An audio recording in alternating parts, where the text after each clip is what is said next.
Hello, everybody. Hello. Welcome to Kusogrande, the bad video game tournament. Hedge Maze, Neitzel, thanks for resubscribing. Good to have you here. As usual, of course. Oh no, Hedge Maze. It's your fault that we have this music. White Panther, thanks for resubscribing. You know it's your fault, and you have no shame. Lupine One, yay. Yeah, back. It's nice to be back. We've got a long weekend of matches today and tomorrow. Of course, I know other events are happening right now. Trying to remember what. RPG Limit Break happening. There's also Tie Tuesday along with the Pit Crew doing their thing. I kind of want to go there sometime. I'd love to participate. They do some goofy stuff, and Author Blues terrifies people. That's what I've learned. Author Blues dressed up as a bee and intimidated people, and I think that's pretty much the best thing I have seen. All year? Maybe all year. Oh yeah, everybody, the NES game is coming along really well. Again, the goal is to have a prototype done by June 20th that I'm able to share. All of my Twitch friends who are subbed, I will share it on the sub channel over on Discord. The handful of patrons that I have on Patreon, I'll share it with you. And then essentially, I don't care if people share it out of there, that's fine. It's just, you get first dibs, y'all. The prototype will likely be a bee. No, it's not going to be super long, you know. I'm trying to hopefully get 2 worlds done for the game. I hope that I can have a boss fight or 2 in there. It really depends on if I'm able to get everything shaped up. But essentially, it should be a pretty decent idea of how the game works. And mind you, asterisk, gonna need a lot of polish after that. Oh my gosh. Because every time I fix something, every time I try to correct something for the NES, it becomes, I don't know, something else pops up. Lupine One, White Panther, thank you so much for resubscribing. Yeah! Oh, one nightmare that I'm having to deal with is enemy collision, and I might just have to go and, like, reset a whole bunch of stuff back to the basics, because occasionally enemies will kill you from half a screen away, and they're not supposed to be able to do that. And so I gotta fix that. And yeah, if I switch back to the old collision, it should fix that. It's just I'll have to go and tweak some of the other stuff, which is fine. That's gonna be fine. It's better than, like, dying, barely being able to see one of the enemies on screen. Hey, Kairos, here's the deal with classic programming. You say, have one problem, fix it, then you have 2 problems. How about the time that I had 1 error, I fixed it, and then I had about 100 errors pop up, and I'm like, how dare you, NES? How dare you do this to me?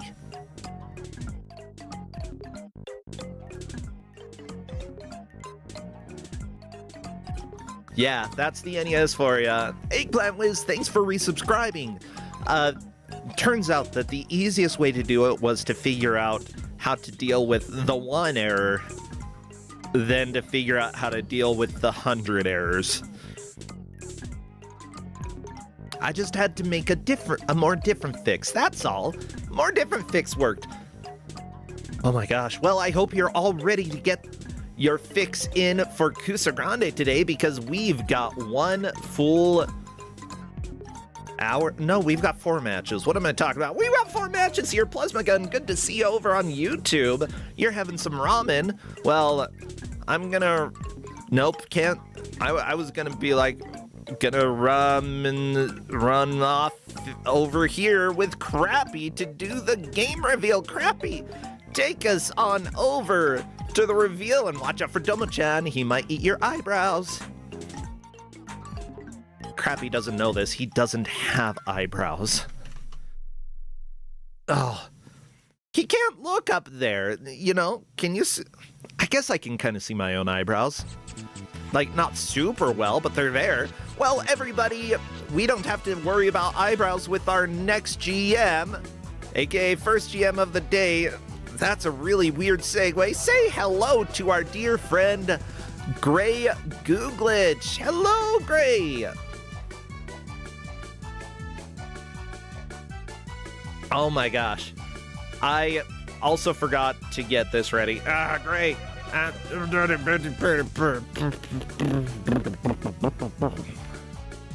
Actually, I need... Oh, this is the thing that I want to project. Bam. No, that's not the thing I want to project. I want to project this other one. Bam. Okay. And now I capture it. Maybe I can fix this before Gray gets in. Can I do it? Can we do it? Yes! Haha, we beat Gray Googlich. Oh my gosh, Donkey Clunk, Eggplant was Jacqueline. Thanks so much for resubscribing. Good to have you here. I'm gonna have to go yell at somebody. Who do I get to yell at? I get to go yell at a friend. Where is my friend so I can yell at them?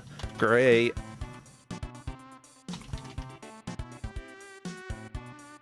Cause it's time. It's time for us to reveal the game. If we don't have Gray Googlich here, what are we gonna do? We're gonna just be Gray. I'm so sad. We're gonna cry. Hello there. Hey, bro, how's it going? Hey, going well. How about you? Fantastic. Lovely, lovely Saturday morning. Well, afternoon. Good. Oh, yeah, you're right. It is afternoon. Oh, no. Oh, I woke up this morning and then I was like, no, I can't. And I went back to sleep for another hour. Oh, I needed that, honestly. Oh, yeah, no, nothing like sleeping in on a Saturday. It's just been, yeah, it's gonna be a good day, though. Oh, yeah. I mean, I know that this game that you're giving out is important to you. This game is extremely important to me. It has marked my childhood in a lot of ways. It was one of the early games I played.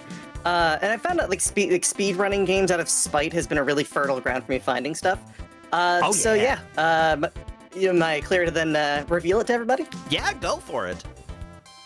All right, y'all. Today we're gonna be playing Clash at Demon Head. Oh yeah. one of the absolute best Vic Tokai games out there. It is so full of jank. It is so hard to figure out what you're doing.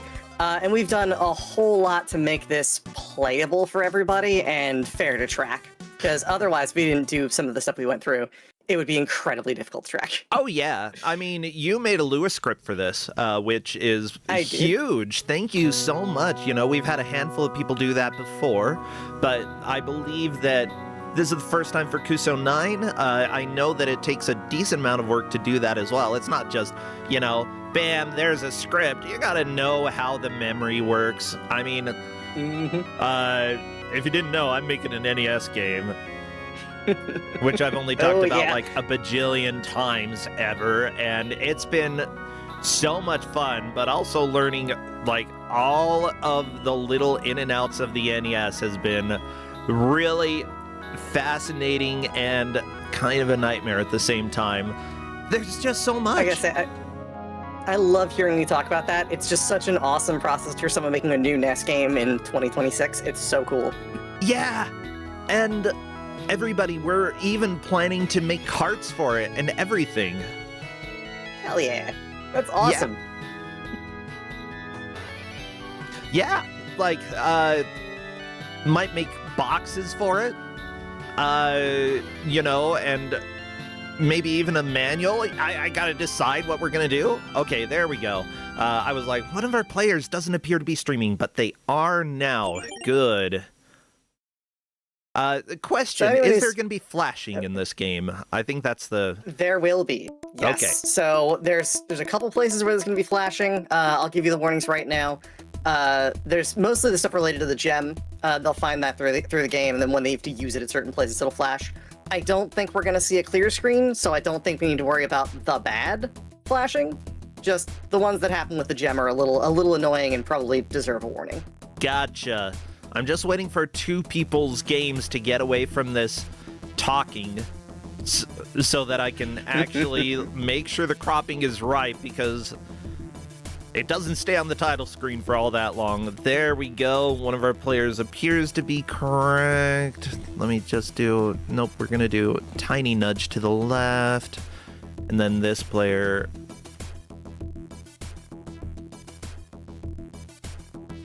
almost there, almost there. Yes. Okay. There we go. That's looking good. Yeah, I think that's good. Here are the 4 players for the day. Mazre, Onilane, Parlelian, and Triskor. Sorry, Red Zone, your music kind of slaps sometimes, but we're not going to listen to you now. We've got Clash at Demon Head. Okay, the music in this game, absolute bangers. All of them. No notes. This one as well? Yes, the ocean sounds. Okay. I love it. Yeah, by the way, yeah, there is this tracker that is currently in right now that Grey Goo Glitch put together, and that is something that the players will be able to access throughout. Let's see. Okay, yep, so... Yeah, so a quick thing, the way this is designed, it should do auto-scoring as well, so that score on the top there is actually added by the tracker, so that'll tell us exactly who's in the lead.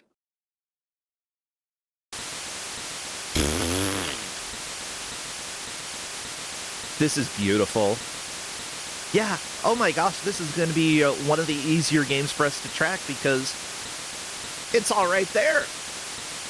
Yeah, it would have been an absolute nightmare to track normally. You'd have to have someone staring at every screen, tracking each individual clear of each route. We still have that as backup, obviously the refs are doing that, but having this as a front-facing for it makes it just a lot easier. Well, all of the players are ready, so we are going to begin.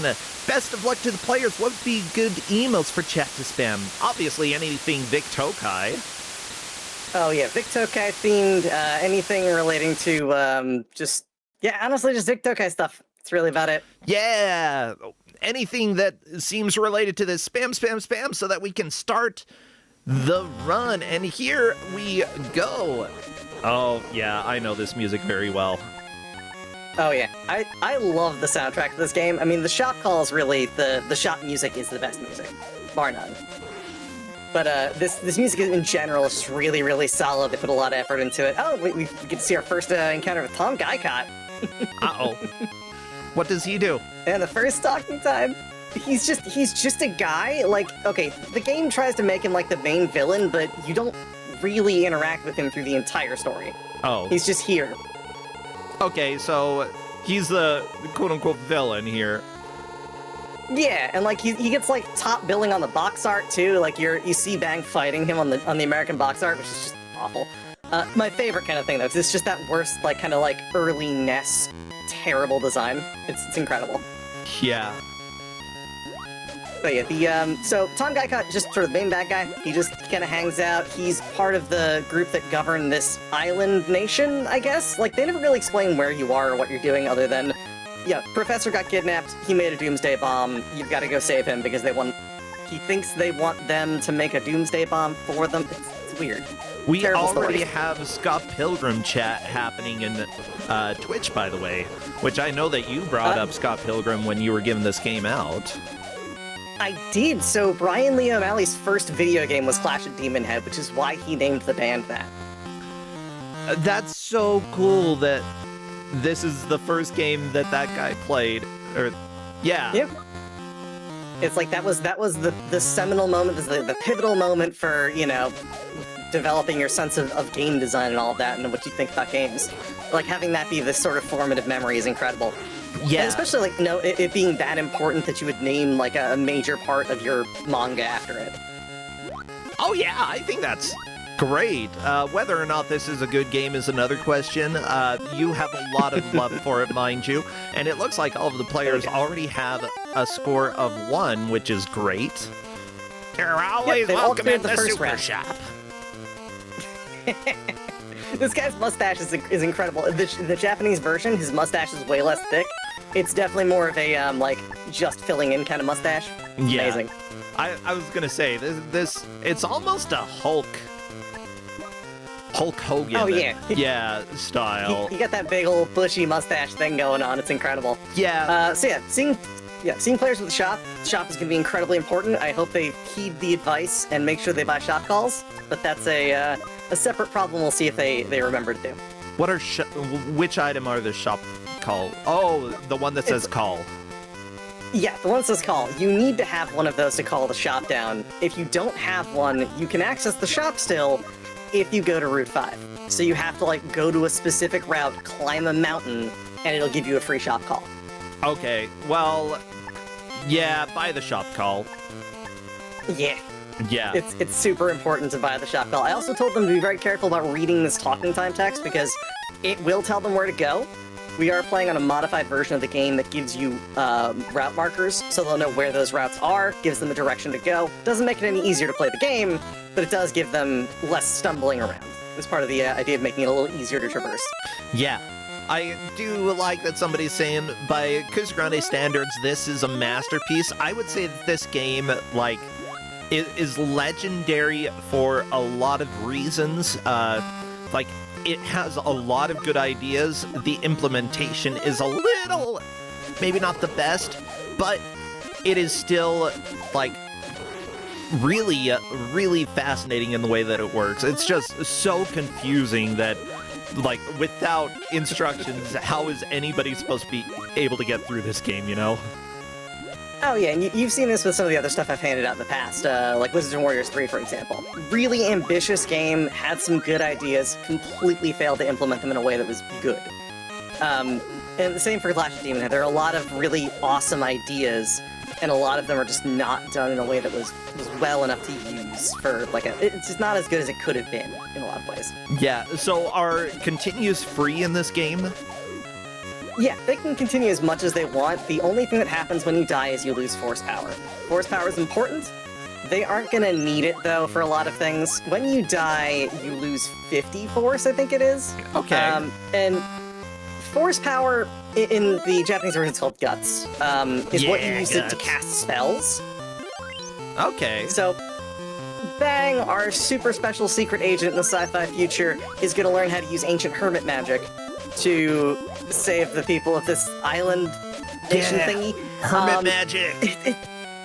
Yeah, and you get that by eating apples. So apples give you guts or force. We're about to see someone meet the lava. Oh! Masre! Time to float away as an angel. Don't touch the lava unless you got a super suit on. You will, in fact, die. I don't think Masre meant to. Like, it seemed like you could fall straight down through the platforms, and I'm not exactly sure what caused that. Ooh, Masre! Oh, I thought that was a boss. Nope. That's caused entirely by the fact that those platforms are jank as hell. Route 10. I didn't mention it to them. I'm sure they can figure it out. If you hold down when you're on a platform, you can jump down like that. So jumping down on platforms is super useful for certain places. You actually need to do it a few places. But going through this route backwards, it's a choice. And I guess technically it's not backwards since this is the way that you can access it from the front, but if you follow the storyline, you'll eventually get to this portion of the map without having to go through this section. Oh no, how can I? Don't worry now. Oh no, how can I not worry now? Oh, this writing is perfect. Oh, I love that. When Bang reads the note too, he's like, I think my friends are trying to tell me something. It's like, yeah, they sent you a note, man. Of course they're trying to tell you something. Yeah. I mean, it's sort of a little bit more, like, typical of anime and such, you know, to have, like, a little more exposition, you know? Oh, yeah, there's also a section where Bang doesn't understand how reading in his head works. He finds a note and then says, I'm hearing words in my brain. Okay, this game's good. Yeah. Like, he gets attacked, like, psionically from a demon at one point, but, yeah, like, aside from that, there's a lot of points where it's just Bang not understanding how things work.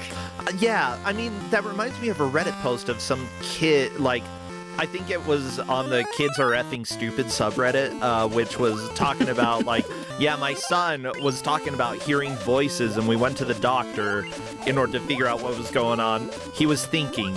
My child was thinking. Inner monologue. Picking your inner monologue as an external voice. I've heard that that like there are people that don't have an audible inner monologue. Oh, wow. Masre just did one of the best things in this game accidentally. You can jump off of liquids. So if you're okay. if you're within 7 frames of entering a liquid, i.e. lava or water, if you hit jump, you'll just bounce off the top of it. Okay. I mean, don't know why it works that's that way. nice. It's not supposed to, but it does. But yeah, you can use that to traverse a couple things. You can also technically traverse lava without touching the lava by doing that, but it's also dangerous as heck and you shouldn't do it. Yeah. So right now, it looks like Oni and Triscor are currently in the lead with scores of 4, Parallelian in 3rd, Mazre in 4th. This is a 7-point group, which means that even the person coming in last will have 9 points and not be eliminated from Kusogrande. So, you know, these are strong players here. Yep, I believe there's a total of 80-some points that are available. I should have that number on hand. So they can get points by doing what they're doing right now, which is traversing routes. None of them have found any bosses yet, or completed... Oh, actually, no, we have one person who completed a story objective, but not completely. That's, so if you look at Triscor talking to that fairy, that gives them credit for the end of that route. It also tells them where to go to meet the hermit. It's also required to do this to meet the hermit. So, at this point, from a story perspective and from a points perspective, Triscor is definitely in the lead. Yeah. Triscor doing fantastic so far. A little smiley face in the wall. I like it. Well, if you're enjoying this... Oh, go ahead. I'm deeply impressed with the fact that Triscor was able to get past that jumping puzzle without boots. It's really, really hard. Triscor's really good at games. Like, I'm trying to remember, one of my favorite speedruns that I've ever seen, I believe, was done by Triscor. If I'm remembering Need for Speed or Need for Speed 2, like one of the original games, and playing it at the fastest speed possible made me laugh so hard. Like, one of my favorite memories of Don't Make Us Bored. That sounds incredible, just running that as fast as it'll possibly run. Yeah. Oh, yeah.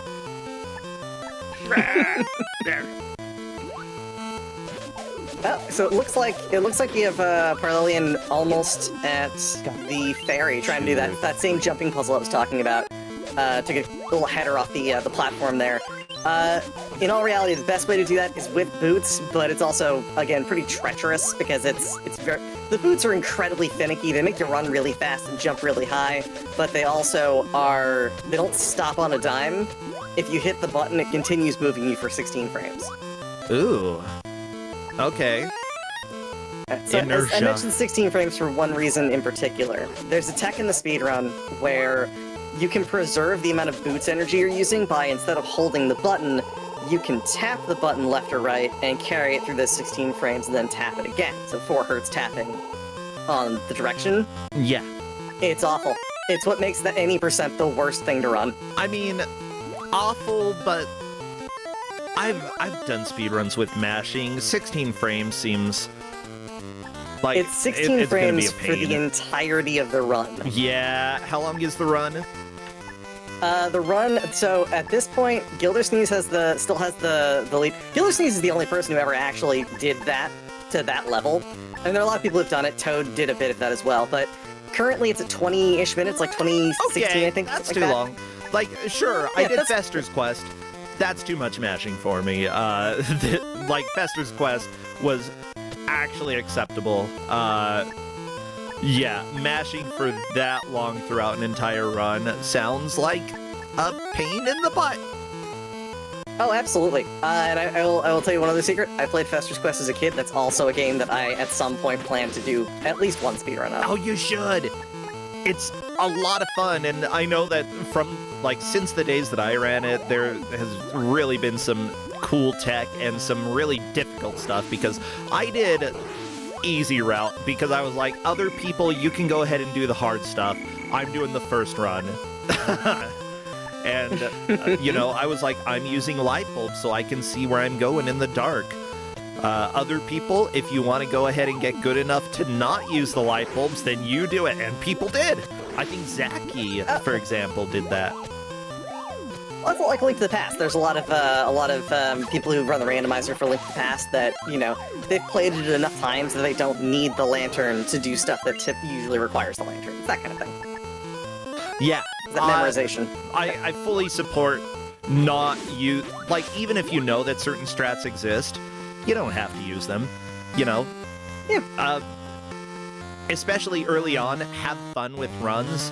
If you want to grind out and get a world record, then sure, go ahead and try to learn the painful stuff and learn what pain feels like, you know? But start so that you're having fun, especially in the beginning, because if not, you're never going to want to push to get that world record, you know? Oh, absolutely. And like the category I run for Clash of Demon Head is not the standard any percent category. I run a category I came up with called Single Suits. It's a challenge run that only lets you use each suit. You can use it as many times as you want, but you only can buy one of them. So it's one of the ones I'm actually, and if I can do a tiny bit of self-promo, I'm going to be running this at SGDQ in a couple weeks. Yes! In like 6 weeks. I'm so happy. Yeah, there are a lot of people here who are doing runs there, and I'm so happy. And, like, you're also helping to run Kuso Live at SGDQ. That I am. It's going to be a lot of fun. I'm so excited for that. Kuso Live is always just such a great experience. Yeah, so anybody who's going to be there, get excited. Even though I'm not going to be there for #reasons, I still really support everything that anybody's going to be doing there, and I really hope that you all have fun, raise a lot of money there, and have a lot of fun at Kuso Live. It's like, I'm just so happy that, like, the community has come together, because that's really what matters to me. The community supporting each other and doing it for a good cause. Yeah. Oh, absolutely, yeah. Like, it's always gonna be so much fun. We have so many people there doing, you know. But with Kuso Live, it's always just one of those things where you get such a huge group of people, a lot of competitors, a lot of GMs. It's just always fun. Yeah. Now, if anybody's... it looks like Triscorp, by the way, has gotten Rowdy. Rowdy's one of the bosses, the boss guarding the Hermit. So we're at our first boss fight. And this is going to be huge. The Hermit route is a huge number of points. Because there is a boss there, there's a storyline objective there, and upon clearing and exiting this area, they get 3 roots worth of points. So it's a really huge bump in points. There we go, Triscor up to 10 points, and we got Mustache Man. Aw, cute. I like the Hermit. Yeah, so it looks like Mazare is trying to go into the area where the Hermit would be. I think that it's just because that's a really suspicious-looking area where there's just nothing.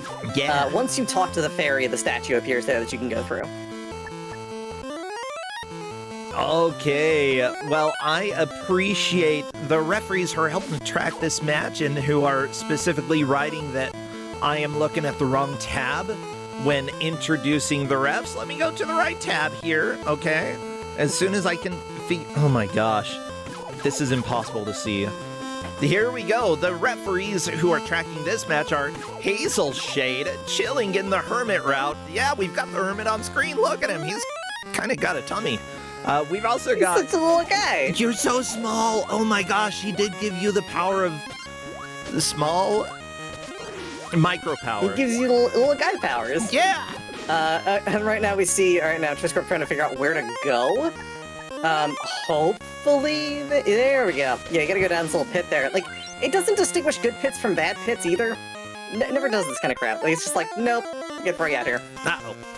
Well, the other refs that we have are Blasphemous Route 37 Governor, Neitzel the Sleepy, and Harp Griffin is on the correct tab of the ref sheet. Congratulations, Harp Griffin, for correcting me there. Oh, yeah, and Chad is noting that we have a lot of good mustaches. I agree there. Yeah. I've got so much mustache. I've got a kind of goatee going on. My mustache is a little, like, blonde gray, so it usually doesn't stand out that much. I don't know. It's like a good, thick, black mustaches. Awesome, especially if you're doing certain materials in the 80s. Hey, all I'm gonna say is, back when I could grow a mustache, it was always crappy anyway. So, I'm glad it's gone. Yeah. Had it lasered off. Oh, yeah, get it off. Yeah, they bug me anyway, because I always get, like, especially if I drink anything, I get it stuck in there, and I'm like, okay, I always need some sort of some sort of napkin or something if I have any liquid near me, because otherwise, mustache is going to be half whatever that liquid is. Having coffee this morning. Mind you, having a coffee mustache, it smells great, but it's also kind of gross, so get rid of it. This is an interesting dynamic, what has just happened here. Ooh. So, because of Route 35 being where it is, the Hermit route, we can't actually have it track the way you would normally track with the auto tracker. Auto tracker just goes through and says, Route 6 is tracked, Route 35 is tracked, and Route 8 is tracked if you get through all 3 of them. So, without getting through all 3 of those, it doesn't count any of them. So, in order to get those points, Twistcorp's going to have to go through the Hermit route again, and currently is doing that. Mostly, I'm guessing, because Twistcorp doesn't know that the route is accessible outside of going through the Hermit path. Mind you, it's not a bad thing for players to do, and like, I'm glad that you're keeping track, at least keeping in mind, like, some of the oddities here, because every once in a while you might see somebody does something in an order that, like, is technically making progress, but not per the script, and, you know, if things like that happen, we can always let refs make a judgment call on, well, they actually did do stuff that would normally qualify for points, you know. Yep. And I did a couple things with the script as well to make it a little easier for those sorts of situations as well. So, for example, the tracker also tells you when exactly the last point was scored. So, if for some reason it comes down to a tie, we'll know exactly who got the point first. That's so also, cool. In this case, if we're talking about like point valuations that push to a tie or point valuations that exceed it, we can kind of use that to figure out. So, post-adjustment is possible. Yeah. And ideally, it wouldn't happen, but it seems like all of the players are kind of, you know, going through exactly the kind of way I expected them to. There's only like 2 edge cases in that tracker script where it has to do something a little funky like this. Yeah, I have to ask, since you made the script in Lua, like, obviously you had to look at certain memory values in order to get points added up. As for, like, the time itself, how easy it is, or is it to, like, calculate time in Lua? Because I'm thinking about NES Dev, and it's a little bit, everything on the NES is a mini nightmare. Oh yeah, especially without a clock chip. Like, that's the worst part of the NES system, is the fact that it doesn't have a clock chip. So it has no idea what actual time it is. But for this, it really isn't that bad. There's a couple of Lua things that basically pull back from system time. So I have it grabbing system time in UTC, so we always know that it matches. So if they're using a computer that is connected to the internet, it will match. Okay. So it's not bad at all. Like, the actual amount of time they're running, especially if we're doing something like, if you're tracking active time running in, like, you're playing a game and you're tracking how long you've been playing the game, that's all just done through frame count anyway.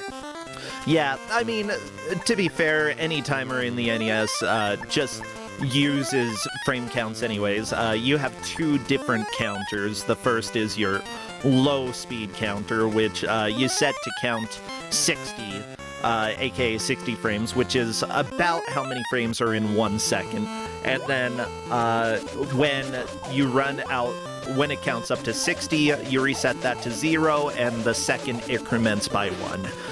That's the simple way to do a timer on the NES. Now, technically, the NES runs at 59.97 hertz, so it goes a little bit faster than 1 second per 1 real-world second.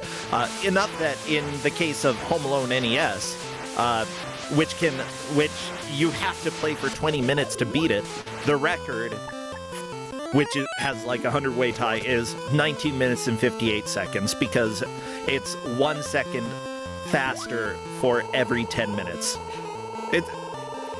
It's just fascinating to me. I don't know. Just tiny little details like that are fun when it comes to any sort of development.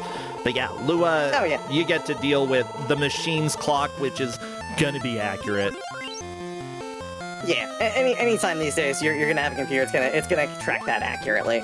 Especially since so many devices are now just internet updated for time. So, okay, it looks like Twistcorp's gotten through the entire Hermit route, got the 3 points, 1 for Route 6, 1 for Route 8, and 1 for Route 35.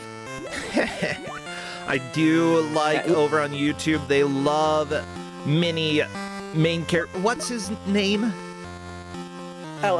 This is Bang. So, Bang. Sergeant Mini-Bang. Billy Big Bang Blitz. Sergeant Billy Big Bang Blitz. Oh my gosh, I can actually say that. Yeah, Parlelian has not learned you need to shoot the legs. You gotta duck. Duck and shoot. Yep. Gotta shoot him in the shins. Only Oh. place that Rowdy is vulnerable. As an Oni, that is the traditional spot with which they're vulnerable, I've been told. That's fantastic. Can't free the hermit with your bullets. Gotta beat Rowdy. Yeah, at this point, I think Parlelian's sort of like thinking maybe there's some immunity there, maybe he needs a weapon, something like that. Ooh, the legs. Oh, Okay, and- getting the legs. Good. Yep. This may be the only time I've ever seen that particular weapon be useful for anything. Wow, and there Rolling we go, ball's terrible. 11 points, moving into second place. Mazuri, by the way, currently in third. Oni Lane has fallen a little bit behind. Not a huge deal, though. We still have more than half the match. So I did explain to them as well that Route 5 is where you gotta get the shop call, so once they get to the top there, they're gonna meet their friend Joe, and that's gonna trigger them to get the completion for this route. Joe is just a guy who's helping you on your mission, much like Michael, and not your friend Jake. He's guarding your girlfriend. Good, thank you, Jake. Fastidiously guarding your girlfriend. Yeah, like, not keeping her there, but it's like, hey, you know, I'm a bodyguard. I'm a good guy. Yeah, look at that. Over yonder, there's gold mine in them hills. Over yonder, there's a gold mine in those mountains. You can get money for gold nuggets in the exchange store on Route 22. Yeah, over there. I will say- that's how I look. Route 22 is where you can get the fun message where he doesn't understand how reading works. But yeah, that shop is great if you need money. But like, it's also kind of a pain in the butt. Yeah, like, honestly, anytime that you have to go out of the way to go somewhere, it seems like it's a pain in the butt in this game. Like, Oh, absolutely. yeah, so, I mean, the chance of dying before you actually get to where you want to go. How much money do you lose when you die, or do you keep all your money? You keep all your money, and the thing What? they don't know, and the thing that you keep all your money, you just lose your force. That's like the important part is opposite of the real loss life. Force. Loss of force is the worst possible thing you can do if you're trying to go fast. For the regular game, though, it's not super detrimental. I should probably explain how you unlock magic. So, doing the Hermit gets you your first ability to turn into a tiny little guy. Yeah. You get a spell for every 200 guts you have acquired and had at the same time. So if you get to 200 force banked, it unlocks your second ability, which is Ooh. teleporting. So you can teleport to any intersection you've been to. Oh, that's very important. Yeah, it is the quintessential, like, it is the thing you need to do in the speedrun to make it work. It makes everything so much faster. So yeah, you get that. The third ability is levitation. Then you get a full heal for your fourth ability, and for the fifth ability you get 30 seconds of invulnerability that does not prevent you from dying to lava. Okay, well, just don't fight lava. Also, Chad Yeah. noticed how much he pokes his butt out while climbing, looking at Parlelian, just that booty. Oh yeah, he's shaking it. Oh, yeah. I That mean, booty. if you have to climb mountains, do it with fashion. Do it with style. Okay, I'm gonna say this right now. Triscorp is making a very bad mistake by going into this mine. Uh-oh. There's really nothing to get here other than gold. You're probably not gonna get to Route 22 to trade that gold in, and there's no quick way back. So this is just wasted time. Yeah, it's hard to know when you're doing a race, you know, if it seems like money is going to be super important, then maybe you might be tempted to go and do that, but if money doesn't seem like it's been very advantageous up to this point, especially since you've already seen the shop, like, you should have an idea of what you can buy and whether or not it's going to help you, and also how much it costs. Ooh. Yeah, hold on 1 second. I gotta Micro clarify power. something in the ref channel quick. Yeah, no worries. If y'all are liking these tunes, by the way, they are done by Michihara Hasuya, who also did the music for, hey, guess what, Kid Cool, and the Quest for the Seven Wonder Herbs. They also did Dr. Jekyll and Mr. Hyde, Golgo 13 Top Secret episode, Rygar, Aegina's Prophecy, Solomon's Key, and hey, Keith Courage in Alpha Zones, which has amazing music. Absolutely a kickin' soundtrack. This music, I'd say, it's good. It uses very basic sounds when it comes to the NES, when you can actually do a lot more modulation in order to make notes sound more interesting. But if you don't really have access to like many note functions or the knowledge of how to change them, this music is perfectly suitable. It works great. Hey, Ruan, thank you so much for subscribing with Prime. Every little bit helps. This is my main gig. While I hope that I'm able to take pre-orders or do something for the NES game when we get the demo out next month, I don't know, do a Kickstarter or something. We'll figure it out, depending on what people think is best. While I will be doing that, probably, for now, streaming is my main income, and it makes a huge difference, so thank you, thank you, thank you. Yeah, sorry about that. We're just talking through a couple scoring things real quick. Just clarifying specifically how the scoring works for the Hermit route, because it is deeply complicated. Okay. Yeah, that's fair. Oh, Masri just using the flying suit. Beautiful.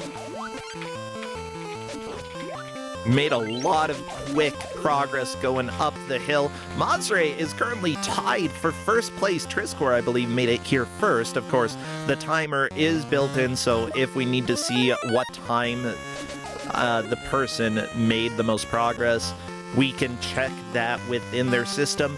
Also, it's being tracked by our referees, so thank you so much, refs. You all rock!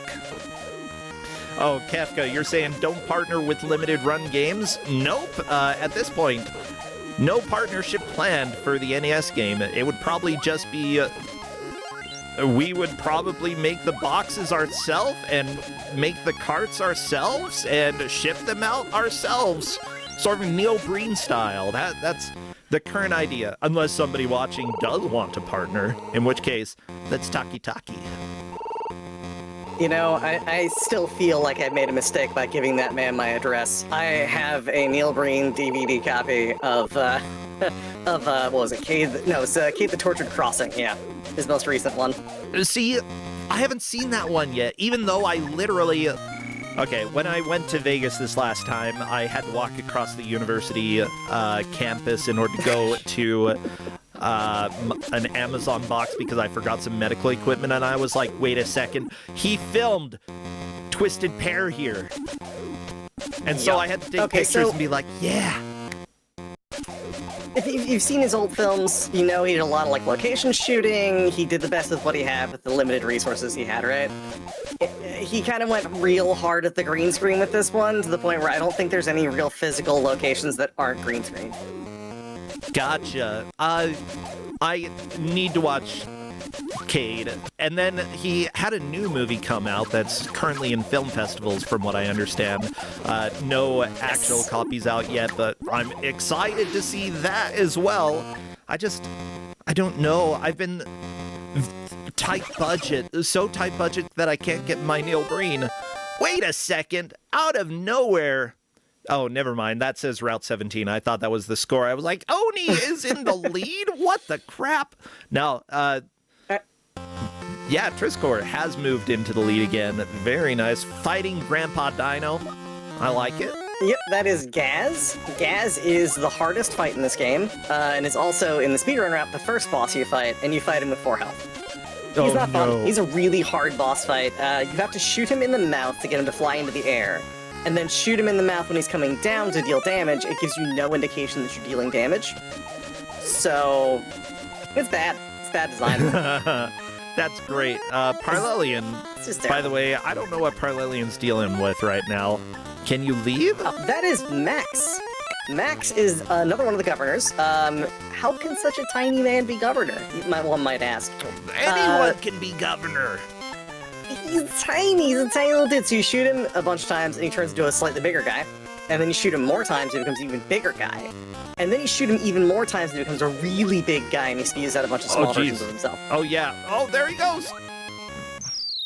Yeah, yep, you want to just try and crouch and avoid the small things. So basically, you can find a space where you're safe from being hit by the small ones, you kill 10 of them, and then he drops back down and enters another phase. Yeah, these boss fights are kind of wild! Yeah! Yeah, so the reason Gaz is terrible, by the way, is all of his attacks do a stupid amount of damage. Each one of those fireballs hits for roughly half of a pip. If he touches you, it launches you in the air and does a full pip. Yeah, that's annoying. How many hits does he take to kill? A lot. Okay. I don't know the number offhand, but he requires being shot. I want to say it's something like 15 or 20 times. You can jump up with him and shoot him. Oh, it looks like Triscorp got him. That's a Gaz down. Gaz is important. So upon Gaz's death, you're awarded a bunch of points. So that's great. Triscorp's really kind of running away with this. I mean, we see there's still some people pretty close by. A win against Max will get you 4 points. That'll get you pretty close. Yeah. Triscorp actually missed Max earlier by not going to one of the other routes. So sometimes you miss points. We got 2 people that are fighting Max now. Yep, sometimes you miss them and you gotta go back for it.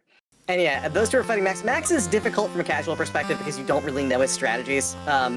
And he's got some really finicky, kind of annoying movement set kind of things, specifically with those little guys. But the worst part is, after you get him down to the last phase, he starts like running back and forth, and you have to shoot him directly in the mouth, which you can't do from a standing position. So you've got to like pop up, jump a little, shoot him in the mouth, and then crouch down so he jumps over you.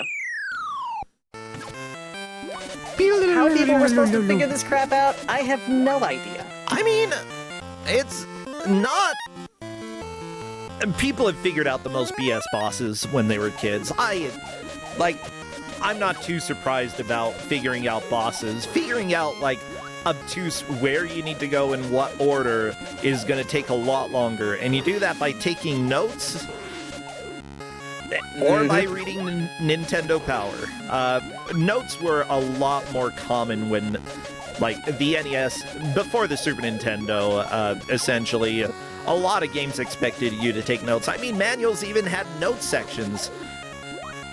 But... Oh, looks like Parlelian managed to get most of the way through the boss fight. That's kind of impressive.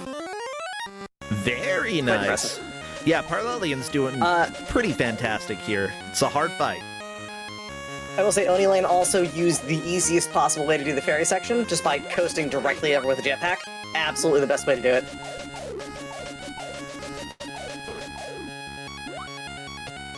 Now, also, the jetpack can be quite useful for the fight with Max as well. I don't think that anyone's experimented with what those bottles do. They give you force power, which is definitely useful. And I didn't explain to them either. The way you're supposed to get money in this, the easiest way to get cash is just to kill everything. All of the drops are on a global cycle, so if you kill one, nothing drops, kill it a second time, something drops. And that second time, it can be a lot of different things. It could be money, apples, it depends on how many you've killed up to that point, but it's always on a finite, complete cycle. So we end up in a situation where, like, you're collecting money by, if you just shoot everything, money drops, like, I want to say 7 out of 10 times. The other 3 times are force, apple, and health. So there's just tons of money it gives you. It's 1,000 yen for each one of the money symbols you pick up. Sorry, $1,000, because, you know, US, they had to have it be dollars. Oh, actually, it looks like Barlian's figured out something interesting here. You can shoot the boss when he's in the air, if you're trying to avoid, like, the little guys. So it's a matter of just popping up, shooting it, and moving on.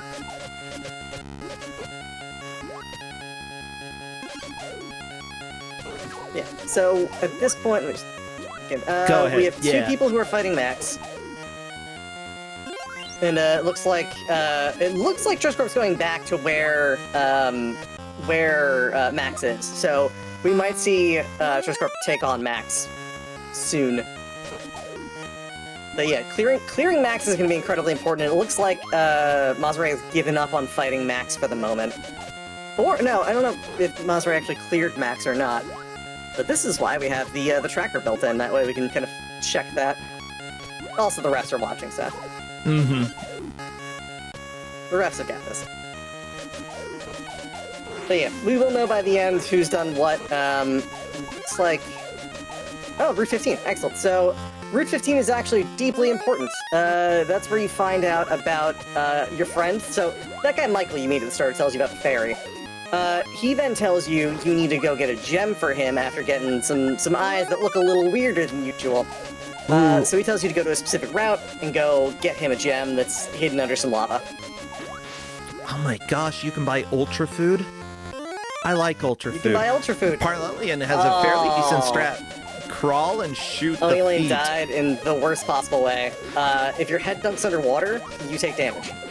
Actually... Just take damage.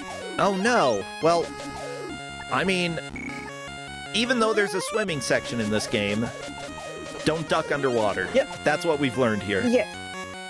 So basically, every frame you're underwater, you're taking a small amount of damage if you don't have a scuba suit on. Because that's how it works, right? Just touching water makes people actively closer to death. I presume Parlelian is not doing any damage by shooting the feet. Correct. You have to shoot him in the mouth. He does give an indication that you've done damage by changing color. Yep. So he'll like pop orange for a second. I don't know why they did that for this boss fight and not for Gaz, but you know, it is what it is. Yeah, each Oni has a different... Parlelian will figure it out. Sorry, each governor has a different weak spot. Some people are weak on the legs, some people are weak in the mouth. Just depends on the governor. If you're Shark, you're weak everywhere, but you're also in an underwater arena, which gives you the advantage. And if you are Mush, for example, it's the mushroom hat you send floating around with the actual boss. And then there's Pandar. We don't talk about Pandar. Pandar's a jerk. Yeah. Oh no, Mazare, death to Dinosaur. I like Dinosaur in the lawn chair. It's absolutely cute. And it looks like Triscor is up against Floating McGee here. Yep, and took a death, an unfortunate death, clearly. Oof. Yeah, that fight's not great. You have to take out the little guys, and like it should be clear you can take them out, but it's pretty hard. Yeah, and Parlelian's still just trying to shoot the feet. I mean, it's fun, but yeah, in general, remember, this is an official release for the Nintendo. You need to assume that bosses at least have some sort of design. You've seen from previous bosses that when they take damage, they have a sprite that shows it. So remember that when you get to new bosses that, you know, you should have the assumption they will show something when they get hurt.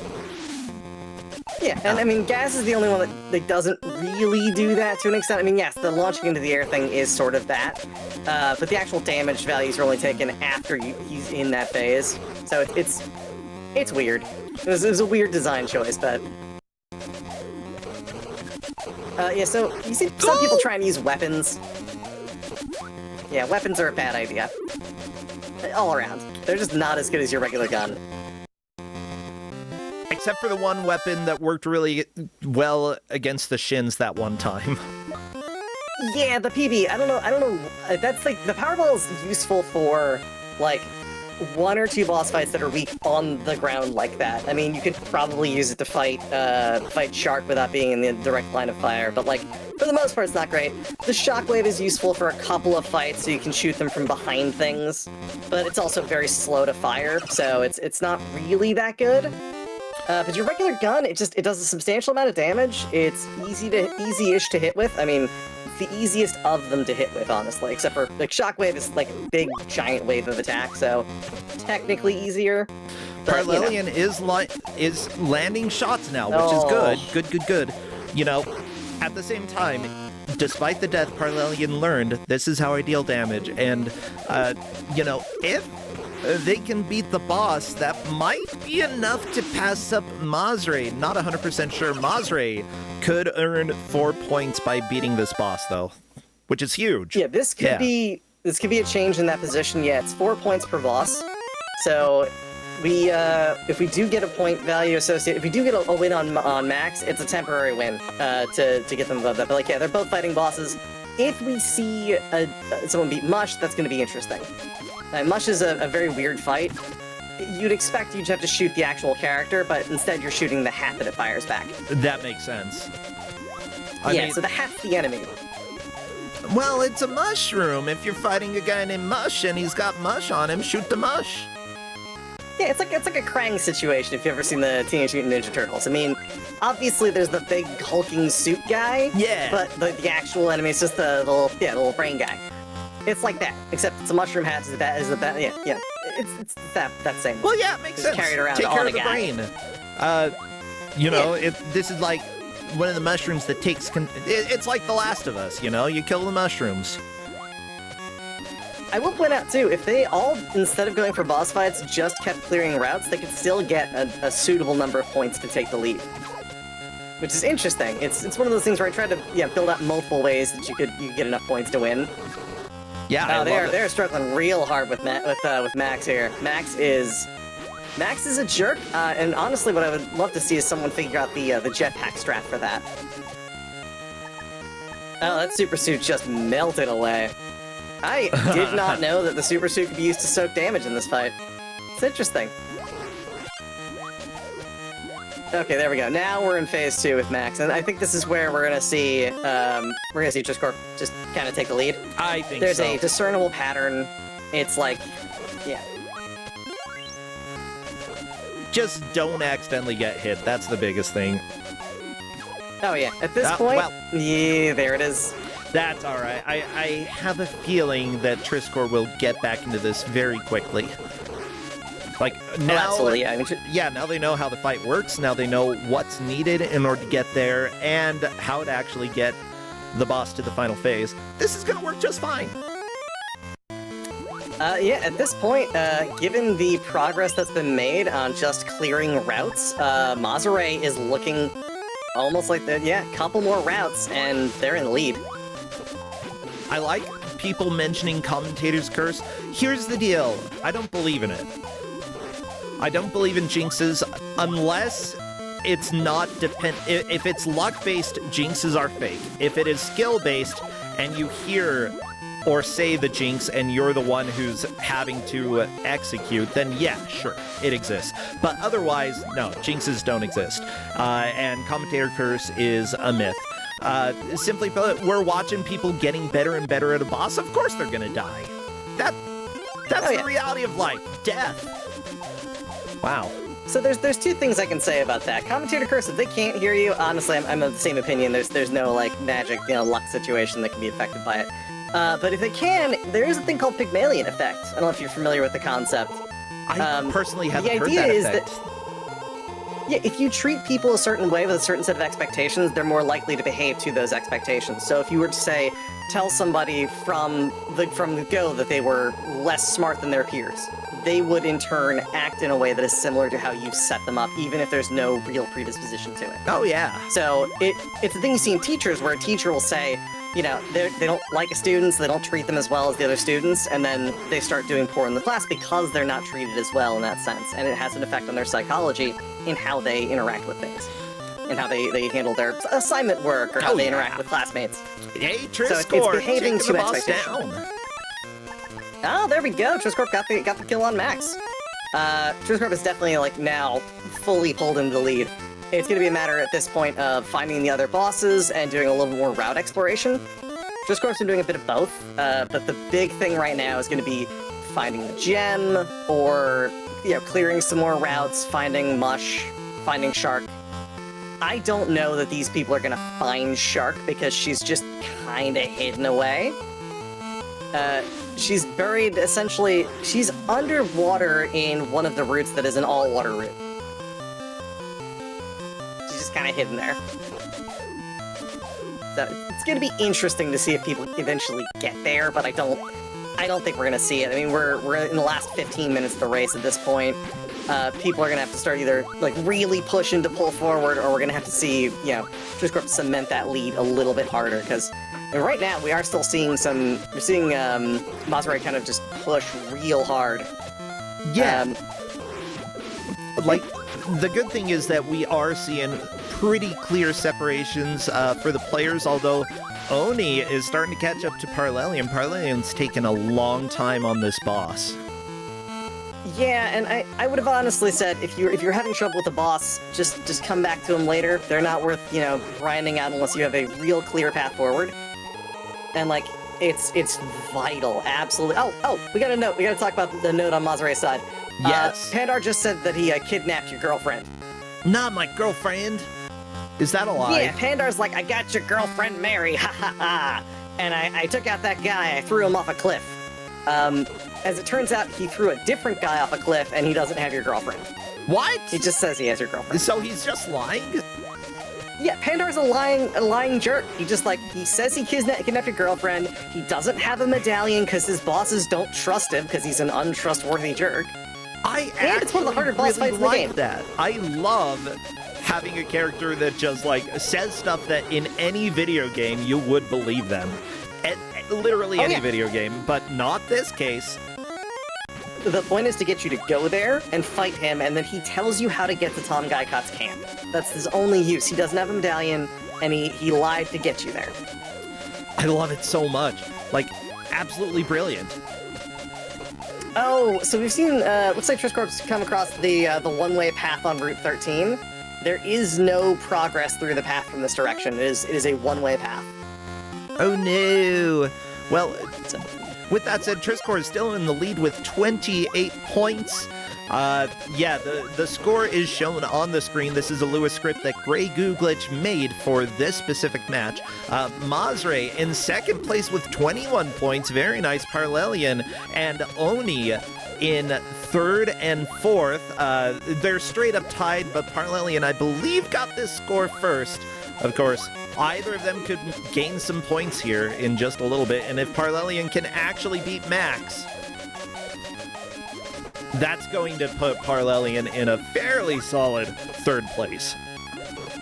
Oh, absolutely, yeah. We're seeing like a lot of, this is really going to come down to, I think, who's going to start actually going hard at clearing routes.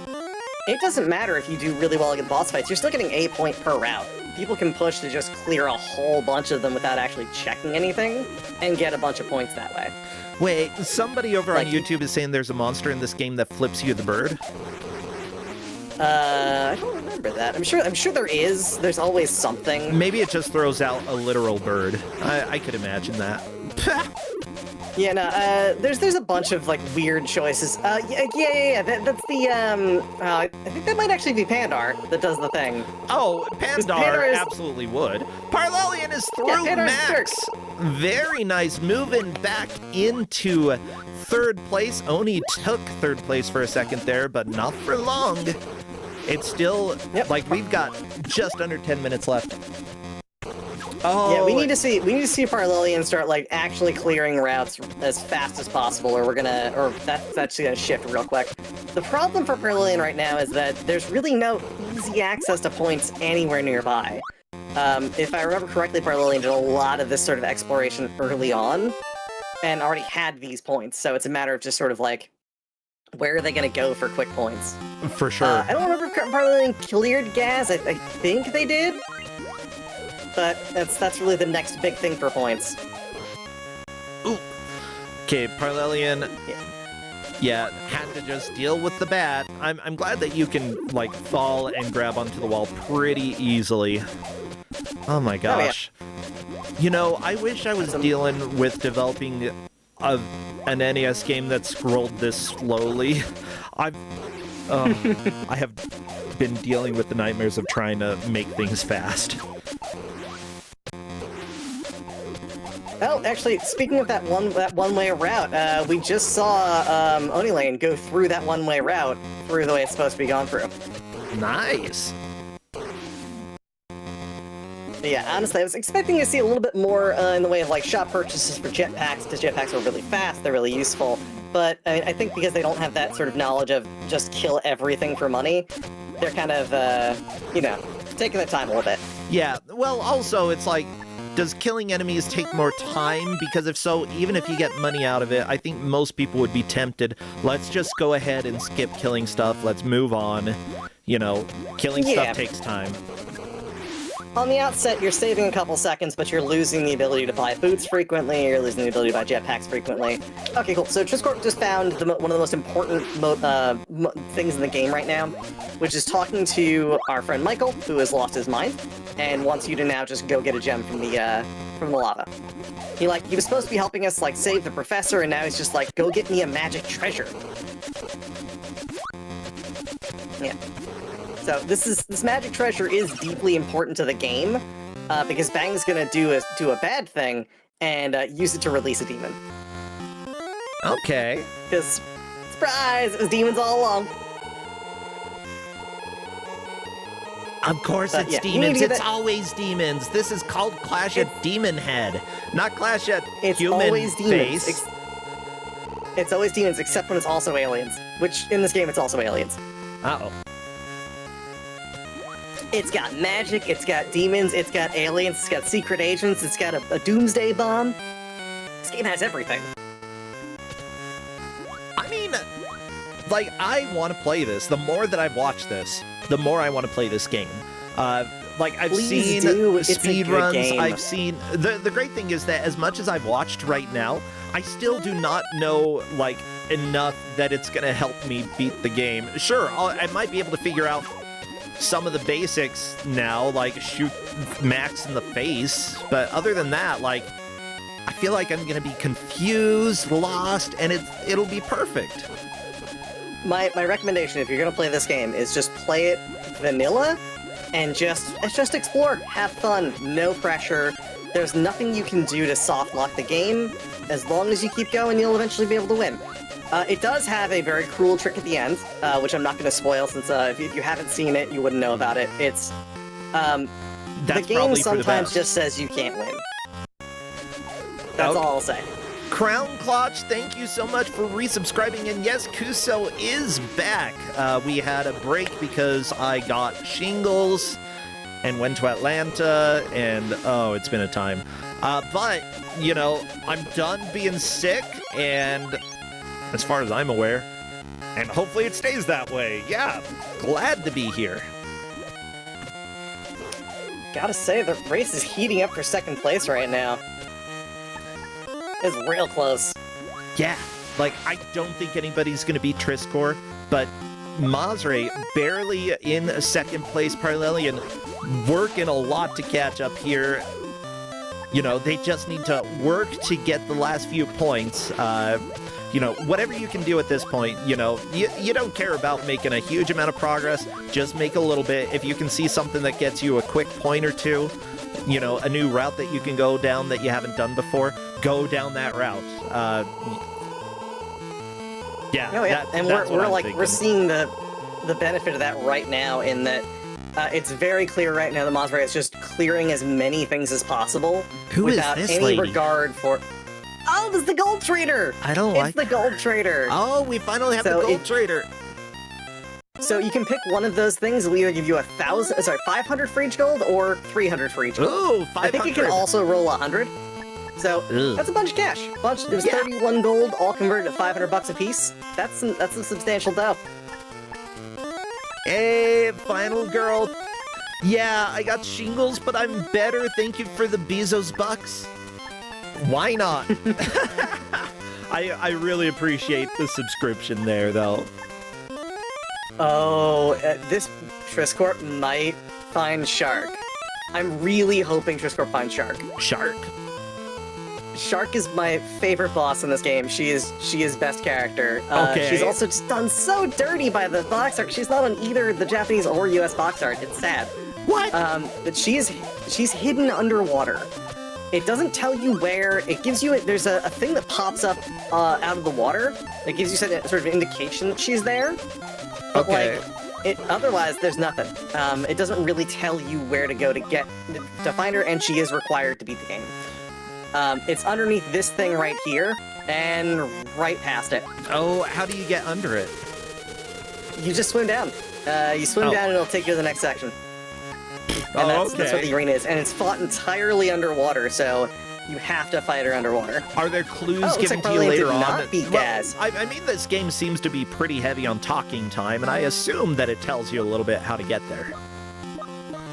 I believe there's an indication of where she is at some point. I don't remember where the dialogue is for that. It's been a long time since I've done this game the right way in any conceivable capacity. But yeah, you do get a hint as to that she's somewhere on that route. They just don't tell you that she's underwater. It's a lot of that where they're like kind of cheeky about certain things, and it looks like, I'm gonna say this right now, it's very likely that Parlelian is not going to be able to catch up for second place at this point. At this point, Mazre just getting another point. Yeah, like, I think that the placements are fairly locked in. Unless there's a miracle at the end, which can happen. You never really know if somebody, like, just manages to do the perfect combination of things in the perfect amount of time. Unless that happens, then the places are locked. But Parlelian getting through another route. Okay, if Mazre wanted to try and take a crack at winning, there'd need to be a boss kill in 3 routes, which just really isn't going to happen. Or finding the gem. Finding the gem is worth a certain number of points as well. I think I said it at 3 points, either 3 or 4. Can't remember off the top of my head. But it would be a pretty important thing to get that and kill a boss, but I don't think it's possible in the amount of time left. Oh yeah, 1.5 minutes? Very tight. Oh, yeah. Impossible. Mazre didn't go to Route 15 and didn't get the instructions on how to get the gem. So the gem's just not there. Oh, if you don't get the instructions, it doesn't... The gem doesn't spawn? You can't find the gem unless you've already talked to Michael. Oh, the gem! 32 points! He already talked to Michael, so... Okay. That's 32. That is... Huge, not enough, but huge. Not enough. So, in a very unlikely event that... No, I mean, Mazre would have to get through 2 routes and get to the demon door to open it. All in a span of, like, 45 seconds, which I just don't think is possible. But it's close. It's definitely closer than I thought it would be. Yeah, great job. 33 points. Yeah, this is so close. Mazre is playing the last bit of this match exactly the way you should when you know, hey, I've got this little amount of time left. How do I get 1 point? Like, there's a reason Mazre, took second the first match, is going to take second in this match. He's a strong player. He's clearly got what it takes to kind of go through. And it looks like there's a little bit of progress as well on Triscor's side. So it looks like that's that. That is time, everybody. Give it up for all of our players. Triscor taking first in this match. Mazre second with an amazing push there at the end. Just beautiful. Parlelian third. Oni Lane fourth. Everybody here did an amazing job, and none will be eliminated from Kusogrande because they took second place in their matches. They are all moving on. Oni will have a little bit of a harder time, might have to battle in the tiebreaker. That's if we have a tiebreaker as well, which is usually around 29 or 30 points. Oni might be able to make it up to 29 points, so, they might be able to. We'll see. With that said, I'm going to message Triscor and see if they would like to come and chat. Yeah, how do you think the players did today?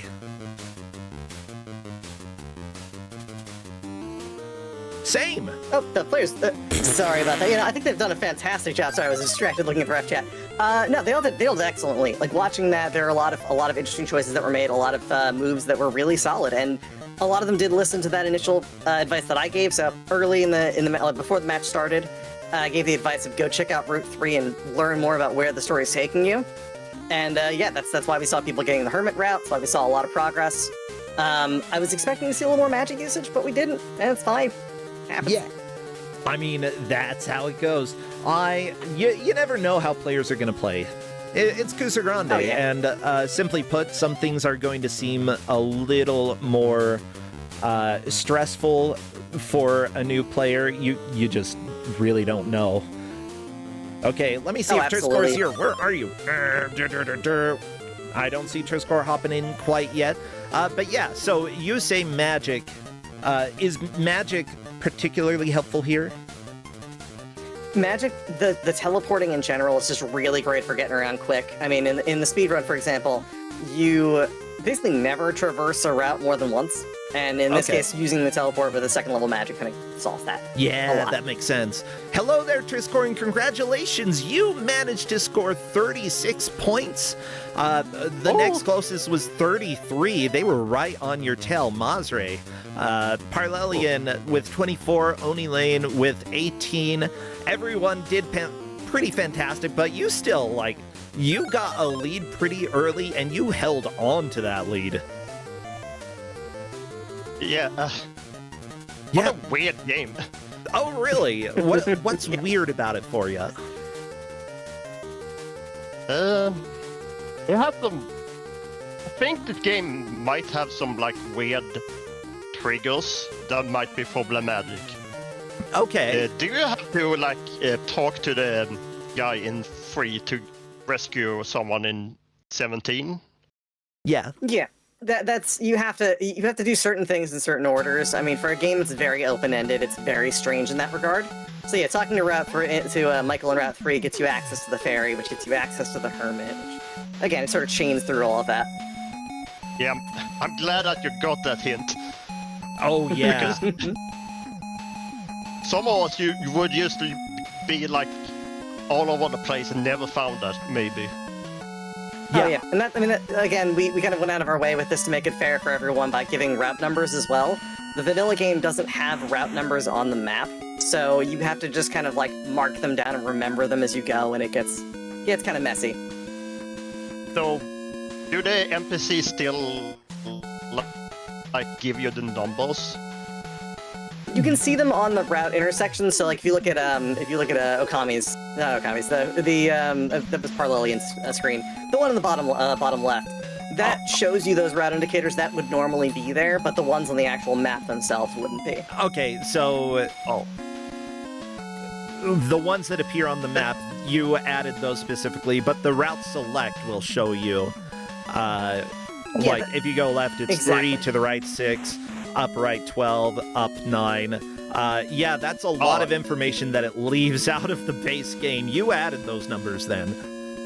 Those routes, just to clarify, that was added by a patch someone else made, but yeah, it's okay. definitely... Yeah, that's a separate patch someone made to make it a lot easier to play, and honestly, from a vanilla perspective, it's actually really, really nice. It makes it a lot less aimlessly wandering about. That makes it way worse. You would just go to 3, and you would be like, okay, where's 17? I have no idea. Yeah. That makes this game way worse than it is. And I think this patch actually improves this a lot. And we can make it that's much nicer. Yeah, in an effort to try and make things fair, that was one of the reasons why I included that. I didn't want someone to...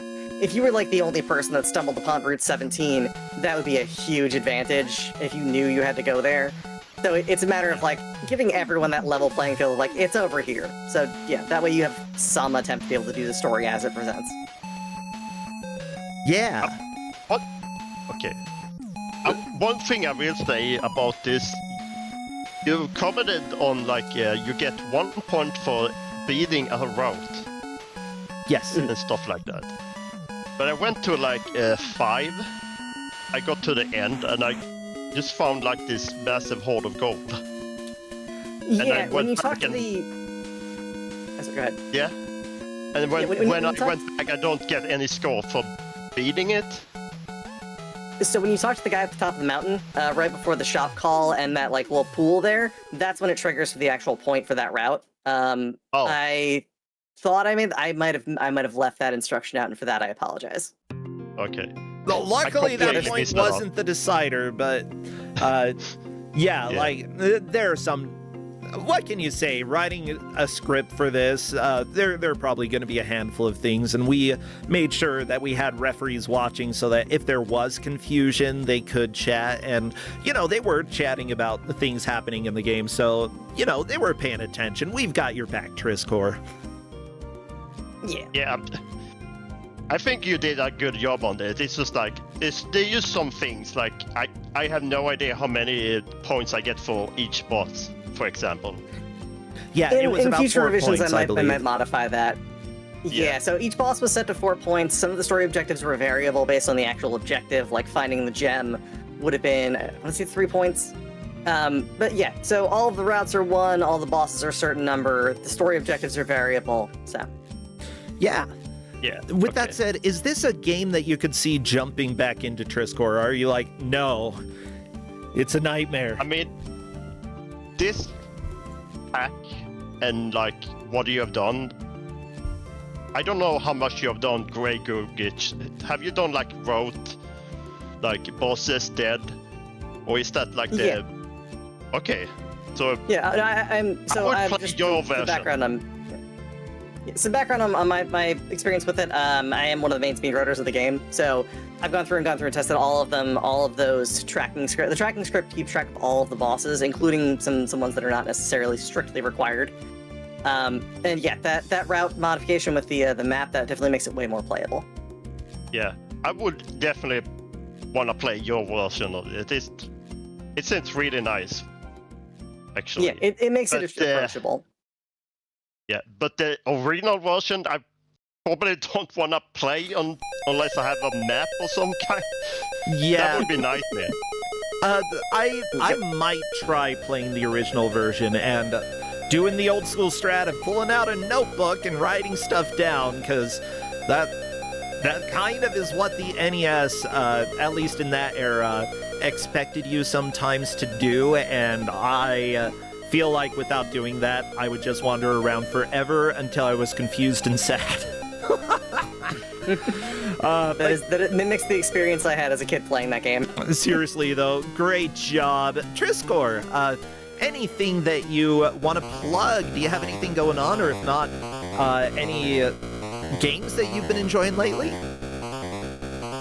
I did play like my first time through Mercenary, which is like an Atari 8-bit 3D game where you explore around, and it's actually really fun. I highly recommend like experience the game. Okay. It's basically like 3D wire graphics with some colors, and it is like you try to fly around, like figure out how to escape the planet. It's pretty cool, actually. Yeah, that makes me think a little bit of Rescue on Fractalis, slash, what's that other shooter game that is like old Atari 2600? This looks fancier, though. Ooh. Actual 3D on the Atari didn't happen very often, and when it did, it was usually very laggy, but also interesting. Okay, I'm glad to know about that. I might have to check that out. Thank you, Triskor. What about you, Grey Googlich? Anything that you want to plug? A couple real quick things. So I will be at SGDQ running Clash at Demon Head in about 6 weeks. So if you're interested in seeing the speedrun, feel free to tune into that. It is early in the morning on Saturday, so I mean, I know a lot of people won't be up for it, but highly recommend it if you're interested in that. Also, I do stream myself, twitch.tv/GreyGooglich. I run 3 nights a week, so 2 nights during the weekend and usually Sunday mornings. So. Yeah, and as a reminder, Grey Googlich is running Kuso live at SGDQ. If anybody is going to be there, join the tournament. Go play games. I'm excited that you're able to rep the crew there, and you know, we've got a bunch of wonderful people helping out. So thank you so much, Grey. I will say we also have a super special thing for those who join as participants, but you'll have to join to find out. Yep, I'm excited about that. It's gonna be cool. Okay. Well, in that case, I'll let you both go. Take care, friends. Take care. See ya. Everybody, this is Kusogrande, the Bad Video Game Tournament. We still have 3 matches for the day. Of course, I'm probably going to grab a little pizza partway through, because I need a pizza in order to stay alive. Crappy, you don't need pizza though, right? You're doing fine. Yeah, Crappy looks like he is all set. How about you go and fight Max for us? No, you're going after the girl? Oh my god. Classic Crappy, you know, always just chasing those ladies around, you know? Well, that's alright. I don't think our next GM is chasing very many ladies. Oh. I don't think that's the correct introduction. Say hello to the nightmare himself, Jeff XVX. Come on in. Hello, Jeff. Hello. How are you doing today? I am doing great. Oh my gosh, I've had a lot of fun with Clash at Demon Head. I That's a love good when game. you show up. Yeah, like, I think that it's flawed, but kind of compelling, and I kind of want to play it. I have now another flawed but compelling game. I don't know what it's going to compel our players to do, though. Okay, what era are we talking about? This game is from 1995. Okay. And for DOS. Cool. I got a picture. I'm going to reveal the picture because I don't think anybody will guess the name from this. They probably won't guess the name. They might guess what it is based on. I can guess that indeed. Yes. Uh-oh, there are people who know this game. People are like, the guy from Out of This World got jacked. Yeah, that's what I was thinking of. Yeah. It's not Out of This World. In fact, it is Biorobot's Base. Yes. For DOS. Indeed. Where was this game made? In Russia. Yes. So, in our chat, I said it was Soviet Union, and I said that for the purpose of a joke. It was in post-Soviet Russia. And I'll discuss that a little bit more, the relevance of that during the match. Okay, this sounds a little farty, but that's okay. Yeah, I wonder how many people who said, yes, they knew this game are now like, oh, I didn't know this game. I wouldn't be too surprised if... We've had the sequel to Out of This World in Kusogrande. I wouldn't be too surprised if a version of Out of This World got into Kusogrande eventually. I mean, I've played a lot of different versions looking for stuff, and they vary in quality, but Russian version of Out of This World I have not seen, and I'm very curious what this is going to be like. I mean, I hate to say this because I always say this, but this is a really obscure one.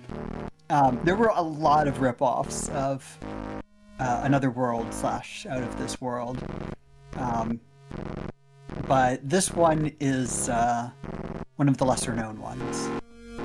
People like the music. Well, good. Laguten. You're not going to get any more music. This is it. There's this, and then there's the death screen. Aha! There's unfortunately no in-game... Fortunately? Unfortunately? I don't know. Take your pick. It looks like the players are ready, though. So, yes. What would be good emotes for chat to spam? Sci-fi, aliens, red-headed man, or lady. You can spam anyone with a redhead. We're doing the countdown now. Spam your emotes. So I told them all they need to let the intro scene play out. Okay. Well, I'm ready to see what the intro screen looks like. Ooh, a shadow. Spooky. Okay, is this still the intro? Yeah. So, hero there gets knocked down, dragged into a spaceship. They kiss.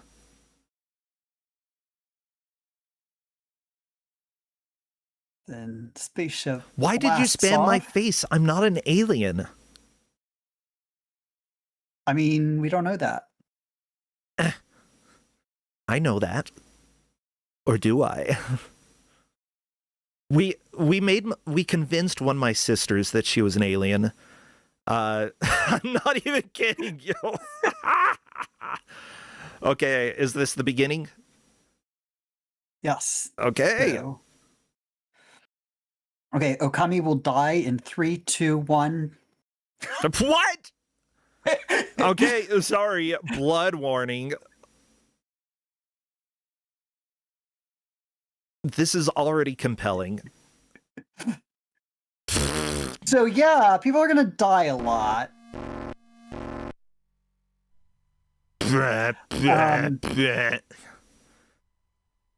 And then there's, so there's great music on the death screen.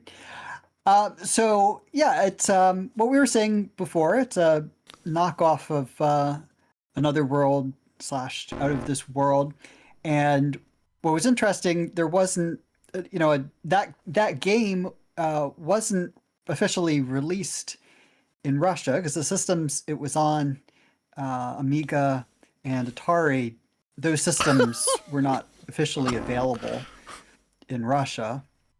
So the DOS port like this is what was, sort of what you could have. And Oh, so yeah. a fan made this so it could be available. And this is actually one of my favorite Russian developers from the time, who's Dmitry Yevgeniev, who also made the Sanka game that I translated. Yeah, that was fun.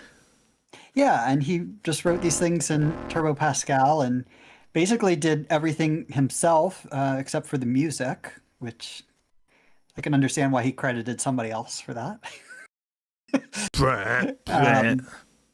And this game is quite a lot harder than Sanka. Yeah. But like one of the nice things about a game like this being made by a developer in another country is that it has minimal text. And so it works well for being played in other countries. Okami is through the first couple screens. The bird is dead. Dude, doing that as well. Oh, well, Yeah. There we go. Unfortunately, Spike through guts. So something I did that's a little bit unusual, which is I gave them a walkthrough for the game. And the reason I did that is because it came distributed with the game. Now Okay. it was in Russian, so I did like a Google auto translate of it. Yes. But basically, the game is too hard. I can see that. I think that's why the developer included this walkthrough. But it's a neat walkthrough because instead of being like, go on the screen, walk right, stop here, it's done in like a narrative format. So it's like, and then I forget what the player's name is, and then the person looked at the monster's eye, and the monster ate the crow and was satisfied, and then the player was able to move on. So it was kind of a neat thing, but I was hoping that by the players seeing that, they would, number one, be a little bit less frustrated, and number two, we'd get to see more of the game. Because I don't think it would be a lot of fun for us just to see the players trying to figure out like where they're supposed to duck and doing that over and over again for half an hour. Yeah. I'm going to put on some other music because as much as I like the environmental nature of this, I feel like all we have is interrupted by farts occasionally. And so, other music is good. Yeah, we've heard the farts enough. They will just be the same farts for the rest of the game. Oh, okay. I guess we get lemmings, considering the number of deaths we're going to have throughout this whole thing. This might be appropriate. That makes sense. And bro, I pinned the little walkthrough thing in the Match 2 channel, so if you'd like to pull it up and read a little bit as the players get onto some of these screens, you can do that. I will take a look. Is it the story here? Yeah, it's the story. I'm trying to imagine what voice this dude has.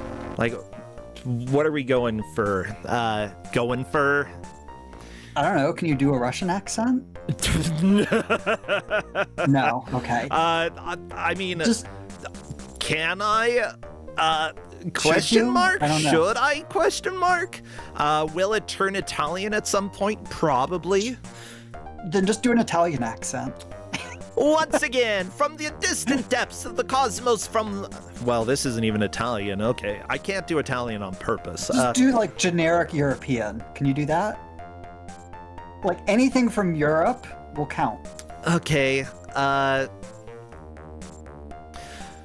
throw a Mamma Mia in. Oh, once again, from the distant depths of the cosmos, from hyperspace, a smaller spacecraft approached Earth. It swiftly drew near our planet and plunged into other layers of the atmosphere. A few minutes later, the ship was already making a silent landing somewhere in a forest. It was a night. The stars shone brightly in the sky. The ship's doors opened, and a humanoid stepped out. It was dark, and its face was difficult to discern. The alien soon vanished from sight. Max was on his way home. Deciding to take a shortcut, he followed a forest path. Suddenly, however, he saw a dark figure emerge from the bushes. Yeah, we're in trouble here. Max felt a slight chill of unease, though he gave no outward sign of it. Okay, yeah, forgive me, everybody. Jeff is making me do this. So anything that is possibly insensitive, you can just blame Jeff. I think that is the right call here. Max felt a slight chill of unease. I already said that. Okay. As he drew closer to the figure, Max recoiled. He caught the glint of large black eyes. Yes, it was that very humanoid. Max wanted to flee, but the humanoid extended an arm holding some sort of device. The device emitted a wave of energy in Max's direction. Max felt himself losing consciousness and involuntarily slumped to the ground. Grasping Max's body with the powerful arm, the humanoid dragged him back to its ship. It placed him inside a stasis unit and withdrew. Nearby on the wall was an inscription in the humanoid's language. Translated, it read, "Bio-robot." With a slight tremor, the ship rose imperceptibly. Having cleared Earth's atmosphere, it sped away into the depths of space. An hour later, the ship exited hyperspace and began its descent toward a small, verdant planet. Before long, the ship was flying over a mountain range. But then, an object appeared in the greenish sky. He quickly overtook the ship and, approaching from behind, fired a bright laser beam at it. The ship burst into flames and, leaving a dark cloud of smoke hanging in the sky, crashed down amidst the mountains. But yeah, oh my gosh, chapter 1's so long. It's got so much info here. Well, we've already seen Chapter 1 cleared and Chapter 2 cleared, so let's talk about where Okami is on Chapter 3. What does it say about what Okami has to do here? Having taken the pistol, Max examined it closely. Then, aiming the weapon at the wall, he pulled the trigger. A green laser beam lanced into the wall, burning a small hole through it. Max proceeded straight down the corridor. He climbed a flight of stairs and emerged into a landing situation situated between doors. Okay, so just as you were saying that, it seems that Okami got to that point, figured out how to kill the guard that was there, and made some progress. Do you have to kill the hostage before killing the guard? Because that's rude. Do you have to kill the hostage? I thought that the guard had a hostage, but not this guard, the next guard. No, right, then right. Mm-hmm. Maybe it was just 2 guards. Yeah, so you gotta duck and be sneaky and then shoot his butt. Okay, Okami. See, I thought this room... See, there's a lady. Okay. Right? And the dude figured that out. Okay, she's not a hostage. She's just wandering around. Yeah. Okay, so we have 2 players now who have figured out to shoot the alien in the butt and then walk on.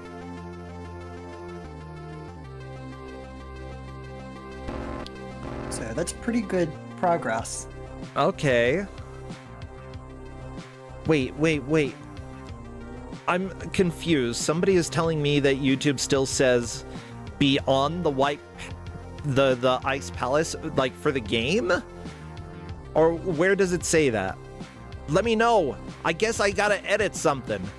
Because this is not beyond the ice. I don't know. I don't even know anymore. Okay, and Okami said this jail thing.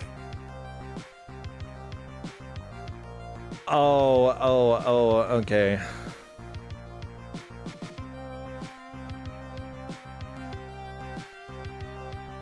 There, bam, fixed. You're good. YouTube, I fixed you. Yay! Everyone celebrate. Throw your hands in the air. Oh, don't worry, my name is Max. Hey, don't worry, my name is Max. Aren't you a fire robot? I'm Vicky. We must run. Where? There's computer on the above floor. We need a map of the base. And okay, apparently that's all. We've got Vicky and Max now. Question, did the game by default have the English subtitles here? Yes. That's Yes, really it's in cool. English. Yeah. But even it has a pretty minimal amount of text in the game. Okami at a very dangerous section has shot one person, but unfortunately died from another. Apparently, Dude went to Kuso jail, but is now on level 4. I gotta say, our players are going really, really fast through this game. It gets harder, but they're really going fast. Good. Level 4 computer. Ooh, chat is asking how many levels there are, you know? Scrolling down, I don't see too many levels. There's level 6. And then conclusion regarding the remaining levels. And it says, it would be quite uninteresting to play if I were to reveal how exactly to complete the remaining levels. They are completed in a similar fashion and rely primarily on your reflexes, as well as how closely you have read this text and the in-game dialogue. Uh-oh. So the game's like, I'm not holding your hand anymore. You're gonna have to figure it out. Yeah. Yeah, I mean, it's gonna get a little trickier when they don't have a walkthrough, but yeah. That's why I don't expect any clears.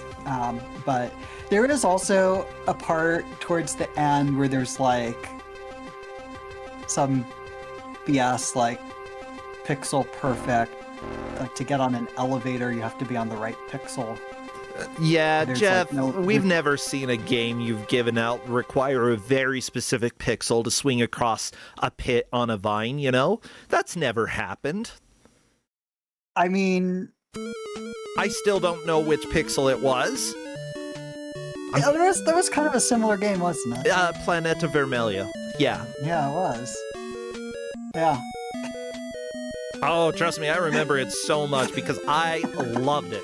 I had so much fun. I do appreciate people saying that this game is clunky because, yes, it is clunky. And even not having played it, I can tell you that Out of This World, or Another World, is clunky as well.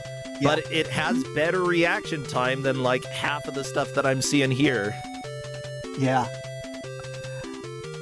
I mean, part of that's probably because this is a Turbo Pascal game and not like... maybe parts of this were written in assembly, but it just, you know, it was written in a time and for computers that weren't going to really be able to handle that kind of thing. I mean, platformers in this era weren't very good, for the most part, for PCs. By the way, Ellipsis Break is letting us know that it appears there was a crash at one point. They said that they probably should be fine, but we always let our refs know just in case they want to say, hey, give a little bonus time due to a crash that was outside of their control. Okay, Ellipsis is saying that ended up costing me like 5 seconds. Okay, so we can give a bonus 5 seconds, It doesn't surprise me because this developer's other game had some memory leak issues, and so I considered that when picking this game, and I thought it would be fine because the passwords take you back like almost exactly where you were. Like, you're losing so little progress that I figured, like, people lose progress, it'll be very little. Yeah, it's not a huge deal. I am glad to see that Ellipsis made it through into this next area here. Striator is figuring out the, let's see, stalactites. Yes.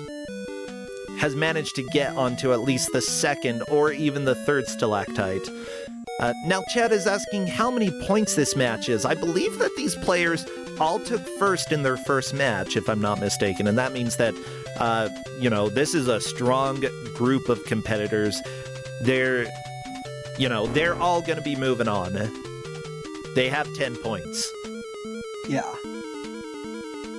Yeah. Made me feel a little bit better about giving this game out. Honestly, I would have been thrilled to have a game like this, Jeff. Absolutely. You know why? Because the worse a game controls, the better I do against other people, it seems. That's fair. Yeah. I mean, it's graded on a curve. By the way, yeah, I played a mystery tournament recently. I won my first 2 matches, and then I lost the next 2. So, no, this is probably the best mystery tournament I've done so far. I'm very happy about it. Yeah, it was a lot of fun, and every game that I played was very enjoyable. Apparently, one of the games that I played, we actually had in Kusogrande, but I didn't realize until one specific level, and the funny thing is, remembering that the game existed when I got there probably made me die on that level rather than actually finish it the first time. Because I started overthinking. But yeah, like Mystery Tournament, as opposed to Kusogrande, doesn't necessarily require people to be blind. Just like if they have too much experience with the game, then they will redraw. Or if it seems like it's going to be unbalanced. But seeing a game, no, it's usually going to be fine. But we try to be as blind as possible in Kusogrande because you never really know how much somebody is going to remember from what they've seen in the past, you know? Yeah, that's true. And there might be different skills involved in something like this compared to a mystery tournament. But oh, Dude made it into the computer room. Very nice. Yeah. Yeah, I'm not completely sure what the timing is for the one solitary dude. It's just not nice timing. Yeah, there's a lot of really tight timing in this, and it may be hard to see that coming across when you're just watching. I do like that Okami gets a laser stuck in the air occasionally because of the rapid fire 2 shots. Like this section here, how do you get this nerd? Let's see, dude. As soon as the guy steps out from the door, you shoot him. Okay. And Okami has been patient. I think you actually need to, like, hold down the shoot button before you get out of the elevator. Okay, that kind of checks out. I like that the enemies never kill Vicky. They're just like, she's cool with us. Ellipsis is in the same location. Oh my gosh, Ellipsis has been making a lot of progress in Striator, not far behind. Really, this is the big wall. Level 4 for a bunch of the players. Yeah, the difficulty does really ramp up here. Although, to be honest, like, level 1 took me... Level 1 took me an embarrassing long time. Yeah, so Okami didn't necessarily crash at first. Okami was reading the info that was provided, and unfortunately waiting on that screen too long appears to have crashed the game. Is anybody surprised? Not really. Should be able to just use the password and get right back into it. Yeah. Unless Okami accidentally Also, starts the game over and didn't save any of the passwords. I specifically flagged for them in the instructions I gave them that Yeah, it will Okami be, just you know, gonna die in order to get to the password entry. That's fair. I flagged for them that even though there's infinite continues, it is advisable to make a note of the password. Blaster? Incorrect? What?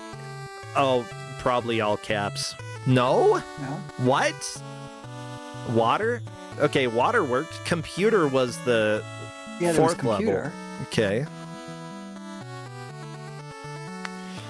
Password boss, being a cruel mistress, and Okami opting to just hop right back in from level 2.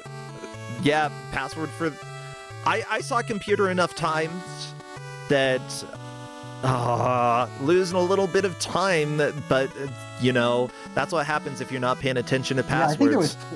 I think it was plural blasters. I mean,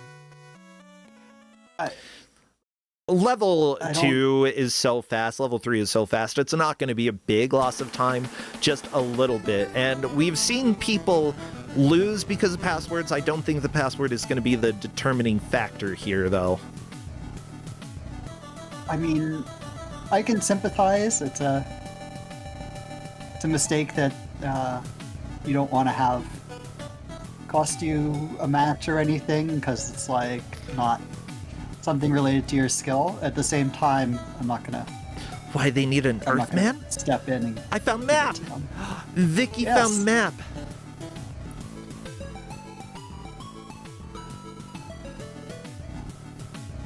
I mean, people are playing on emulators or playing on DOSBox, so they can certainly like take a screenshot of it or whatever.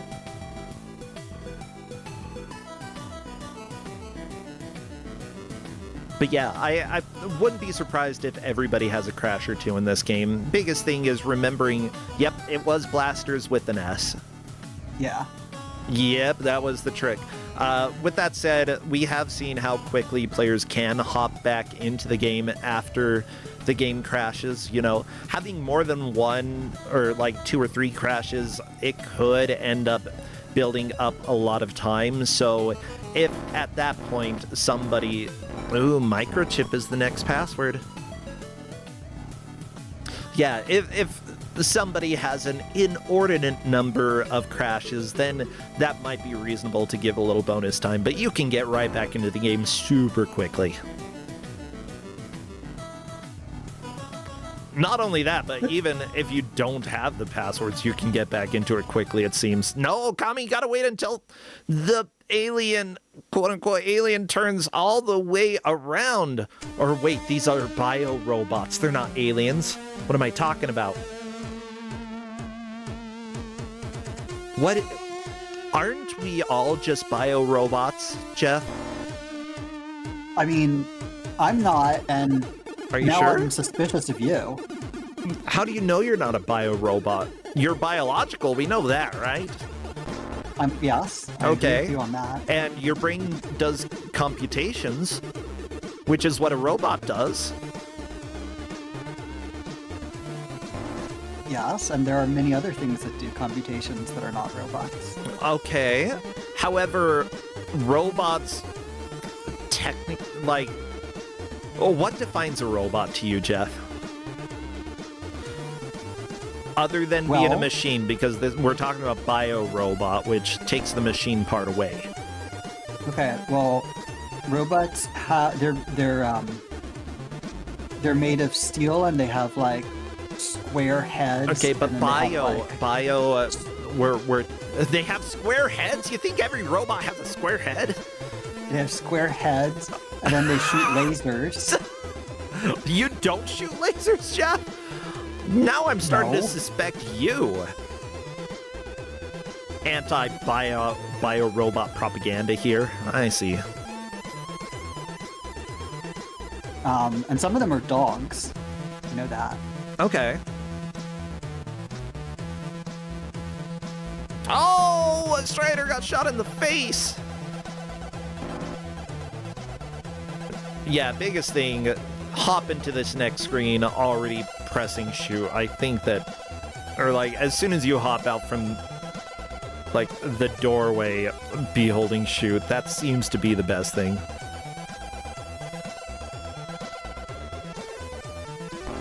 Ooh, some robots participate in super fighting per clades. That's a good point. Okay.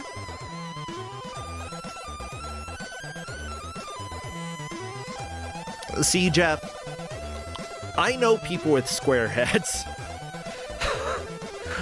They look funny.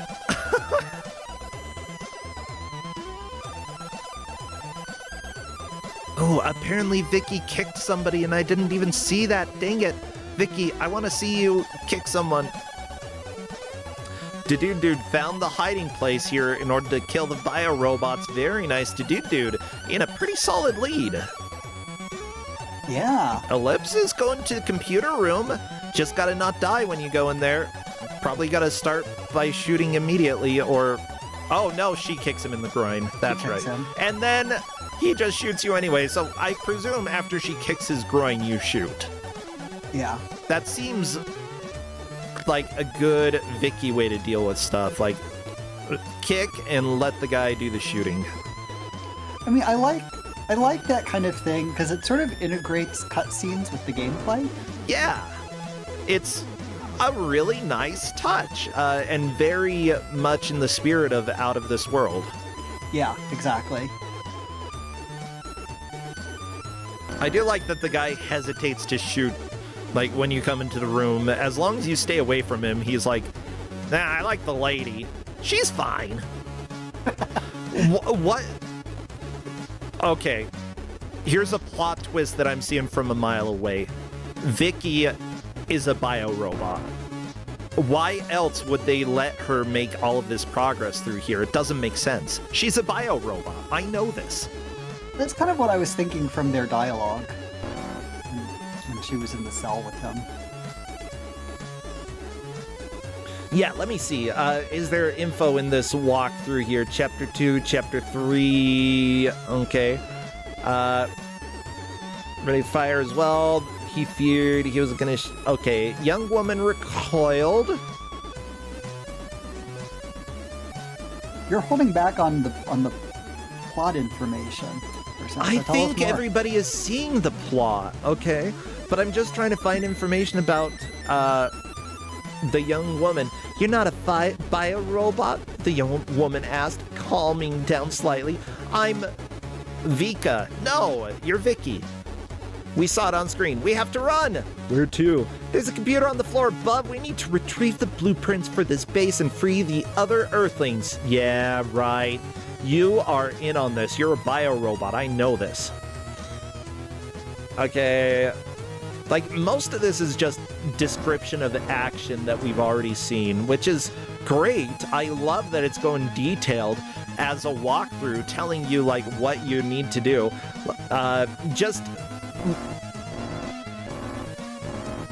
Okay, just looking at this area that they are on in Chapter 4, which the manual doesn't actually break Chapter 3 and Chapter 4 up.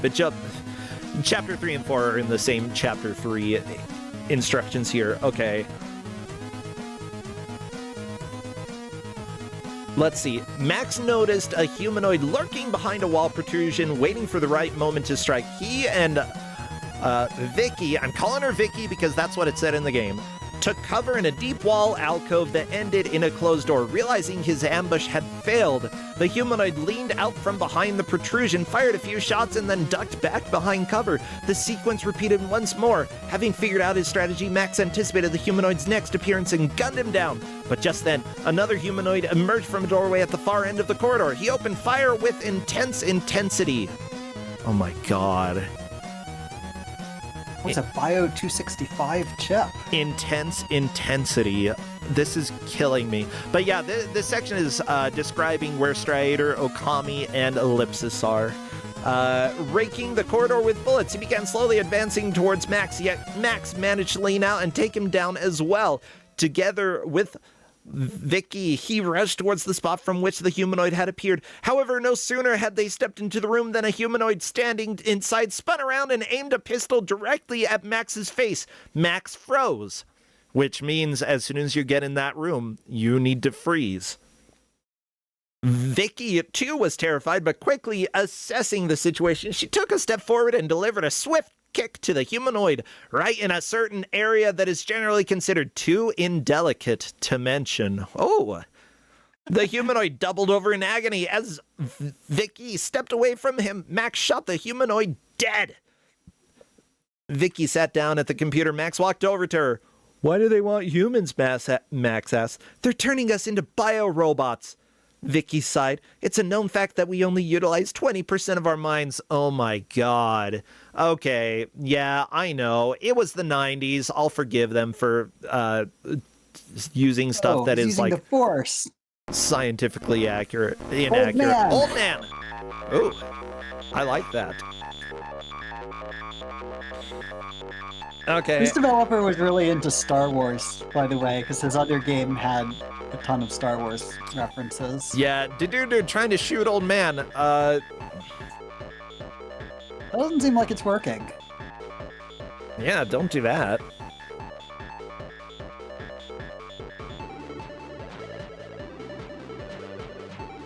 But a bald man wearing a black hat entered the room through the doorway. In his eyes, his pupils seemed to reflect the fires of hell. He approached Max slowly and with an air of grave importance. Max realized that this was one of the bio-robots Vicky had been so terrified of. Max raised his pistol and fired several shots, but the man merely held out his hand and the laser beams dissipated within some sort of force field hovering in front of it. Oh, geez. Okay, I'm pausing this because we're getting sounds.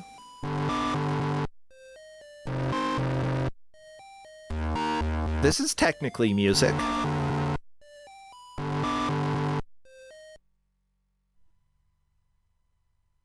Oh, so Max realized that his shots were actually keeping the bio-robot at bay, preventing it from killing him.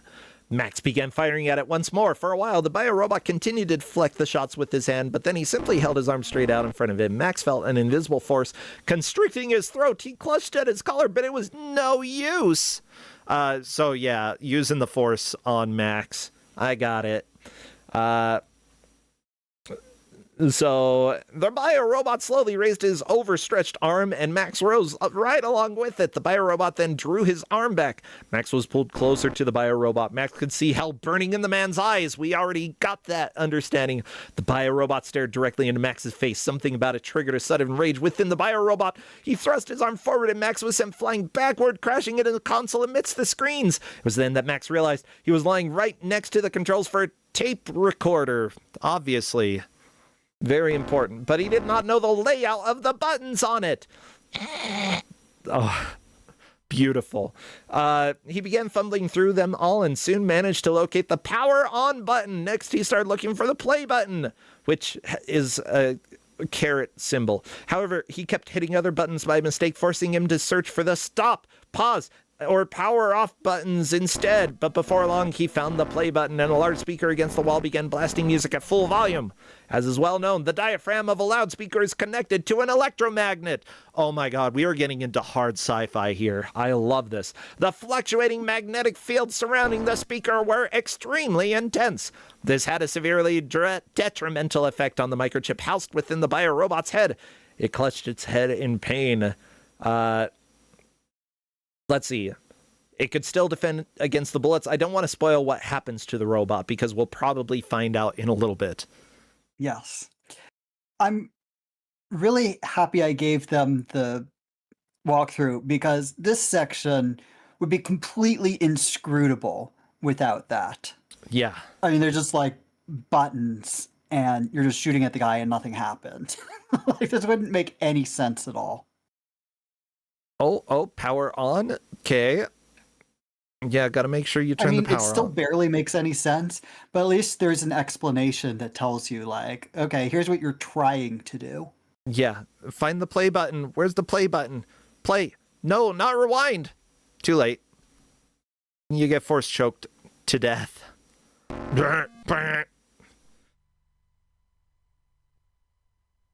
So essentially what you're doing is mashing buttons in order to try to find the play button, in order to play sound.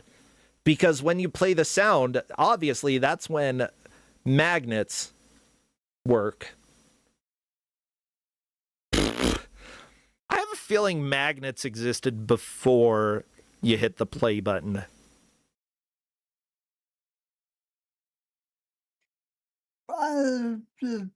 No, but- dude, you got to make sure that it's got to be on. You got to hit the.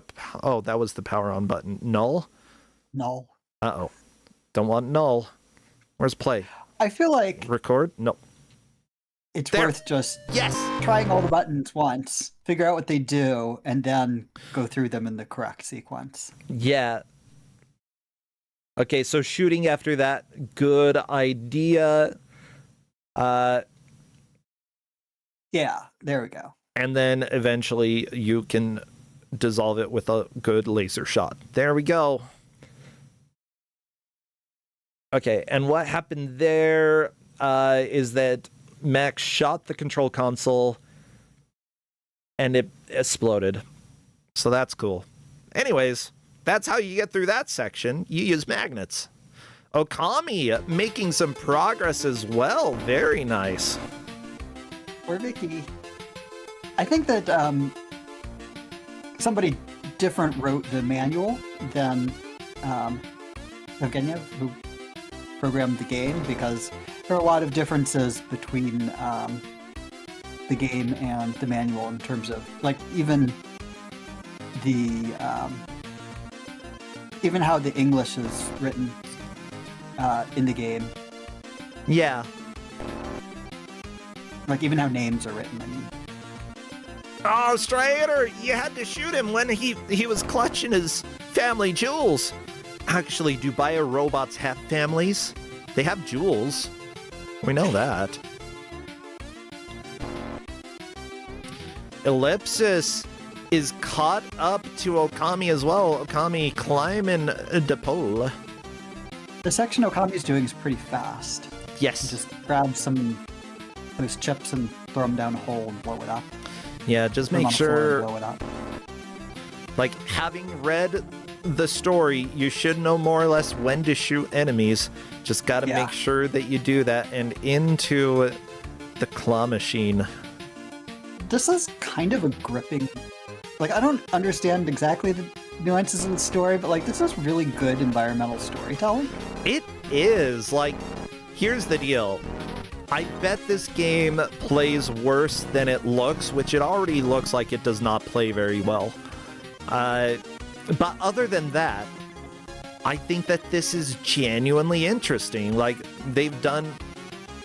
The dev here did a fantastic job, like, bringing the ideas, the like, atmosphere of another world to DOS. And I'm trying to remember if I've played or checked out a DOS version. No, I'm thinking of an Atari version. That version's not good. But, like, being able to bring the feeling of the game into your own country and creating something that, you know, really has at least some of the same spirit, maybe not the same playability. But then again, people might argue about that with the original anyway. It's fascinating. I think that they did a fantastic job here. And honestly, making any DOS game back in the 90s was so hard. Yeah.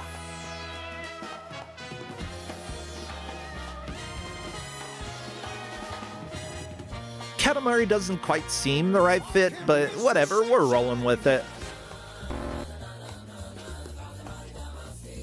Na na na na na na na na da da da da da. Well, we are 40 minutes into this, and I think we are seeing the wall, which is level 7, since the manual no longer tells you step by step every little thing that you need to do in order to make progress.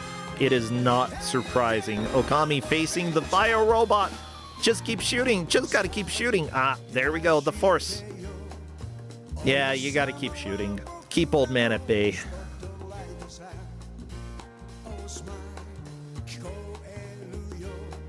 Yeah, this, by the way, actually has an entry on Moby Games, which is kind of surprising. Wow. Yeah.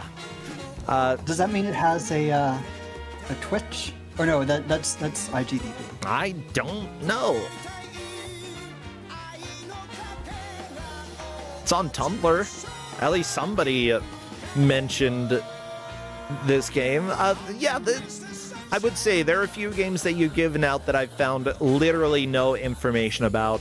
This game, you can actually find a little bit of stuff. Not a whole lot, but a little bit.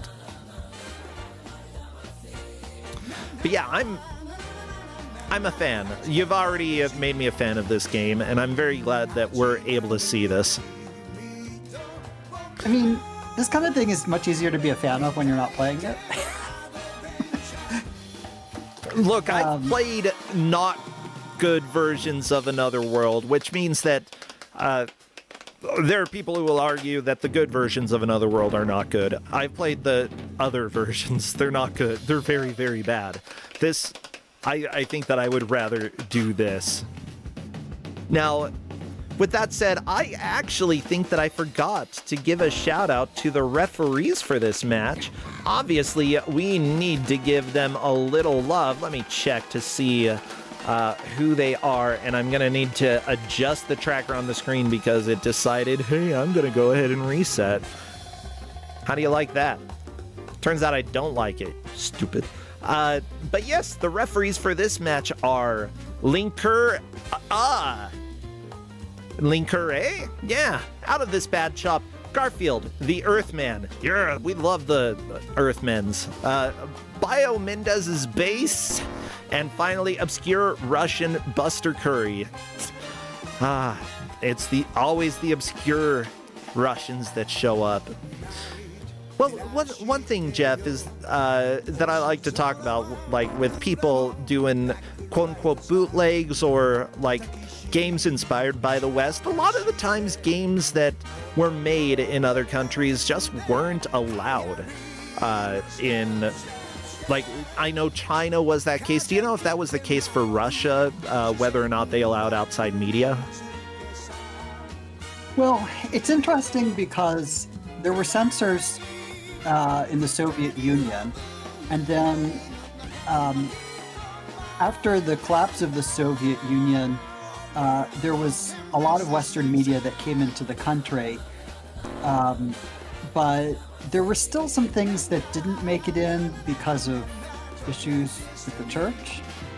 Okay. So, like, specifically religious things wouldn't come in. But there was really a huge wave of Western media that did come in. Okay. So that's why we have, I mean, this developer in particular, like in '95, when he made this game and also his other game, Sanka, had like tons of references to things in Western media like Star Wars and Michael Jackson, because that's when like a lot of these things were just reaching Russia for the first time. Yeah. So it was kind of a fascinating time over there. Just one of the things I really like about Sanka is it kind of fuses like traditional Russian story tales with all this Western media that was just coming in. This doesn't really reflect the traditional Russian fairy tales as far as I know, but just gotta shoot, Okami. Just shoot. Just shoot. That's but it okay. does have, clear Western influences. Oh yeah. That's fascinating. I'm glad to know a little bit of like the difference for what was happening there, because yeah, the influence from Western media is very, very clear here. And if it was a period where they were allowing external media to come in, it's kind of a celebration of media that they were just starting to be able to get over the last, 10, 15 years. DOS was really popular over there. They didn't really have Amiga so much, and Atari ST was kind of spotty access. Yeah. So, a lot of stuff got made in DOS there, which is why I find so much of it. That's not too surprising. It's there's going to be a home computer that stands out in any area, and, Windows won a lot of stuff in the US. It's not too surprising that, in post-Soviet era Russia, a company from the West would end up, taking over a lot of the market there. It's just, I didn't know about that, I think it's actually, it goes back a little bit earlier. I think it's because Microsoft localized MS-DOS for use in Russia, that the Soviet Union allowed it in as an official operating system. Okay. And so they already had a hold in the market, although, a lot of the Soviet Union had a lot of their own computer systems that were earlier systems in the 80s that are kind of fascinating. They were sort of rip-offs or clones of Western technology, but they did have DOS computers, so they're actual PC clones. So yeah. It's a lot of neat stuff.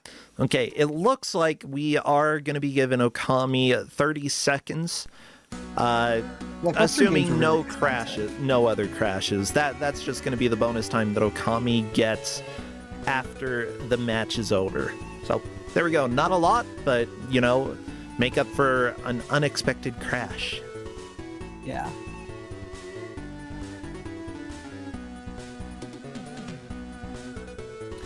Yeah, I can imagine. Oh, that tends to be the case, especially now when any sort of leadership changes or anything happens, that the companies look to see, can we swoop in order to dominate a specific industry? Do we have things prepared, or if not, how fast can we prepare them in order to make them work? It's. But, I approve of, localizing things and making things work for different groups, because, honestly, everybody should have access to, especially the information that comes from, internet technology. It's very important for us to have, I think, free or at least relatively cheap access to information. And the more that we have it, the better. Yeah, spoilers, I grew up in a cult, and that information really, really helps people get out of cults. I think that information is very, very, very, very important. And it allowed, having access to information and modern-ish systems at the time allowed people to develop art that reflected their own culture. Yes. So, Russians could make art that developed Russia and culture, and Slavs and Slavic countries could do the same. There was a lot of Polish art that developed internally in the country, and so they weren't just, only getting to see, American games or English games or whatever. Yeah. So I think that was really important, and now being able to look back at the history of these games in these different countries, it was really neat to see what got preserved from those time periods. Yeah. Yeah, making your own art is very important, even if it's not using the traditional media of where you're from. Oftentimes you're going to see crossovers between what your culture finds important and what the technology is able to do. And for sure, we see a little bit of that crossover, the influence inspiration from Western media, you know, a little bit of clunkiness, but still, like, we've got a story, we've got, like, I think the developer cared more about people making progress than necessarily solving the puzzles, especially early on, you know? They're like, we're gonna have the information there, and that's great. Even now, if you look at Steam games on Russia, on Steam games that come out of Russia, like you'll see a lot of games about quadrobing, which is a trend in Russia among younger people, which is furry isn't quite as popular there. Okay. So quadrobing is like dressing up as an animal and doing aerobic activities. Okay. And it's somewhat analogous. It hasn't really caught on in the West as much, but people make like quadrobing simulators are really popular on Steam, and it's kind of a way to reflect local culture. And you know, some of the games are various levels of seriousness, but like it is a way to reflect like local culture through art online that is an expression you just don't really find from other places. My gosh, I'm looking at some of the costumes for these. They're so cool, and they look very much closer to like traditional styles than necessarily like a Western. Let me see if I can pull up a picture here that I found. I love it.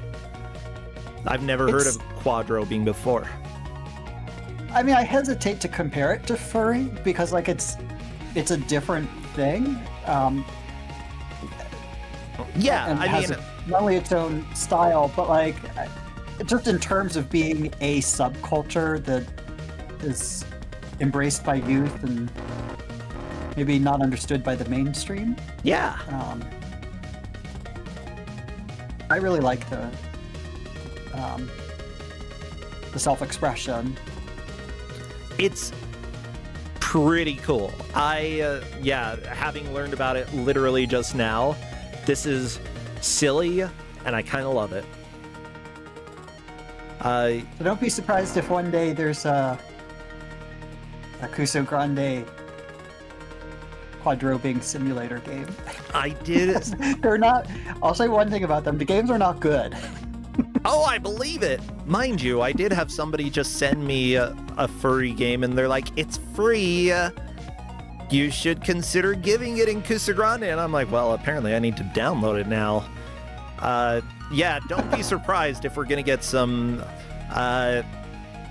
so a variety of games. That's kind of how Kusogrande works, you know? Okay, Ellipsis break, trying to get through this section. I think Ellipsis is going to do it this time. Very nice. Pull him close. Throw! Find the power button, and then find the play button.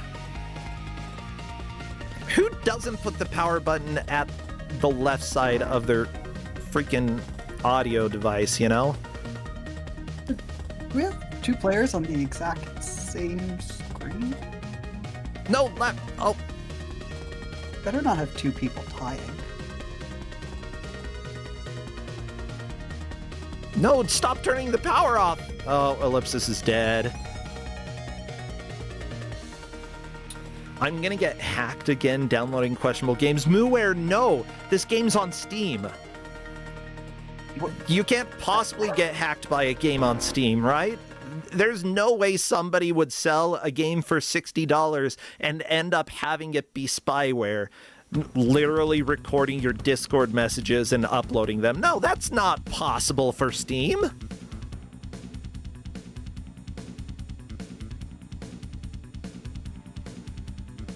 And just to confirm what somebody in chat is saying, Bear's Cave, quadrobing is spelled Quadrobing.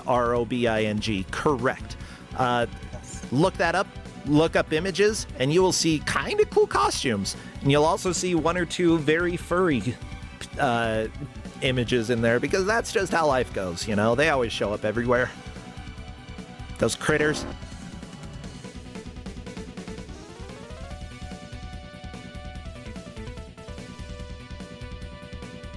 I'm having fun with this game, and right now I love that it's close enough between Dude and Okami of Games that I don't know who is going to win. It's probably going to be one of those two, but it still is uncertain. Ellipsis, did you make it past Old Man? I think Ellipsis beat Old Man. Yes. Ellipsis on to level 7 for Vicky. I will say, number one, I am really impressed how far all of these players have gotten. Because level 8 is way, way, way further than I think than I expected anybody to get. I was thinking like level 5 maybe. Okay. Level 6 at the absolute outer boundaries. Yeah. And number 2 is really competitive. Like, I was wondering if somebody, some of our players were just gonna like zoom ahead and leave everybody behind, but like it's within 2 levels. Everybody, from 6 to 8. Oh yeah. It's been really great for a game this difficult. And, it seemed early on that there was a lot more of a spread, and people have really caught up.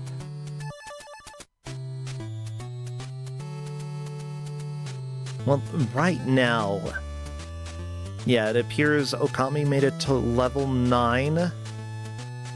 Level 9? I think level 9's the last level. I think it's probably going to be the last level. Ooh, can you shoot? Nope. Lightning ball. Pew! Dude was in the lead for such a long time. Time to fall with Vicky. Bleh. Uh-oh. No! It's a deep one! Watch out! The deep one's going after you!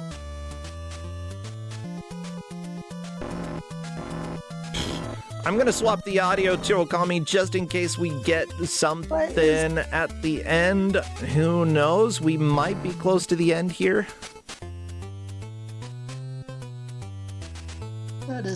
That is some crazy stuff going on in that basement. Yeah.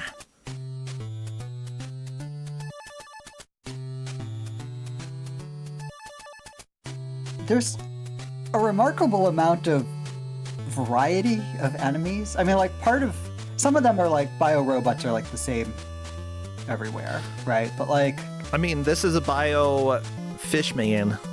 Yeah, bio-robots are like the same everywhere. But like, the Old Man and then like all these weird red people, and then there was like the tentacle monster in the beginning.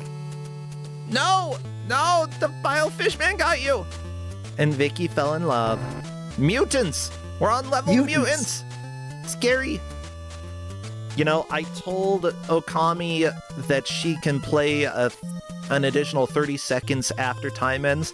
I don't even care. I'm gonna let Okami do that anyway. We're not like, I'm giving the 30 seconds because I'm curious if we're gonna see anything else here. Yeah. With that said, Ellipsis, I believe, is a little bit ahead of Strider. Oh, Ellipsis dying right at the elevator, yeah.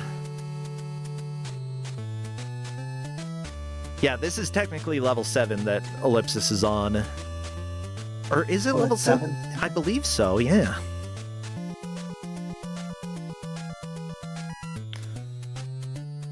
Oh, ye of little faith, saying that we're not going to see any more. We've got 45 seconds. We might see a little bit more. You can do a lot in 45 seconds, like run away from a mutant and then turn around and shoot it until it falls over a little bit. Pew. Oh, or miss. That's okay, 30 seconds left. That's enough time to see something new. Oh my gosh. As the game fades in, like in the start screen, it shows Max.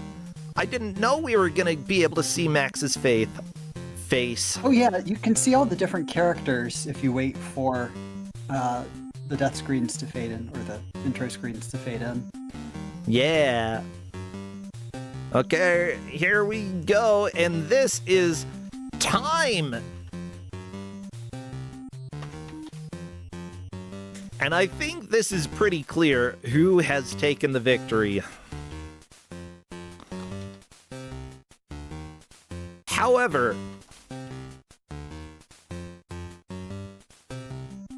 Okami, are you abandoning Vicky? You can't abandon Vicky. Vicky is there for you, okay? Oh, stop farting at me. Wait, excuse me. Go away. I don't want to hear the farts. I'm done with it. Okami is our victor with Dude coming in second, Ellipsis third, Striator fourth. Actually, a very clean order here. Very easy to tell who took first, who came in last. And here is Okami. Hello there. Hi. Hey, congratulations. You made it to level 9. Mutants. I don't know if I have played a video game for the past hour. Okay. I thought I saw a video game, but I was talking to Jeff and saying, you know, this game doesn't look responsive, and it's probably less responsive than it looks. Yes and no. It's one of those games where everything is like, when you take a step, you go a set distance before you can take another action. So Oh yeah. think of it like something like a Game & Watch game. I'll use that as an example. Okay. So when you figure out exactly what steps to do, as long as there's no pause between them, I'll use the bird at the beginning of the game for an example. Because the bird, if you keep going forward, dive bombs you and kills you. So you have to bait it so that way it misses you and keep doing that till you get to the next screen. What I ended up doing was keeping track in my head, 4 steps forward, 2 steps back, 3 steps forward, 2 steps back, and then repeat 3 steps forward, 2 steps back until I make it to the next screen. Yeah. So it's very systematic in how much progress you can, or like how you can get through things.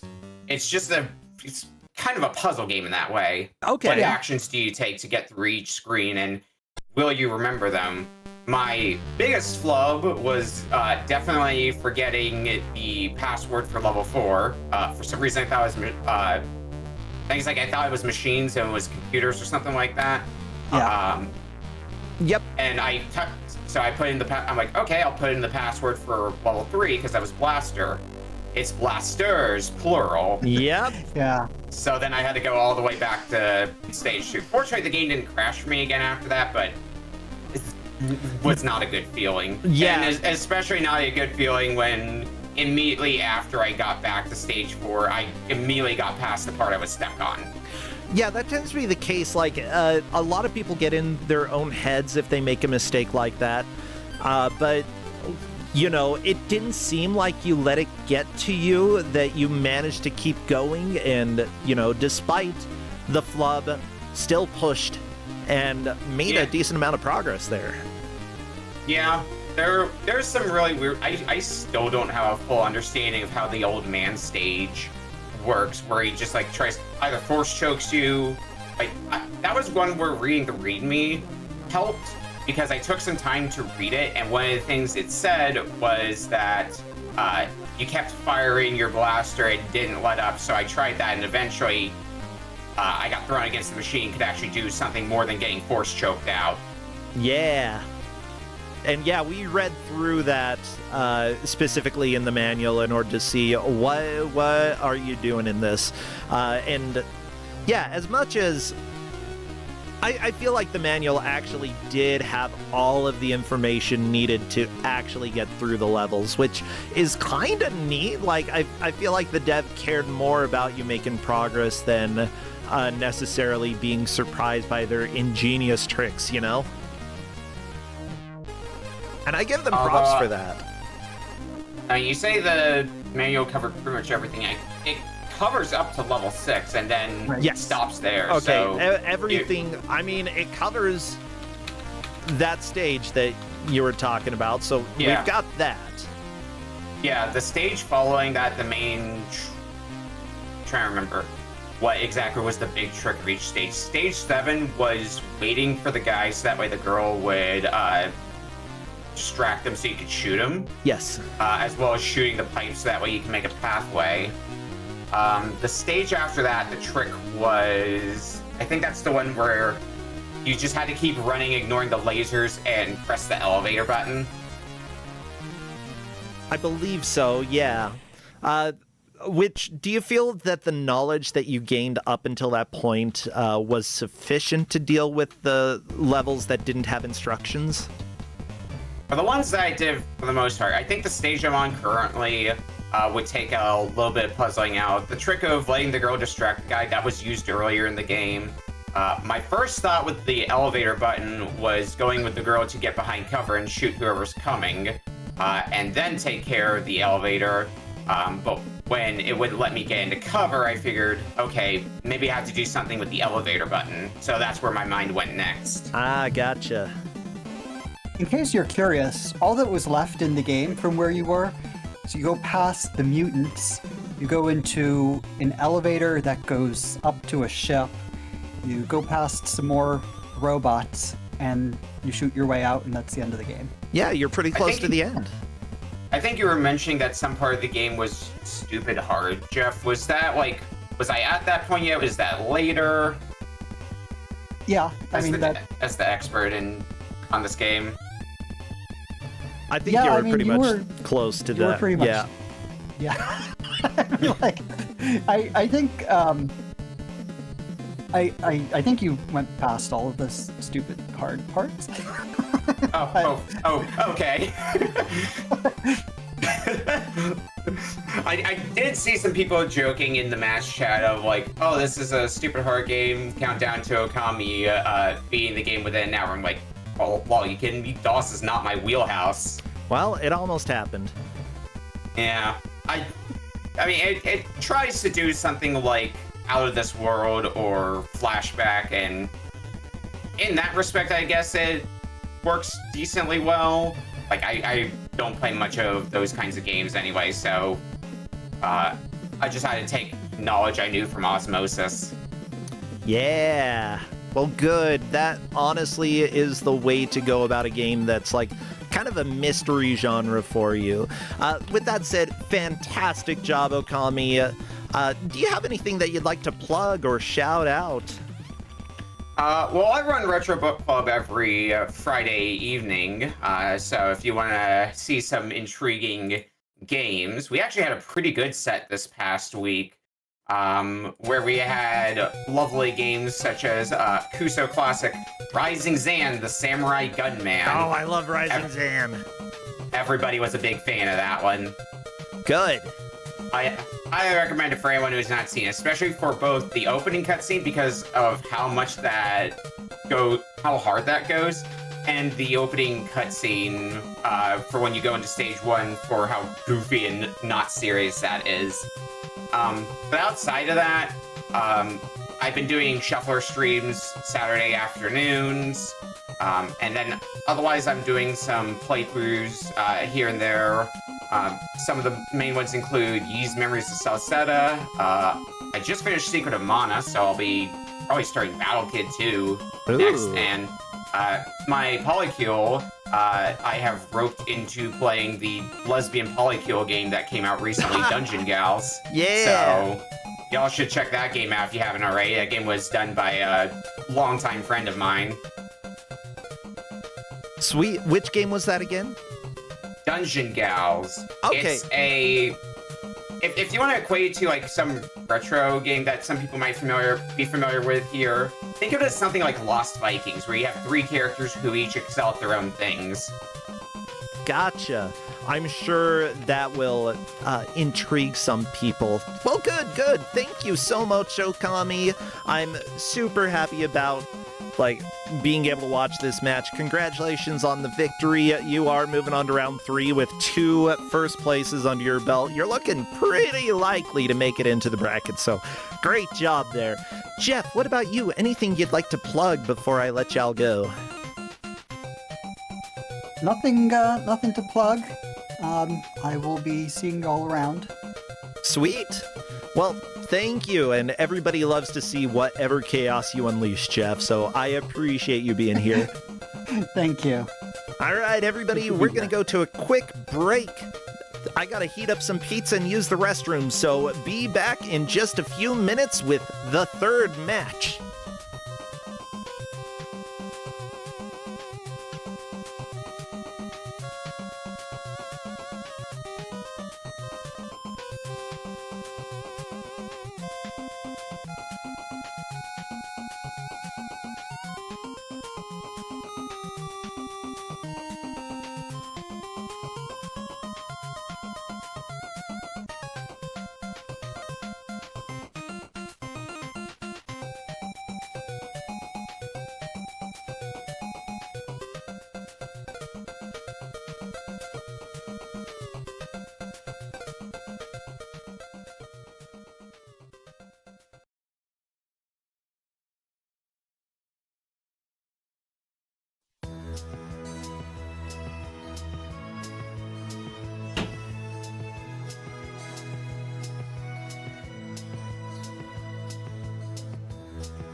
Give me a sec, pizza's still heating.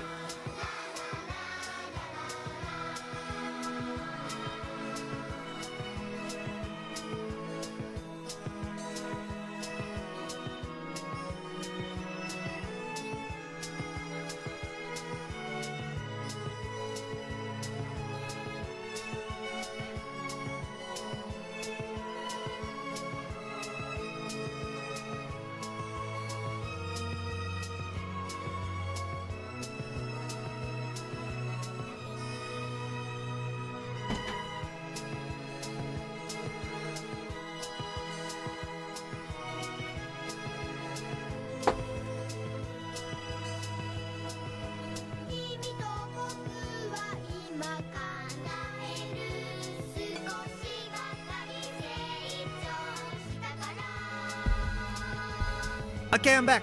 Woo!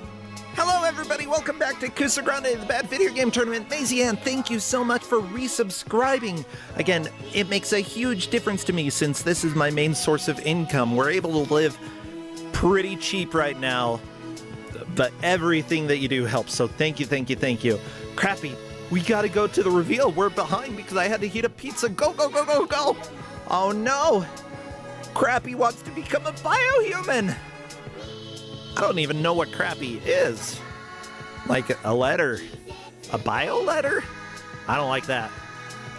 That's like one of those weird letter Pokemons. Anyways, who could our GM be? Well, say hello to our dear friend Biocrappy. No, but not Biocrappy. Neetzl! Come on in, Neetzl. Let's have a game. La la la la la la. Hello, Neetzl. Hello. Hey, How are you? I'm doing great. Like, feeling fantastic. Been getting a lot of good Nest dev work done, and like I'm so excited. I saw your progress. I can't wait to actually test it. But, like early on, like the prototype/demo that's coming out. Yes, it'll be a good proof of concept, but honestly, I don't think it'll be as exciting as the final product, which is good. It means, you know, I'll just be going up from there.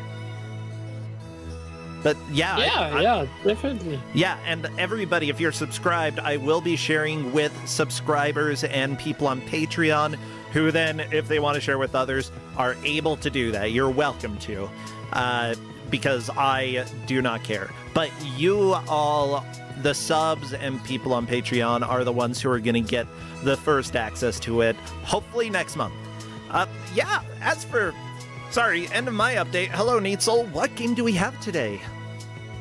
Yeah, so it's going to be a game from my childhood. At first I was like, yeah, this is too good. I can't give this in Kusogrande. And then I remembered that there's a lot of games that I consider good that ended up in this tournament. So I was like, all right, I'll put it on the vetting sheet and see what happens. Okay. And the GM who had a look at it said this was awful to control, no feedback on damage taken is horrible, and the level design is atrociously obtuse and confusing. So I guess it's good enough for the tournament. And we're going to play Mad Professor Moriarty on the Amiga. Not Professor Moriarty. Yeah, it's kind of weird. It's so close to Moriarty. Yeah, I mean, he probably gets that, you know? Yeah. Well, and we'll have time to talk about the game. Oh, plenty of time. The music on this game is a banger, so it's something that already the players noticed. Is that they said at least the music in this game is great. Well, you know why? It's Matt Furness, which everybody will see in just a second. Let me go ahead and turn these tunes on because we've got 1 hour to watch this and see who makes the most progress. Whoever does will be the victor. Moving on with 10 delicious points, whoever comes in last only gets 2 points. And with this match, the third and fourth players will be eliminated from Kusogrande, so it's important if they want to stay in. Of course, I do not judge people based off of how they do in a Kusogrande match, and I never will, because you just never know. You know? Yeah, definitely. The main thing is, like, I was like, all right, I think this game is good. So as a result, I want to give this to people who might exit the tournament. Like, I don't want to give something that's too awful. Yeah. Like last time, I think it's one okay. of the previous time I gave Back to the Future 2 on the Amiga, and that was really painful. This time I was like, yeah, I want something that I really, really enjoy. So here we go. And there we go. Our 4 players are Darunia Sage, Impa Danila, Peachy-chan, and Lupine1. I love that I'm like, yo, I'm updating because I knew that no matter if I managed to get it fixed or not, somebody was going to be like, you need to update it, which I appreciate. Thank you so much, chat. But I wanted to beat you and I didn't beat you. Now I'm sad. Not really sad, but that's just kind of how life goes. Well, let me check to see if they're ready. So yeah, just like Red Mufford just said, we're going to have check boxes because the levels are not entirely linear. It's kind of like, this game has puzzles. It's like you collect items and you have to know where to use them. And usually when you don't know what to do, what the game is going to do is just murder you instantly. Which is one of the aspects I was like, yeah, maybe I can give this in Kusogrande because, the whole we make you die to teach you mechanics is terrible design. Well, we're doing the countdown, everybody. I need all of your best science emotes. Anything that's science-y or makes you think of this game will work. Flasks. Anything else? Anything related to science, robots, if you have floppy disk, one of the enemy is floppy disk. Yeah, spam your emotes because as soon as we have movement in the first stage, I will go ahead and start our timer. And it started. So yeah, so you can play the levels in any order that you want. I gave like an order to the players, so we're going from left to right to make things easier. So this game is an Amiga game. Went in the right door though. No, didn't. So I guess we'll notice them. So what? I think that it would be fine to tell them, hey, not the right door. So that's Sabuza? Yes, because correct. People don't have the. Yep. Yeah, always read what we provide to players. I gave a guide saying. I gave a guide and. Yeah, I guess people don't read all of it. I mean, welcome to Mystery Races. Sometimes you do read it, but unfortunately, it's easy to forget some details. Just knowing a little bit of some of our players, like when there are a lot of instructions, sometimes like ADHD can make it a little bit difficult to remember everything. Yeah. So, like, I don't really fault people too much when that happens. It's just a reality of Mystery Races. Yeah, it happens.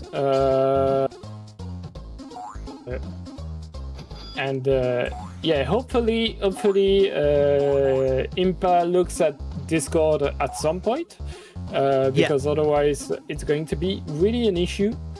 Well, with that said, you do not lose the knowledge that you gained from levels. So if this is a level that people encounter later, like... And to be honest, this is probably the hardest level to do first. Because enemies take a lot of damage. Because something that you can do in this game is like you collect coins, and you can use the coins to upgrade your weapon. Like there's a shop where you can buy stuff.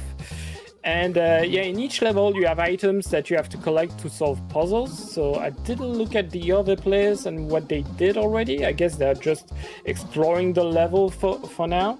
But in this first level, the goal is like you have this massive sound system at the end of the level, and your goal is to collect headphones to be able to get through that section, so that you don't get affected by the sound from the sound system. And for that you need to do a lot of stuff. You need to collect. So on Peachy-chan screen we can see like a computer. It's missing a chip.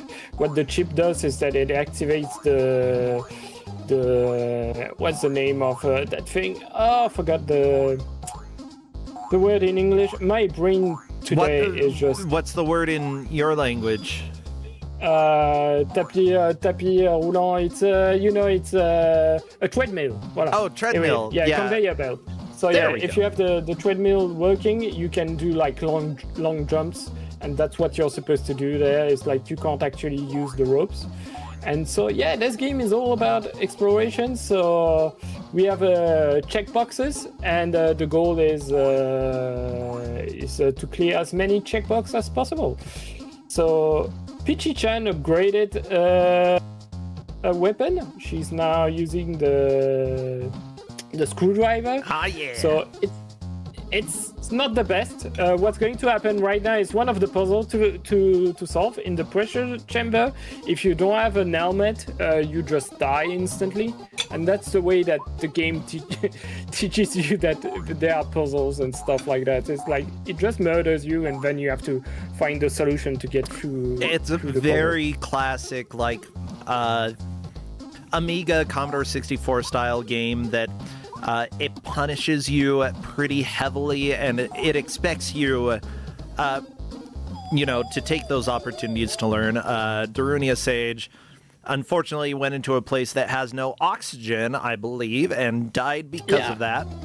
Oh no, you're in the loony bin. Whee! I want to go there. That looks so much fun. Yeah, the story, I'm not even sure what the story is, because just like so many people had an Amiga, but I didn't have official Amiga games, so most of my games were just playing without manuals. And I looked at it just to make sure that it got enough info for players to know what's going to happen. But I didn't read the story. So. Well, here we go, because the story is in the manual. Mad Professor Moriarty is a short-sighted professor. The people who know him say he is a bit of an eccentric. Most people say he is raving mad. He lives, by the way, I use this as a compliment. It's mad as in, like, the fun, oh my gosh, sort of way. I know that it can be a little bit controversial these days, but, welcome to the 90s. You're occasionally going to have language that is a little antiquated. Anyways, he lives in a large, rambling house, and every room is full of his weird and wonderful inventions, most of which have no obvious use. One day he receives a letter from the Lord Mayor. Dear Professor Moriarty, I have been instructed by the townspeople to write to you. They are worried about your inventions. I really do feel that they have a point. Your manic chip-making machine is the last straw. We really cannot have manic computer chips running around the streets frightening the townsfolk. I'm giving you 1 week's notice to close down your laboratories, which I must point out you have not gained planning permission for. I am also asking the local director of the town's lunatic asylum, Dr. Headbender, to call and see you. I strongly suggest that everything is back to normal before he calls on you. P.S. That Cyberation molecular recalibrator you made for me is acting a little strangely. My wife put the dinner plates into it, and they turned into a very expensive-looking porcelain tea service. However, we did not have the same success with the silver bracelet. This has turned into yellow plastic. Your friend always, the Lord Mayor. Anyways, so he's got to close down all his laboratories, otherwise you're going to get locked in the loony bin. Yep. So that's it. You're hiding the evidence, which honestly is pretty appropriate. I appreciate that.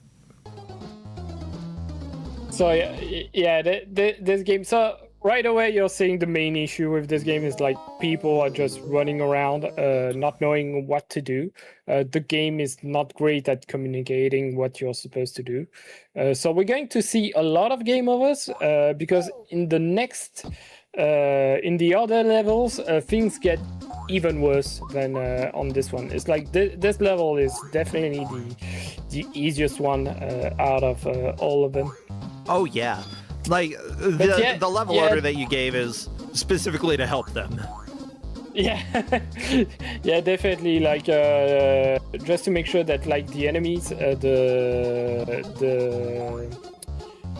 the amount of damage they take before dying, it's the most friendly. It's the friendliest order that I could give.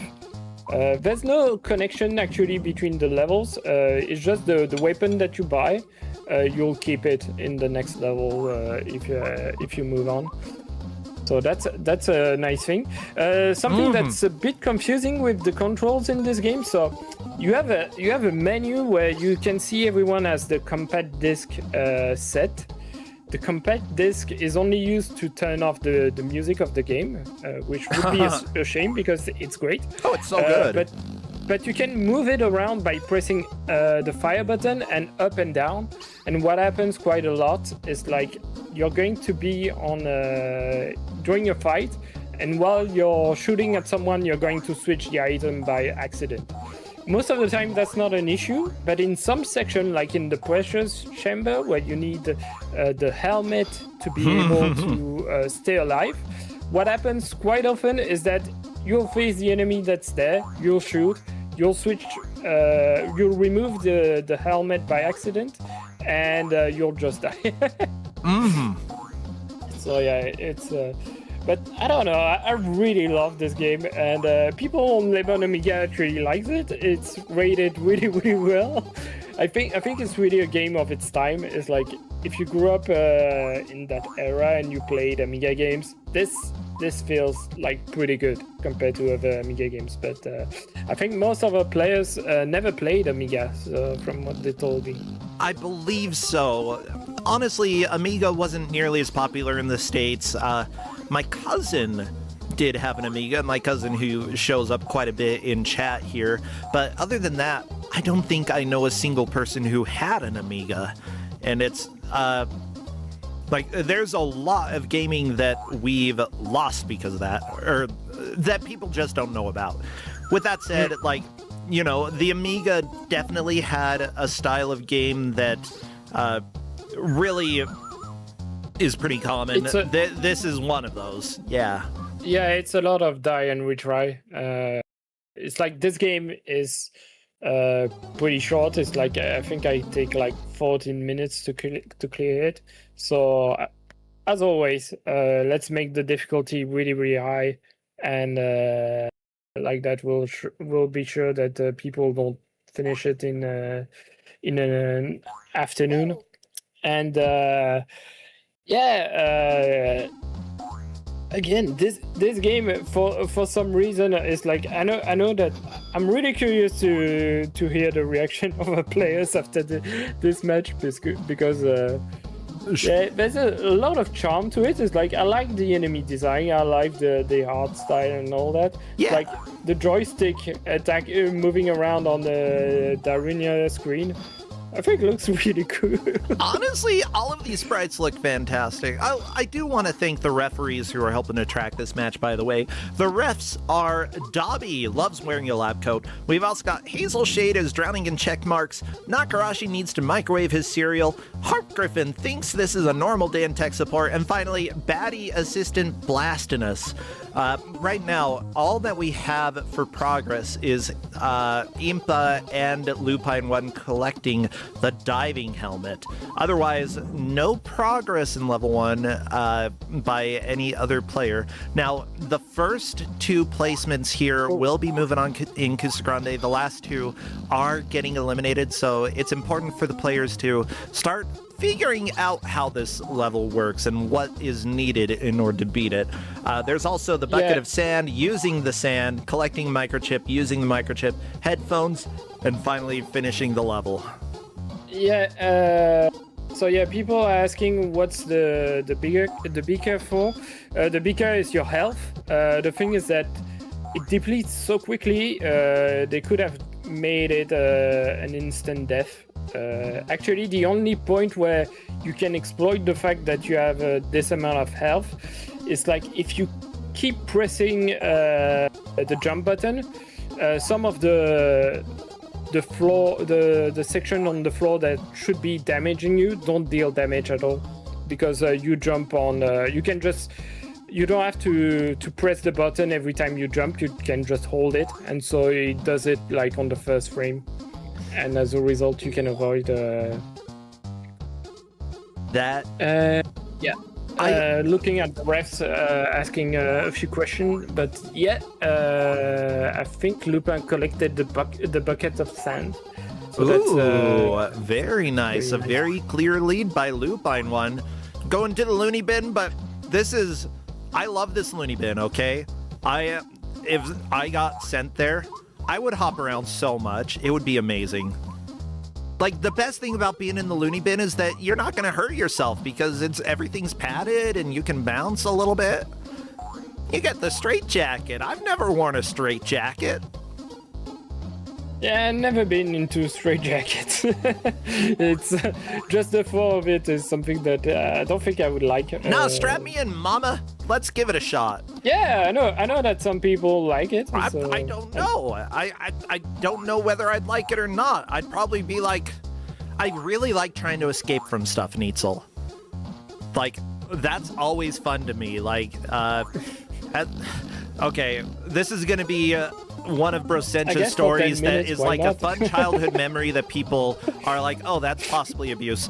But no, I remember when I was a kid getting tied up in my grandmother's attic and them just like my cousins leaving me there and me being like, let's see how long it takes me to get out of these ropes. And it like took me a good hour or so, but I got out.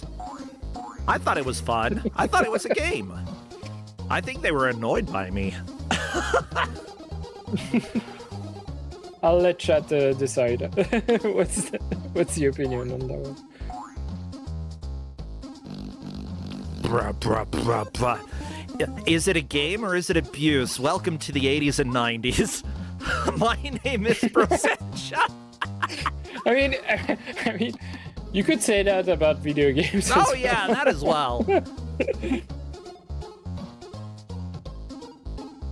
But yeah, so Peachy got the helmet. I'm not sure.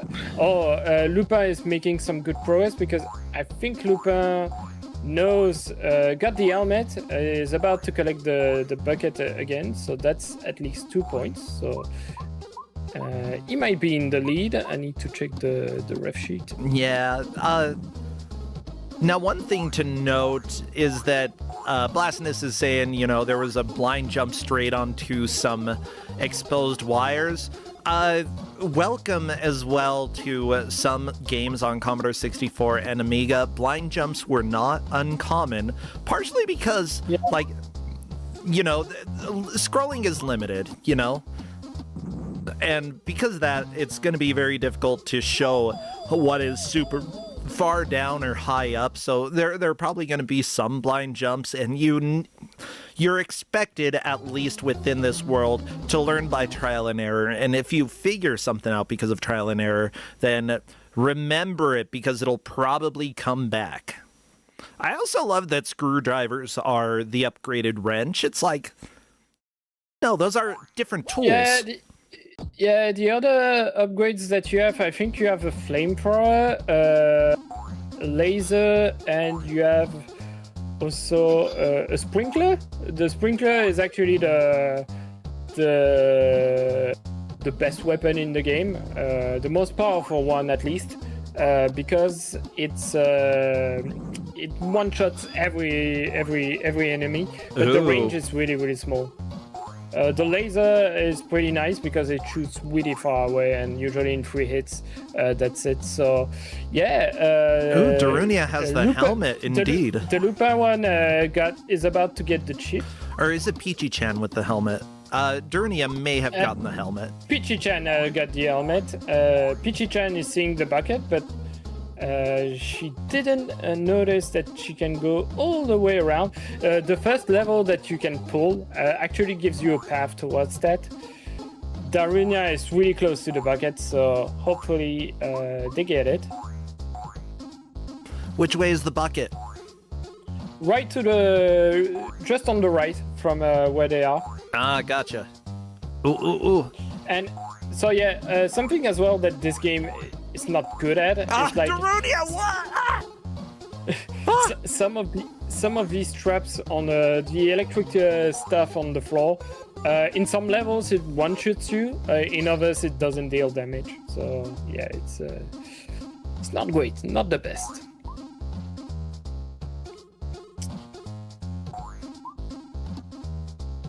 But yeah, the music is nice. It's chill.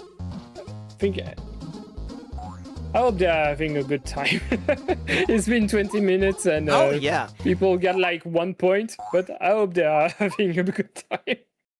Now, for those who are wondering, this music is by Matt Furness. We have heard his music all over the place. That's why this music is good. Like, absolute legend when it comes to music. Yeah, and I think Darunia accidentally turned it off oh, no. by using the compact disc in the menu. It's really not obvious that you can do that. I'm not even sure that the manual explains it. But yeah, just so people know, the other music that this that Matt Furnace made. Wolf Child, Cool Spot. We've got some of the Robocop games, Arabian Nights for Amiga, Zool, Bartman Meets Radioactive Man, Chuck Rock 2. I don't know if I'm winning y'all over with some of these. Smash TV, some of the Lemmings games, Hook. A nice resume. Like, the games aren't necessarily good, but simply put, if you get a Euro game that is not fun to play, that means that the music is probably some of the best music you've ever gotten. Clacks, okay? Yeah, and Space I think Harrier. personally, I played, as a kid, I played a lot of awful games just because the music was good. Tubin. And I think that's probably one of the reasons that I like the Amiga so much. So yeah, Lupin needs to figure out that he needs to put the chip into the computer right there on the left. A clue that you can do stuff is that you have the text about items. It switches when it's related to important stuff, usually. So if you get in front of something that is interactive, usually it would change. It's like you get a generic message, and it changes when you're in front of items that you should use. By the way, Matt Furnace, who made the music, also helped design this along with Sean Hollingworth, who made the Flintstones. And I think that some of our friends here, which versions of the Flintstones, because it appears to be the same version. So it's the same game as the one where you paint the world, but it's not the Master System. Yeah, they did version. other ports of that. But yeah, some of the Monty Mole games, it looks like.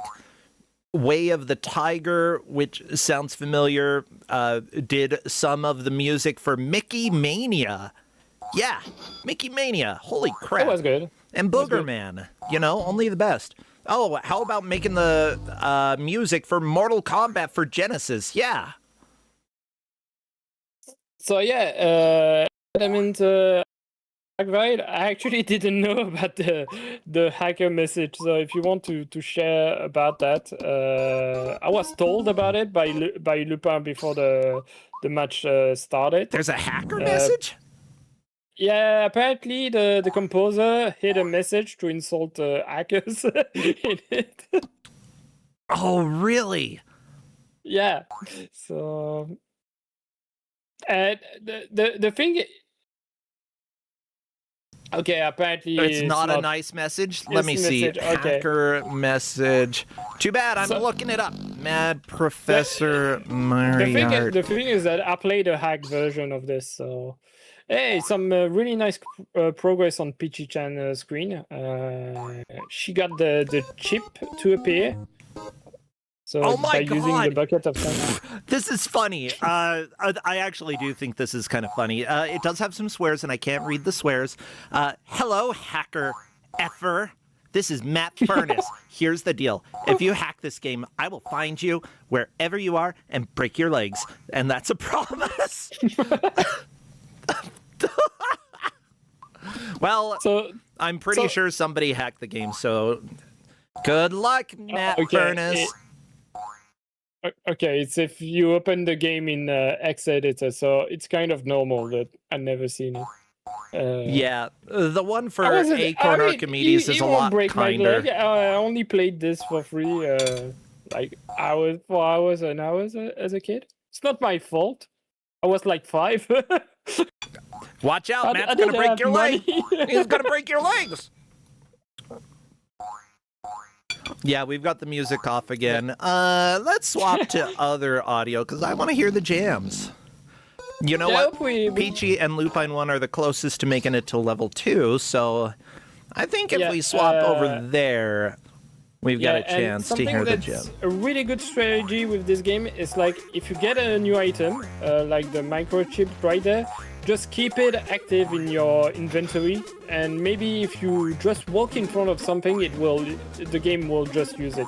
You don't always have to do a special input to use stuff. Mm-hmm. Like right there. If she goes to the right and Oh. jump in front of the computer, here we go. So she used the ship. So now the conveyor belt is active, and she can use the speed of the conveyor to jump across the electric section. If you But yeah, like that electric section, it kills you instantly. The other ones don't. So Gotcha.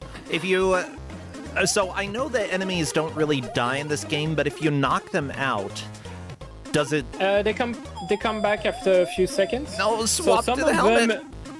Some of them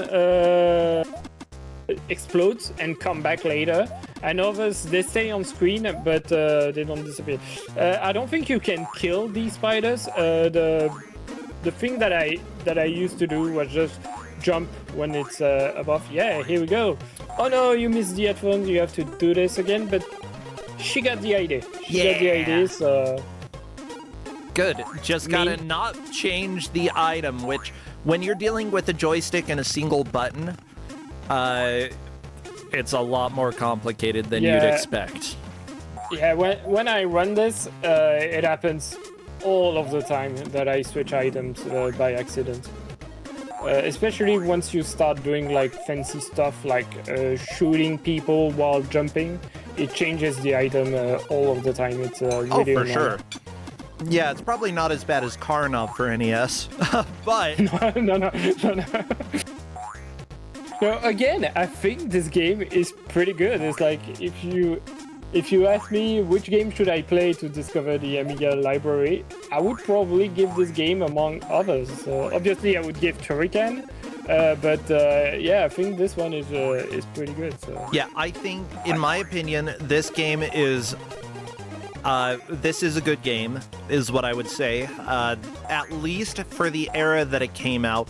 But I know that, like, we have a lot of people in Kusogrande who are more, like, modern gamers who aren't used to old sort of style jank. This is totally in my wheelhouse, and I would love to get a game like this in a match.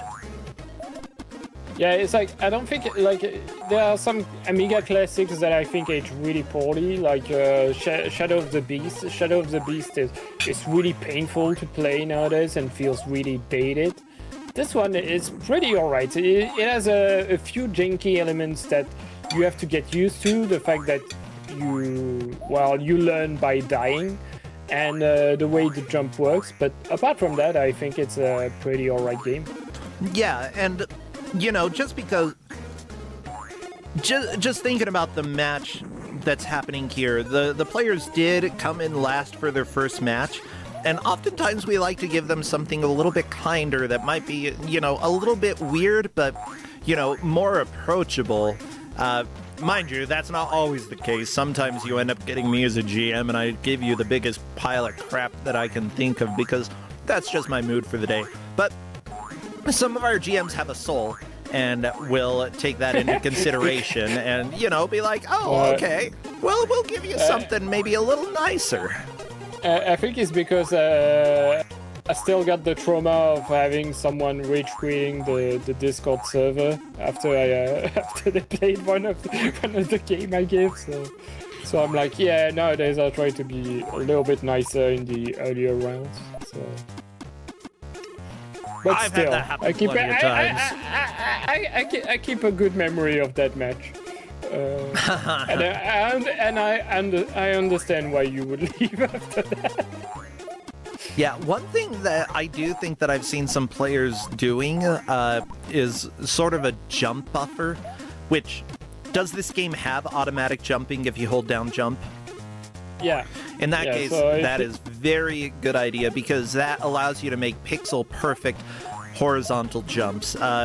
If you jump straight up and then press over and keep holding jump, as soon as you land, you will jump from exactly where you are. Yeah. That way you don't risk moving horizontally, makes precise jumping much more reliable, and tends to be a lot more common in the Commodore 64 and Amiga days. Yeah, jump buffering is great. Yeah, so Blastinus is right. You have to use the sand to make the ship appear into the pressure chamber, and then you have to use the helmet to reach the the chamber. Well, I think that all makes sense. Sand is a silicate, which you need a silicate to make any silicon chips. So, obviously, you would use sand to make a chip. Yeah, like people are saying in the chat, they don't get a point for wearing the helmet. Because I thought, anyway, the step is mostly about collecting the chip, and there are ways as well to do it without the helmet, but I won't get into that here. Yeah, because in the run, I exploit. The main issue with the speed run of this game is that I don't have a lot of lives, but you can exploit a few things when you die and you have the invincibility period. So yeah. Oh yeah. So yeah, iframes, very important to keep in mind whenever you are racing games. You know, if you've got iframes, use them. I was on a podcast actually on Monday, and there was a game. I'm not going to spoil what game because the podcast will come out later this month or next month. And yeah, the game that we were playing, like the person noted, you're using iframes a lot here in order to get through these sections. I'm like, yeah, they're extremely precise, and like if I accidentally die, then I know I can just rush through all of it.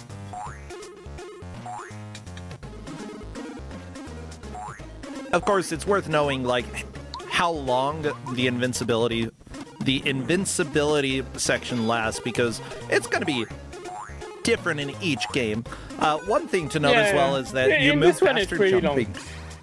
In this one, it's pretty long. So, yeah, the jumping makes you move around like really fast. The thing is that since you have no air control, you can end up jumping into stuff by accident really easily. And there are times where the game just wants to trick you into going to sections. It's trying to mislead you a lot. Like right there, it looks like you have steps and that you could fall in the middle there. But yeah, exactly what happens. Death.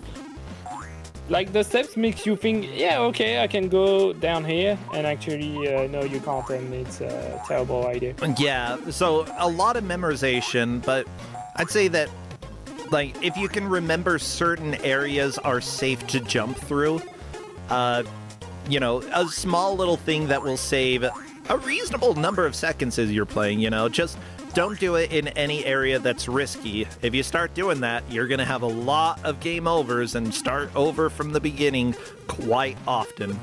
There we go, Peachy-chan getting the sand again.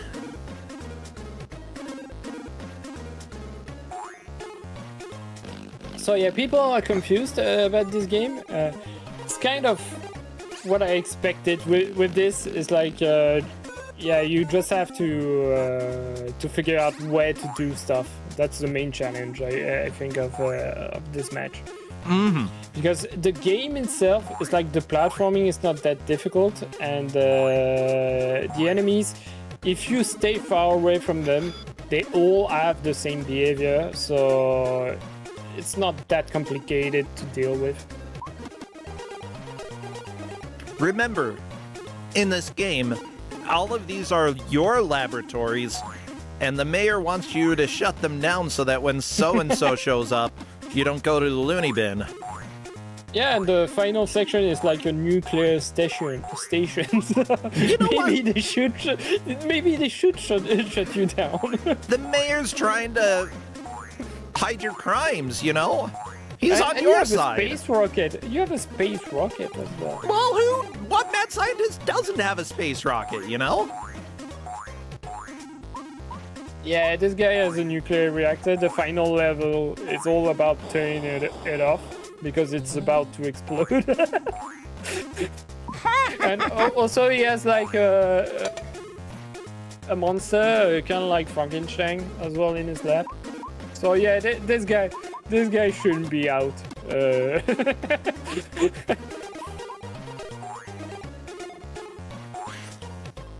But at the the same time, has anybody died from his exploits?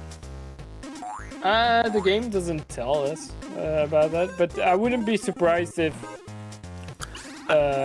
all these creatures are made out of people.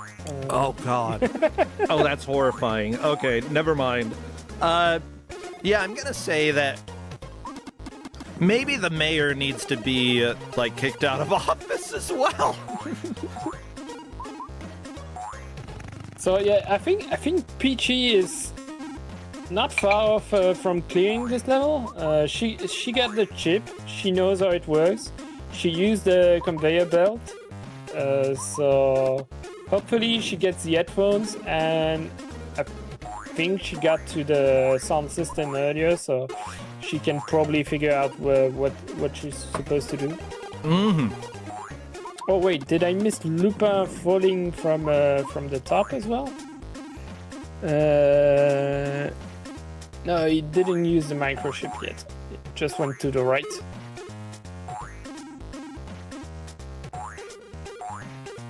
Is that area where Here you we use the go. microchip? Got the headphones. So Oh, nice! hopefully The we're going fluffy to hear the music from stage 2, maybe. Okay, I'm gonna swap Which over to will be Peachy nice. Chan then.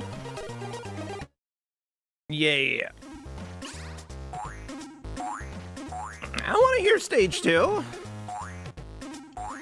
Yeah, stage 2 is a lot bigger and also a lot more difficult. It's like the difficulty really ramps up in what you're supposed to do. There are some really awful sections where you have to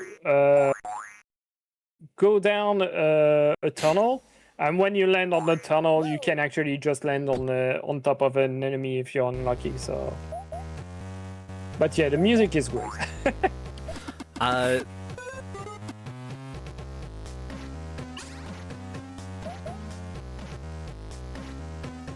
So yeah, in this level, you have to collect. So you have to collect flies to be able to give them to piranha plants so that they don't hit you, and you have to get something to protect yourself from wasp. And after that, what are you supposed to do again? Oh yeah, you need to collect a stick because you have a crocodile who's guarding the main button that you have to activate to shut down this section. Yeah, if she game overs, she has to redo the first level. But once you know what you're supposed to do, the first level, you can clear it in about 2 or 3 minutes. It's not that bad. So yeah, there you need to kill the plants by using what do you call that? Got eaten by a plant. You shouldn't jump into that. Don't feed the plant, especially with your own bod. Unless you want a plant that has your DNA. Like, come on. So yeah, actually the plant that you climb on, you can just walk through it. You're not going to fall if you just walk on top of it.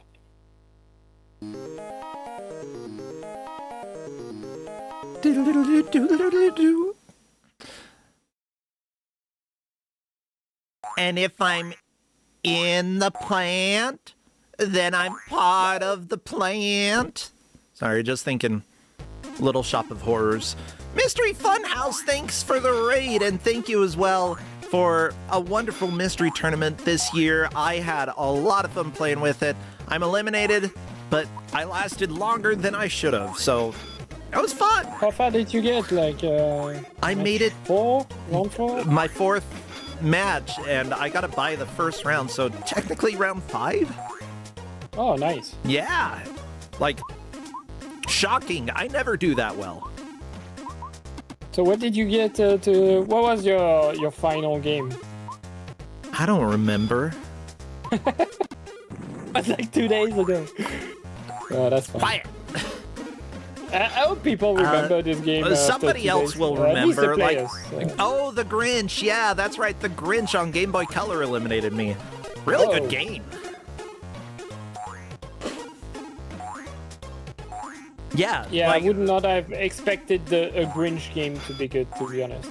Actually, the one on PS1 is alright, I guess. I'm betting that the Game Boy Color might be the best Grinch game. Better, yeah, it might be better. I will say, I won't consider it the most exciting game out there, and I'd rather play other games because it's a collectathon, but out of collectathons, it's high up there.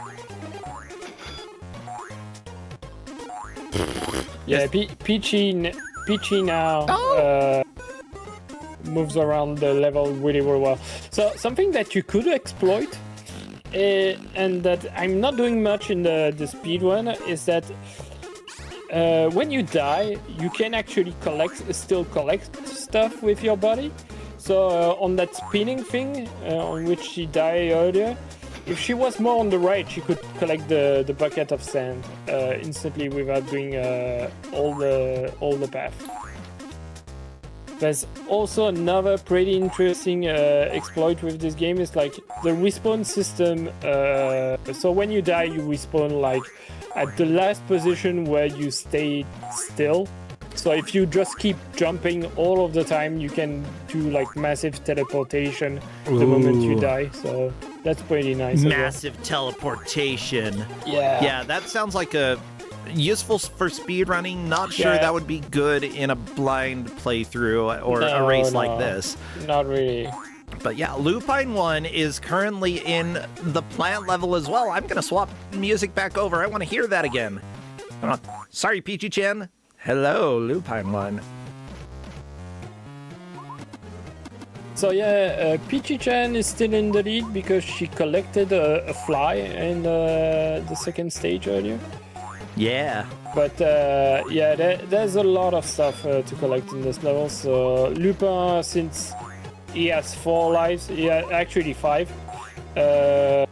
Well, he's probably going to take the lead really, really soon. The flies flying around are probably one of the most annoying enemies in this game.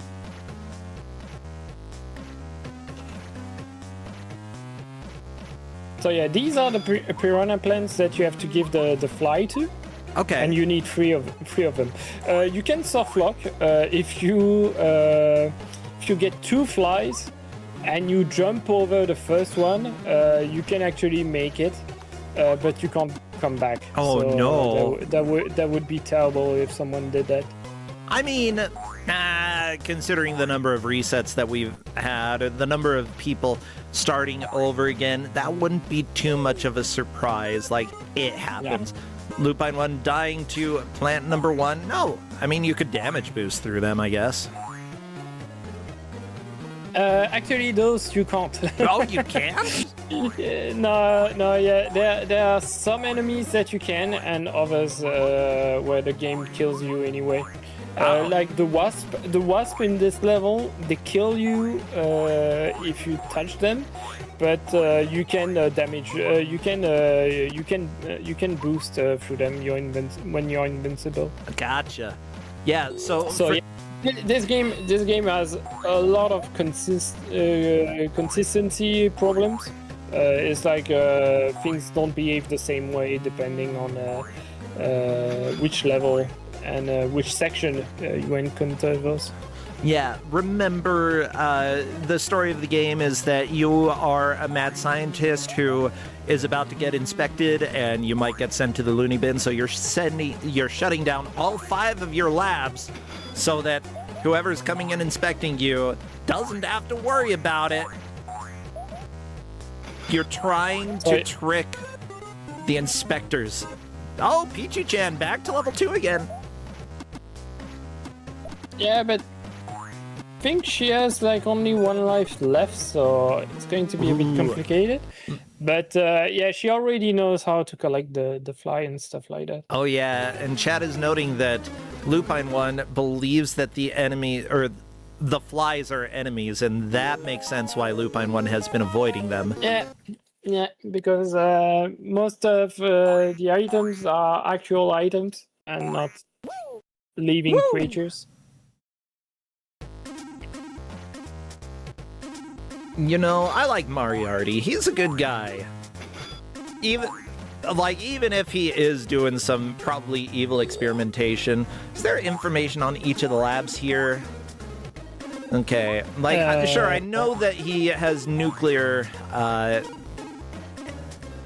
stuff and a rocket ship, but that's just mad scientist stuff. That's what you gotta have. Okay, there's chemical research, there's space rocket development, there's computer science, there's biological observations, and the mystery laboratory. Uh-oh. Yeah, that's where you keep his creature and the nuclear reactor. Oh, that's where he creates the war crimes. Okay. Yeah, that's fair. I think Plus, that... I mean, the way that you have to deal with this creature is really, really mean. It's like you have to use a mirror, and for the first time, the creature see itself in.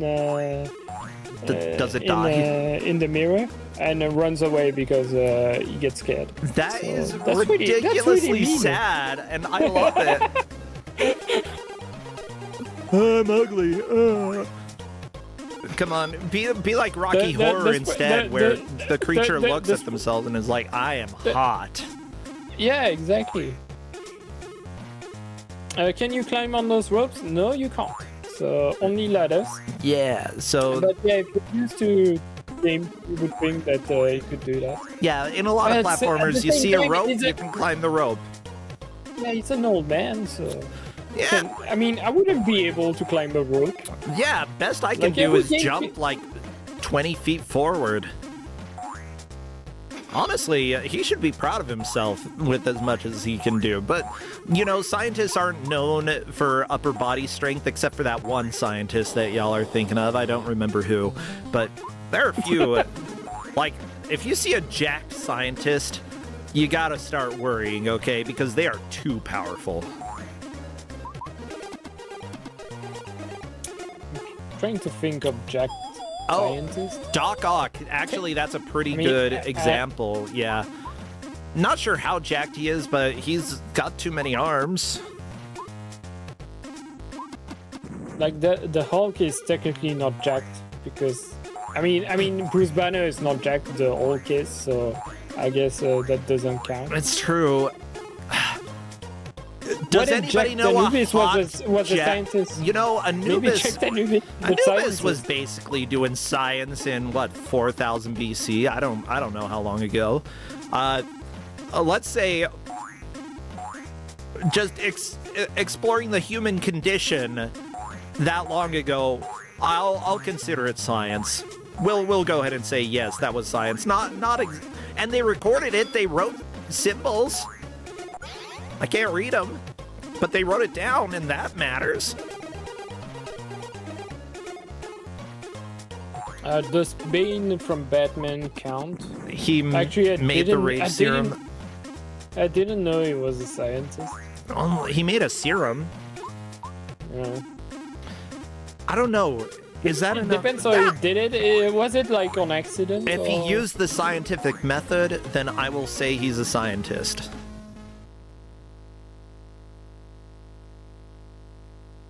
So yeah, I'm Lupine sure went back to level 2.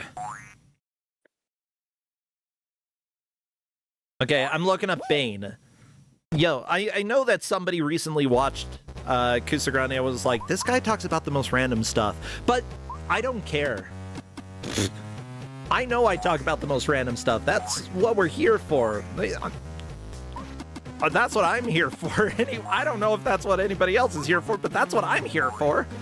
Okay, Bane was raised in a prison, the Peñaduro prison, serving a life sentence for his father? That's stupid. Your father was a revolutionary, so you go jail now. No, that's stupid. Don't do that.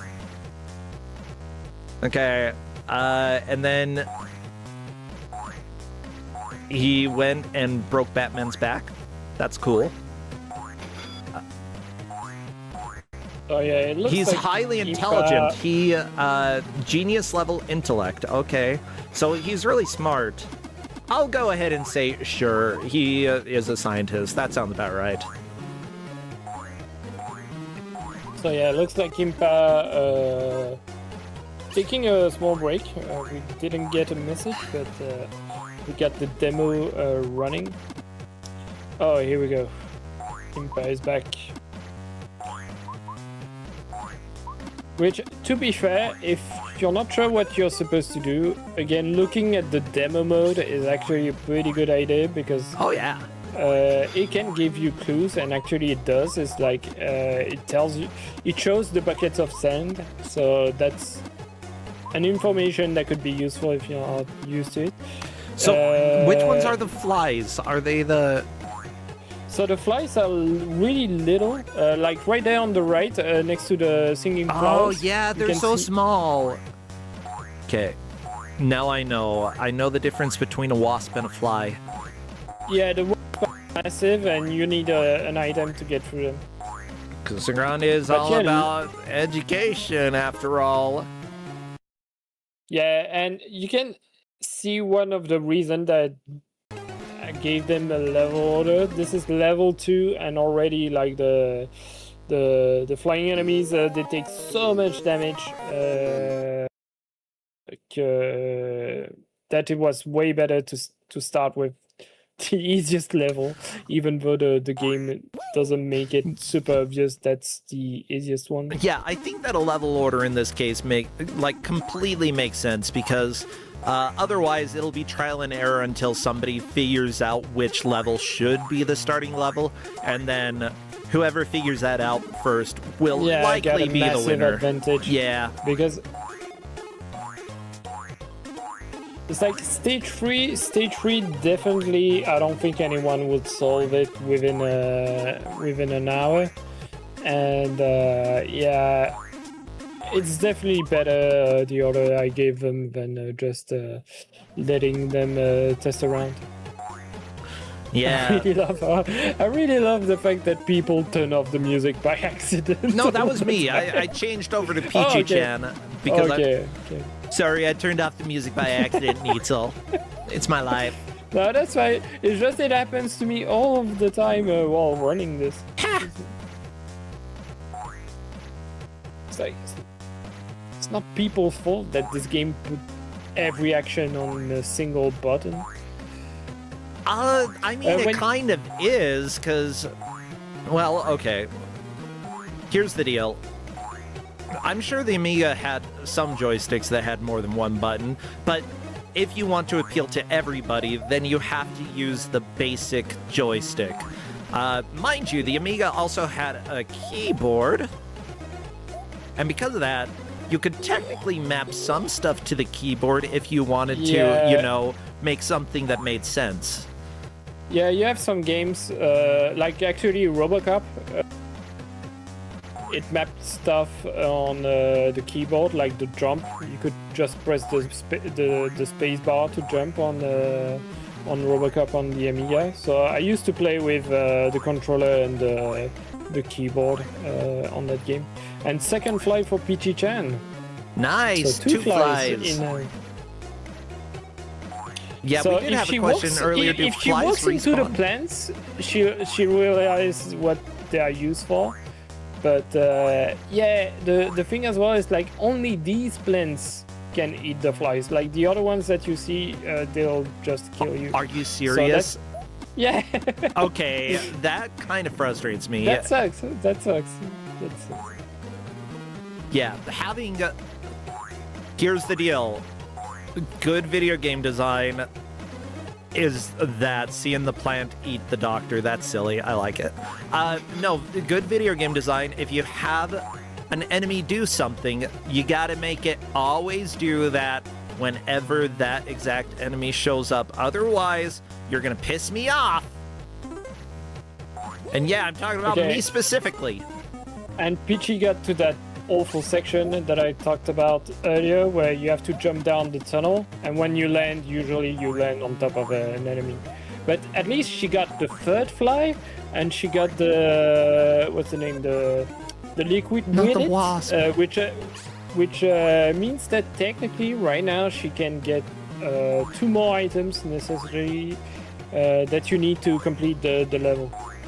So, question: you've got the flask next to the scientist, which Yeah. I've watched. Is that your health? Yeah, that's your health. Well, but that most doesn't seem enemies to will matter. drain it. Yeah, most enemies, like the fly right there, is going to drain your health super fast. It's kind of useless. You can't replenish it.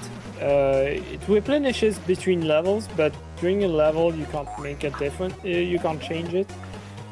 Yeah. I think the only way that you can survive like enemies like that is like the small mouses, the mice. You can actually survive. Okay. If you land on them and you jump right away, you lose a bit of health, but that's fine. On Peachy-chan's screen, like she was climbing the weed and her head struck the salad a little bit. Oh. But yeah, most of the time you're just going to die. So the widget goes below, right there. I wonder if she's going to try that. Oh yeah, looks like it. Yeah, walk to the right. That's it. Jump. Yeah! There you go. Kill them! Kill the plants! Right, so now it's the hardest thing to understand in this level is how to use the fly. The fact that you have to use the flies on the plants on the higher level, that one is super complicated. By the way, to figure out. Zero Hydra, thank you so much for subscribing. I very much appreciate it and appreciate all the support here. We are down to the last little 5 minutes. Yeah, we're very close to the end of this match. I also enjoy that the baked bean image is just a picture of a green bean, which here's the deal. You Yeah, I can know, bake those I know. beans, but green beans suck, first off. Okay, that's pretty much it. That's all I have. Green beans suck. So yeah, at this point, I think first and second place are set. Oh, yeah. Because I don't think 4 minutes to catch up on all that for Lupin is going to be really, really complicated. But right now we have Impa obtaining the bucket of sand. Yeah. So if Impa can use that to make the ship appear, that's no longer a 4th place, but a 3rd place. Yeah, and it's possible. Darunia and Impa, by the way, they've been doing fantastic, even though they are, currently looking like they're going to be eliminated from Kusogrande. Still, do an amazing job, and, the entertainment that we get, I always appreciate. So I'm glad that both of them have been playing. It's been a lot of fun. Oh yeah, I forgot this is 3rd and 4th don't count that much, but yeah. Here we go, using the bucket of sand, so that's really, really good. Very nice. A little more progress is always welcome. And, everybody remember, not every genre clicks with every player, so there's no shame in not doing well with a specific game. It just might not be the game for you. Yeah, or it plus- might be a genre that, you are like, oh, I didn't know much about that genre. I want to explore it more in the future. Yeah, plus for both Darunia and Impa, I think it's the first time playing an Amiga game, so yeah, obviously it's a lot to get used to.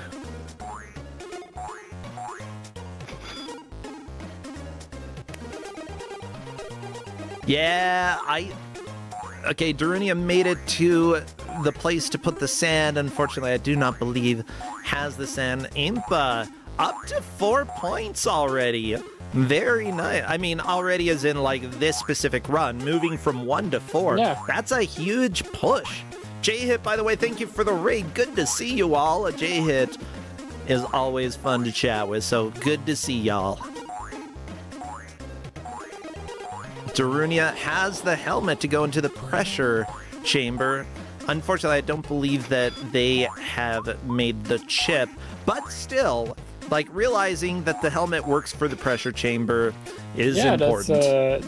It's progress. Yeah, it's knowledge. Like, I learning... mean, we don't count it, but it's knowledge that you get, and it helps. The knowledge always helps. Yeah, it's a little, like, too late in this specific match, but considering that all of the players appear to still be learning some of the mechanics of the game, learning how it works, it's always good to see people still doing that. Often means that they didn't hate this game as much as they could have as well, you know, that they're still trying and discovering new things.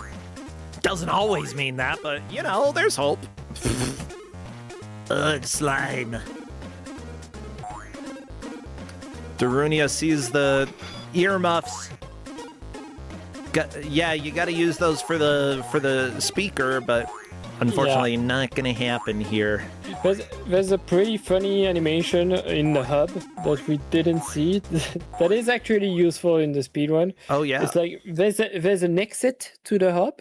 You can try to exit the game, and someone kicks you back inside if you try to do. Oh, are you serious? That's yeah, great. It's a pretty fun animation. Well, everybody, that is time. And it's pretty fun because it allows you to navigate the hub a little bit faster. So. Oh, that's great.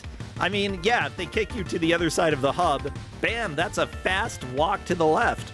Fantastic. Well, the results are in. Peachy-chan is our victor today. Lupine won, taking second with 9 points. Impa and Darunia, unfortunately, are eliminated, but give it up for them. They did a fantastic job keeping us entertained and honestly just staying and doing as much as they can. I'm going to welcome Peachy-chan in to come and chat if they so desire. She would be fun to talk to.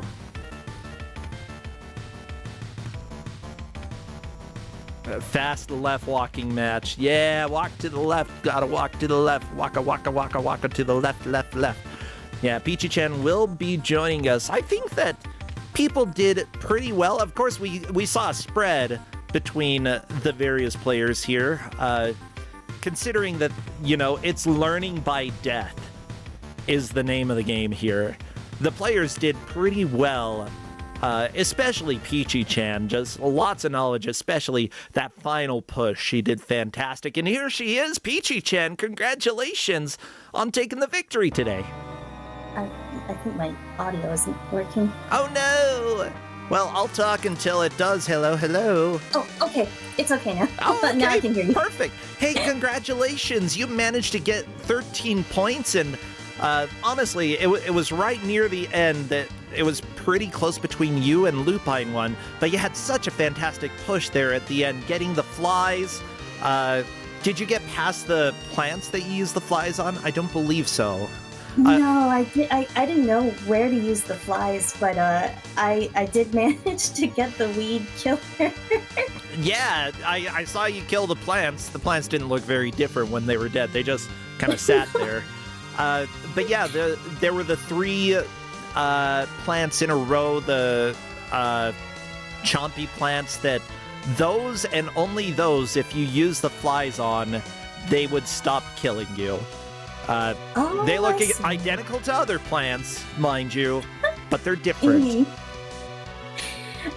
Yeah, sometimes this game is bad at maybe explaining things. Yeah, I think that might be one of the quote-unquote worst things about the game, but there's also a joy in exploring, like, at sort of the weird things that happen in it. Like, the art, I think, is really charming in this game.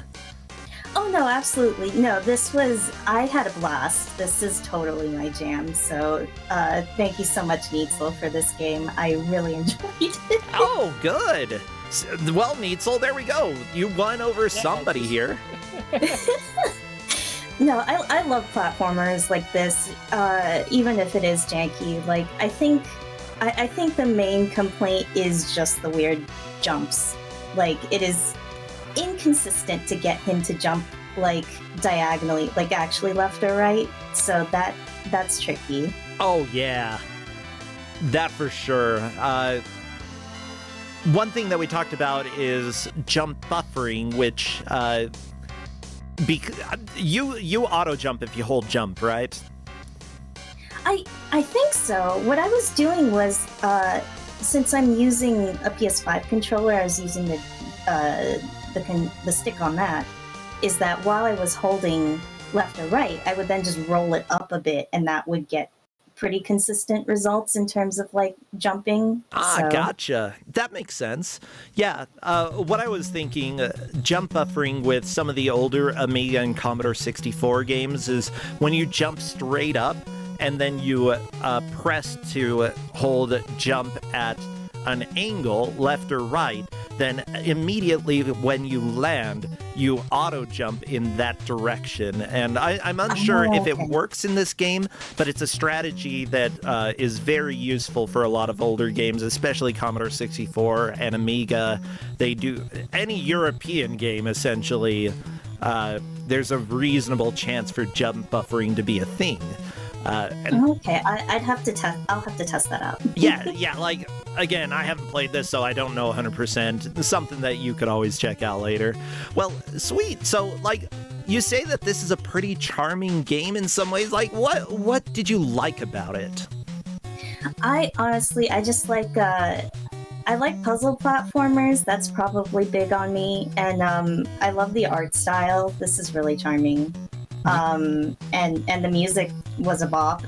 Oh yeah, I mean, it's Matt Furness. It's definitely gonna be a bop. Yeah, Neitzel was saying that, like, you know, this was a childhood favorite of theirs. And I think I understand why. I do. It's remembered pretty fondly in the video game world as well, as far as I can tell, the Amiga world, that a lot of people who played this when they were young definitely enjoyed it. Is it perfect? No, but not every game has to be perfect, you know?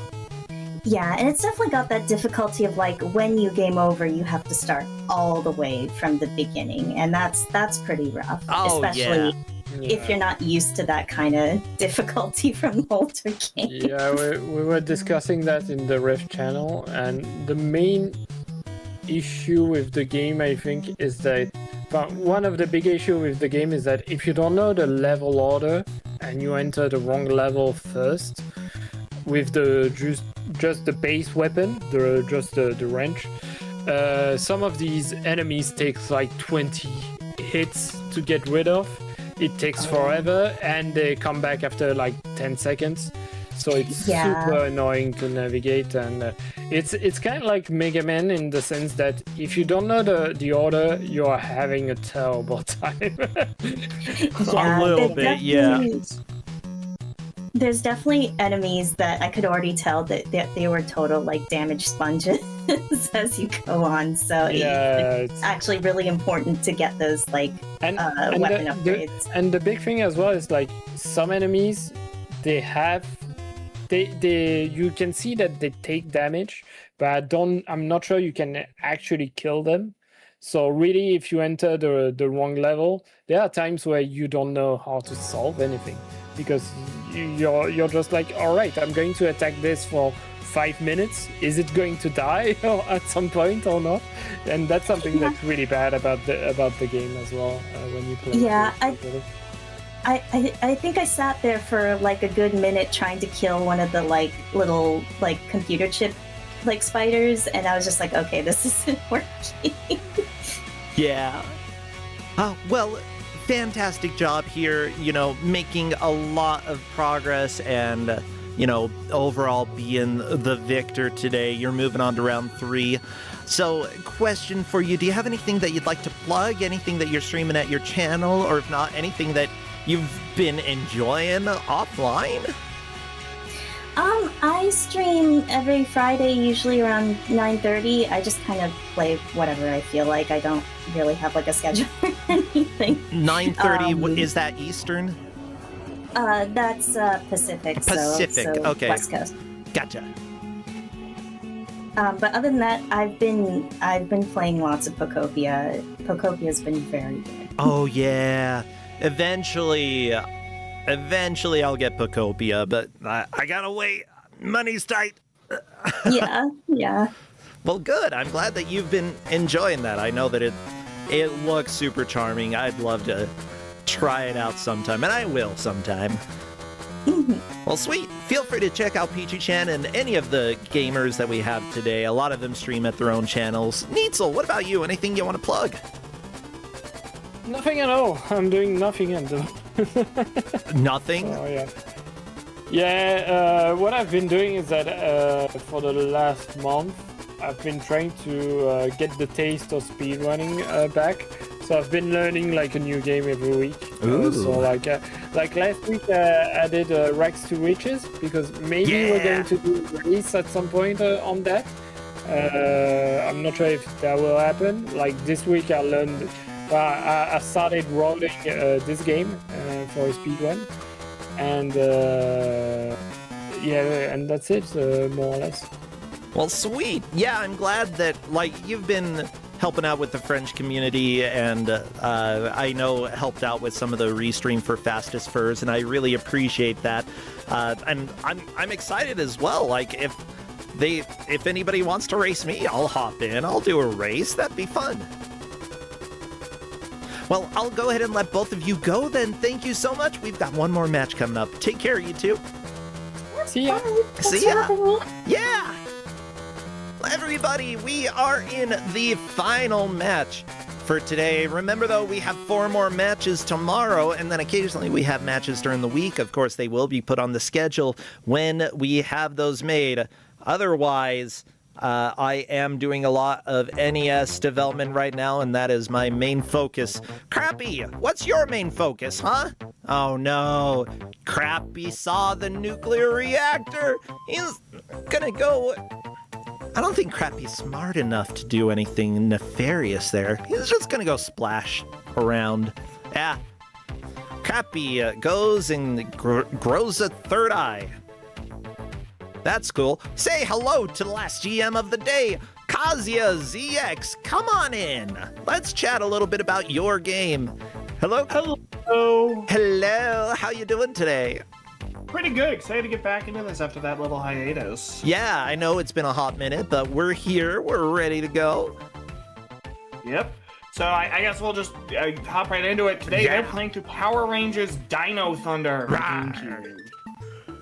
Well, the players are going to have a roaring time with this game. All 4 of them will be trying to make as much progress as they can in Power Rangers. Whoever does, of course, gets those delicious, wonderful 10 points. Whoever doesn't will only get 2 points. And do you know how many people are getting eliminated this match? I believe we have 1 player getting eliminated today because I believe this is a 5-pointer. Dun. That means it matters a great deal. I just want to avoid that last place. Speaking of dinosaurs, I saw a video earlier today. Justin shared it with me where someone's like, we're going to turn chickens back into dinosaurs and give them a tail. And it was kind of funny. They just made like this tail for a chicken, and the chicken walked different. They're like, look, it walks like a predator. And I'm like, I mean, it walks like a chicken with its head stuck out a little bit, you know?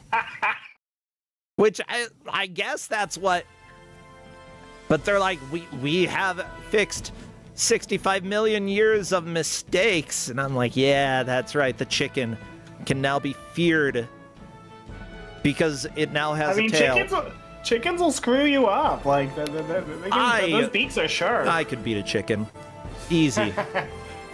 Yeah, that chicken has no hope against me. You try to mess me up, I'll mess you up first.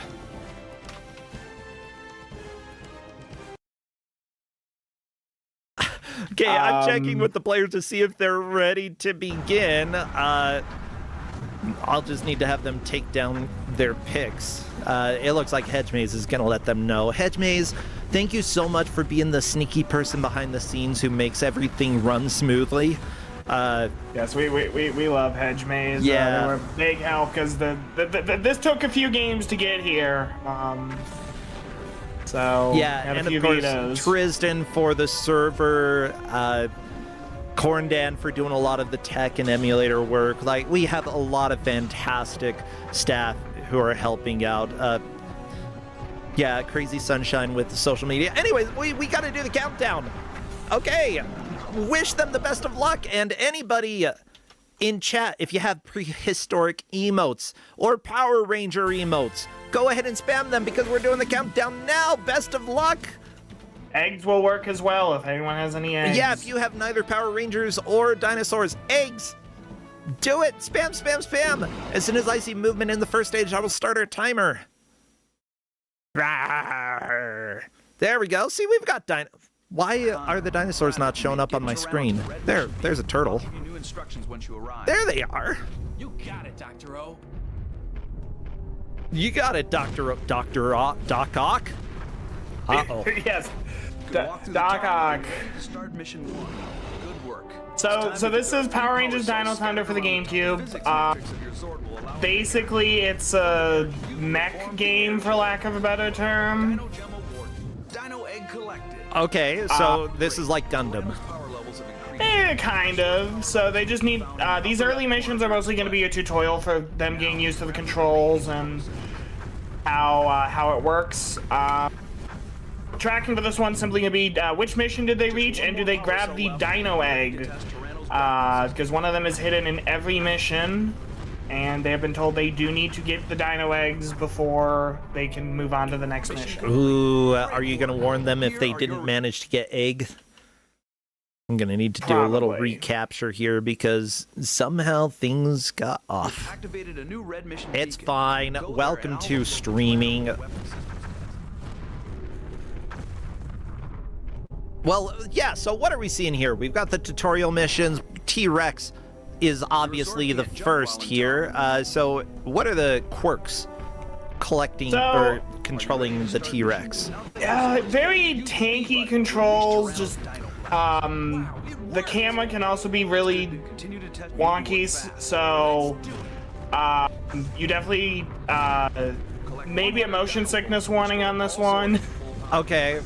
Well, people, y'all know you might vomit because of Power Rangers, but I've seen worse in Kusogrande. Like, this isn't total butts, but maybe a tiny patootie. Yeah. Looks like Ashen grabbed the second dino egg. It's very nice because it'll say a giant dino egg collected whenever you grab one. Perfect.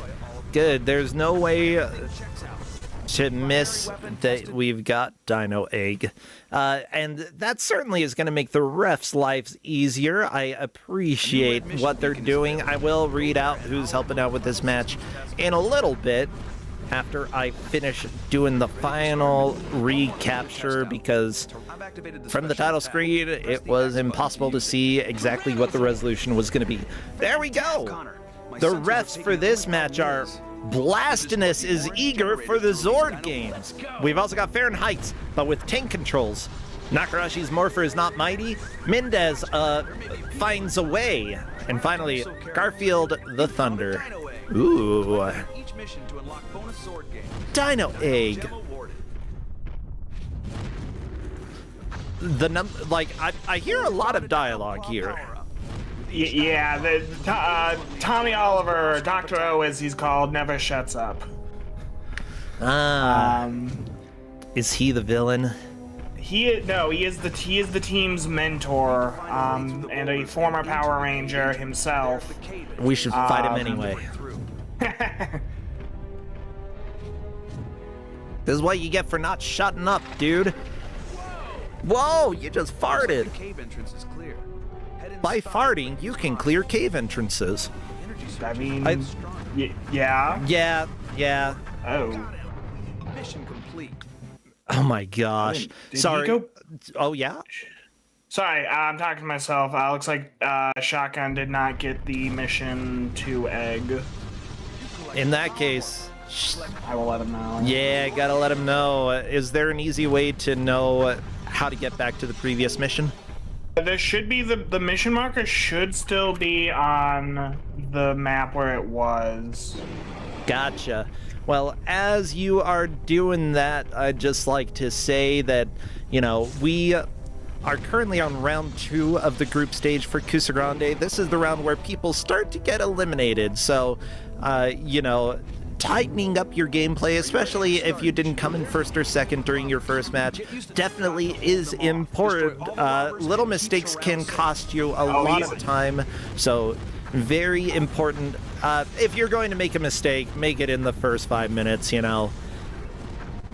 And it is still the first 5 minutes, so we're fine. At least in the meantime, we'll see what happens. I did ping Shotgun and let him know that he did not get the. Perfect. Yeah. So, in general, when this happens, if one of the player goes in a little bit of a different order, we do not count any of the current progress until they go and complete that progress, after which all the progress that they've made does count up to. If they made another mistake, then bam. Would you like to restart mission 1? Yeah, if you see on Ashen's screen, the previous missions are still visible, and you just need to go to them. Fortunately, they're not labeled, but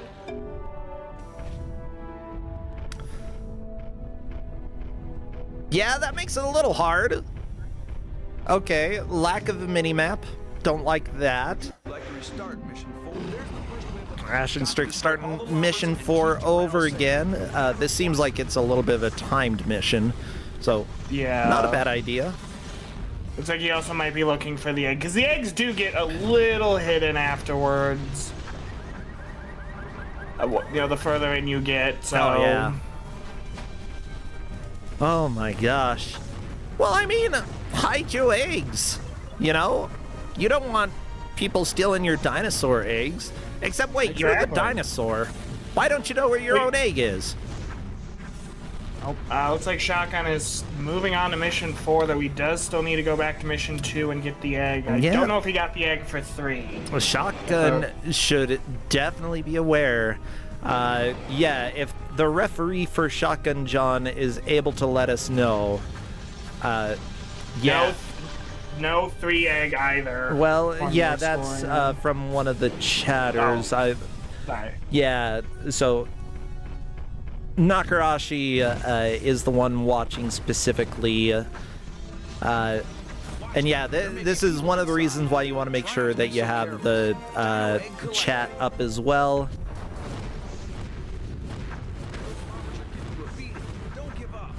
And yeah, Nakarashi also didn't see eggs for level 2 or level 3. That'll be some going back, unless you get to a point where you pass.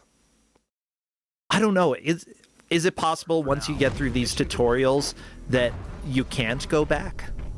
I don't think so, but I certainly hope not. Well, if that does happen, Shotgun John could be in trouble. Triggering the portal with Terra dinosaur DNA. We've got to find some Terra bones. I think I found something. Yes. Yep. Head for the beacons and uncover the. And you did indeed pin the message. To be clear, if you clear a mission and don't get the egg, you do need to go back and replay it. That is in one of the very straightforward messages there. It's also in the documentation I put that I pinned. It is. And everybody reacted to that except for Shotgun John. Uh-oh, this is what happens. I mean, you know what? It won't be the first time that somebody suffers from not, like, remembering some of the instructions, and it's not going to be the last. Yeah. Yeah. Welcome to life. It happens.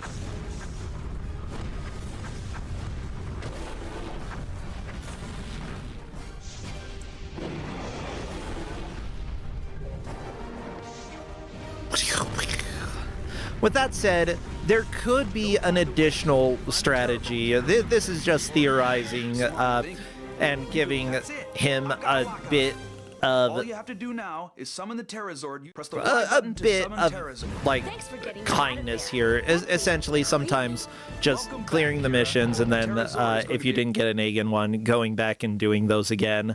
Like, not necessarily the worst idea. It's just progress doesn't count until you get the egg. So, yeah, the players in this match do have 5 points. So whoever comes in last place only gets 2 points. They'll move up to 7 points total, which is not enough to move on to round 3 of the match. Ashen Strix, though, we've got a pterodactyl here. Look, a Flappy Bird. Okay, here's the deal. Even if this game isn't considered the best, I like these robot designs. Yeah, the Zord designs for Dino Thunder were all really cool. How was the show Dino Thunder? It was pretty good. It was kind of in the one would argue the height of the Disney era. It was like their technically second season. They brought back Tommy from the original show.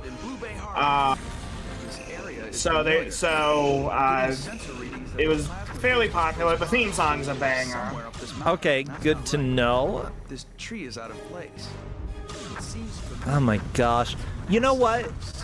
I'm gonna kick. Some kind of energy force strengthening it. Why do you do this to me, OBS? You always do this, and it's starting to piss me off.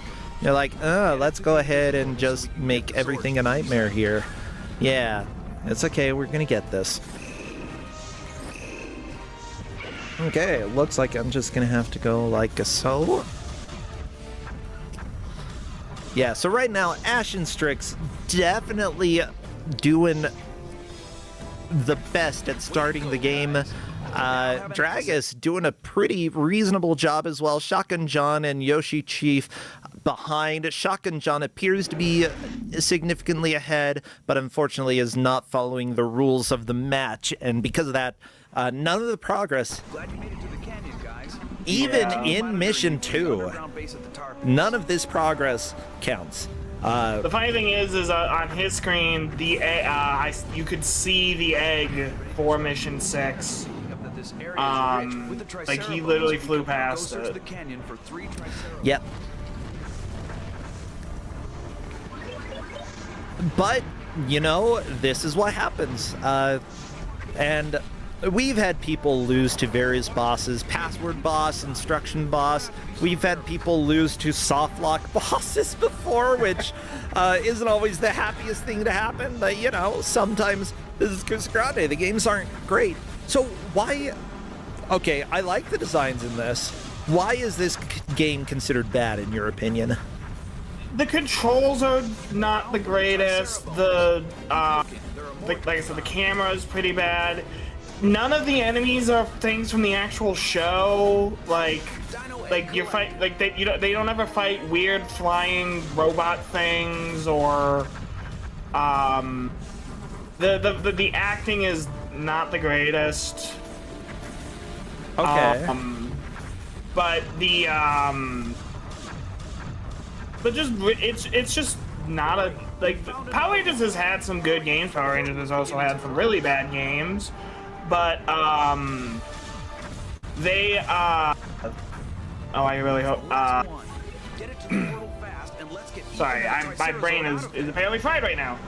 But it's just not a good game. Just controls bad, plays bad. Okay, it looks like Shotgun John has read the messages and will be heading back, hopefully. Yes, hopefully. How do I go back to Mission 2? It should still be unlocked. So, he might need to leave the level and then go back, yes. Yeah,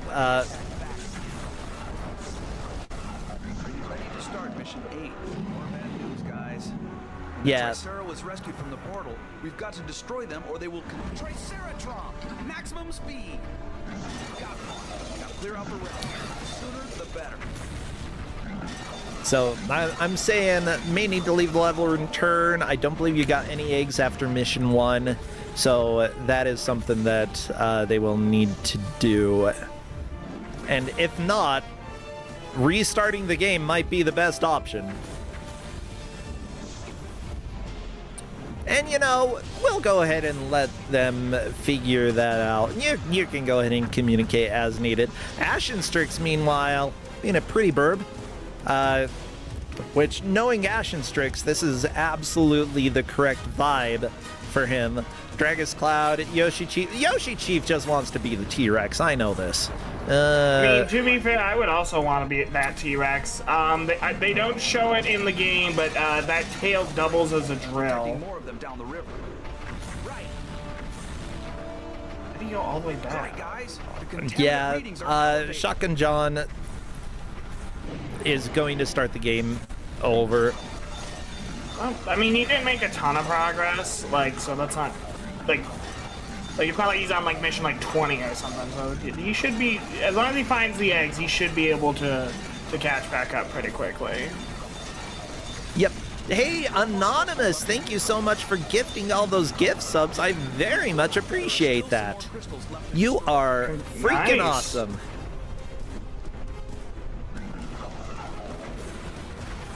Nah, seriously, it's my main gig here, doing commentary for the tournament, so I appreciate anybody who supports. Ah, yay. I had some pizza, and I am so happy. What kind of pizza did you have? It was Papa Murphy's chicken bacon stuffed pizza. That sounds good. It's really good. I haven't had Papa Murphy's in a good bit, but I really like their pizza. They're good! I think I prefer them to almost any other place, honestly.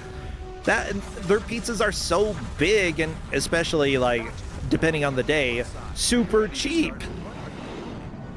Mm-hmm. This, like Papa Murphy, if you're watching Papa, you can you can sponsor the channel. I'll go ahead and sell out to you.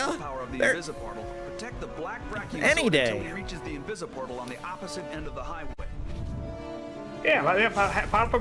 Yeah, I'd take a Papa Murphy sponsorship. I'd sell my soul for some of their pizza. Yeah, like I won't sell my soul to just anybody, Papa Murphy, but you? Yeah. Okay. Right now, I'm the biggest fan of the pterodactyl, followed by the T-Rex, followed by the Triceratops. I never liked Triceratops. I think they look dorky, and Sarah from Land Before Time just pisses me off, okay? I don't think I've actually ever seen the Land Before Time movie. Like, I've seen probably, like, clips, or, like, maybe, like, the first one. I've never really watched them. So, fun fact that I probably knew and then forgot, and then learned again, and then probably forgot again, and then that Justin reminded me of this week. Don Bluth was Mormon, and still is Mormon.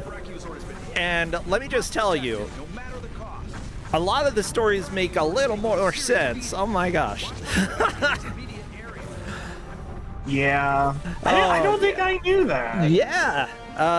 You can't keep a good dog down. No, you can't.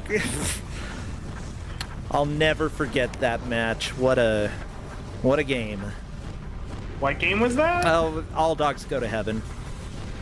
For DOS. Should have figured. Yeah. Oh, say I don't like a Triceratops to a Triceratops face. Guess what? They're so stupid they wouldn't even know what I'm saying. I don't... Yeah, you're my least favorite dinosaur. They don't care. They're just a freaking dinosaur. They eat plants. Probably just gonna run away like a little coward.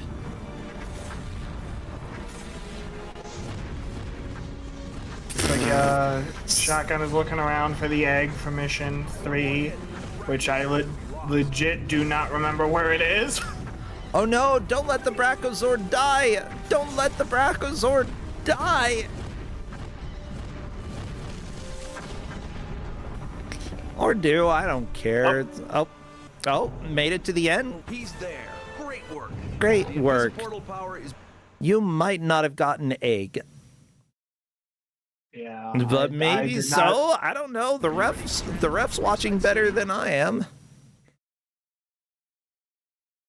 Maybe they did. Ashen did get egg per blastness. Egg. Get. Now, but Mesogog is definitely up to something. Not Mesogog.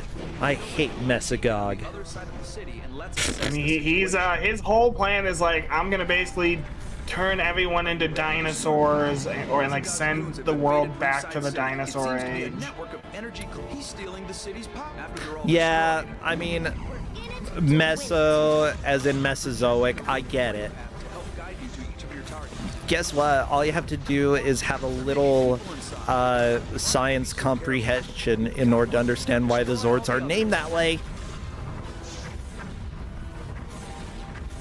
I think the Zords in this series are called Biozords for some reason. Hey, I'm a Biozord. Yeah. Guess what? We had Bio-robots. Yeah, we had Bio-robots, now we got Biozords. It all... Bells above in the chat. I don't want to cure cancer, I want to turn people into dinosaurs. It's true. I mean, who wouldn't? Fair enough. Honestly, y'all, if you turn me into a dinosaur, like, give me Raptor. I'll be a Raptor any day, okay? Maybe one of these wingling boys, but, like, I don't want to be a T-Rex. I don't want to be an herbivore. Make me a Raptor. Fair enough. It'd be so much fun, okay? Great shot. Keep it up. Only 2 more to go. Yeah, as chat, Droid the Dragon in chat is saying Utah Raptors are great. Yeah, Utah Raptors, pretty awesome. I'm from Utah. I'd take Utah Raptor any day. Velociraptors kick butt, but Utah Raptors are like, they got scary claws. Condenser shield is down. Am I just being too much of a nerd? I don't know what a Utah Raptor is. Is it like a sports team? Oh my god. Look up science and you will learn what a Utah Raptor is. Droid, you're saying that Utah Raptors look fluffy? Well, it depends. There's a lot of artistic representation. I prefer the feathered version because that's much more likely, but I also don't know how many feathers a Utah Raptor had. But yeah, I will take a feathered Raptor any day. Okay, Blastness is clarifying Ashen is good at get egg. Good. Shotgun John, despite having to start over for the egg, is not too far behind. Only 2 behind Dragus and Yoshi. Okay, let me see. How big is Utah Raptor? That's the big question. I need to see size comparison of different... Okay, so basically as tall as a person, but a lot longer. So they can look you in the eye. That's cool. Some of them are a little smaller. Aw, cute. The big thing. I did not realize. Yes, I've looked up the Utah Raptor. Yeah. Sorry. Go ahead. Yeah, they're awesome. Okay. If I were a dinosaur, that'd be pretty high on the list of dinosaurs I could be. And I don't want any of the weird, like, I want the feathers. Give me the feathers. Valid.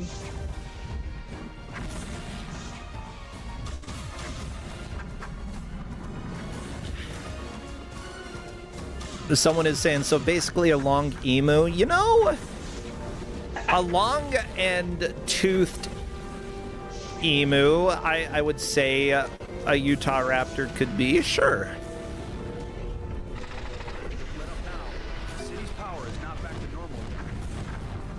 Let me see what the size difference between Velociraptor and Utah Raptor. Okay, huge. Oh my freaking crap. Okay, I'm gonna show a picture of these claws. Okay, because Velociraptor, it barely even counts as a claw in comparison. Like, holy guacamole. You face these, okay? Jeez Louise! Yeah! It's gigantic! It's like a knife. It feels like the that's not a knife, this is a knife, but with like dino claws. Yeah, this is horror movie size claw. Why didn't they make the Utah Raptors for the dinosaurs in Jurassic Park? Well, it's harder to get them to fit into doorways. I don't know. Fair enough.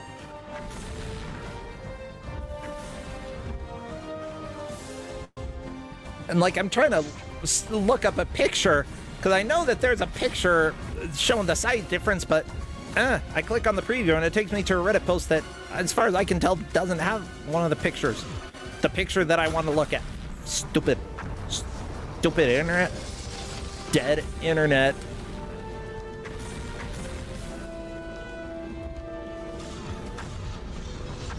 And honestly, I think the Velociraptors in Jurassic Park are a little bit closer to Utah Raptors, because Utah Raptors about as tall as an adult, a human adult, maybe a little, depending, can be a little bit younger or a little bit smaller, but can get up to that size.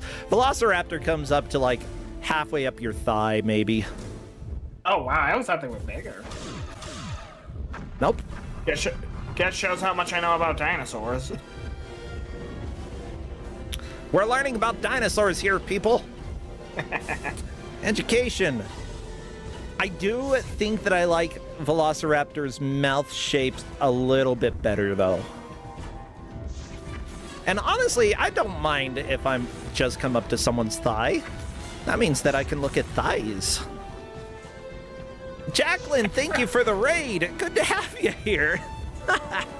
What a time to raid. Yeah, we're talking about dinosaurs.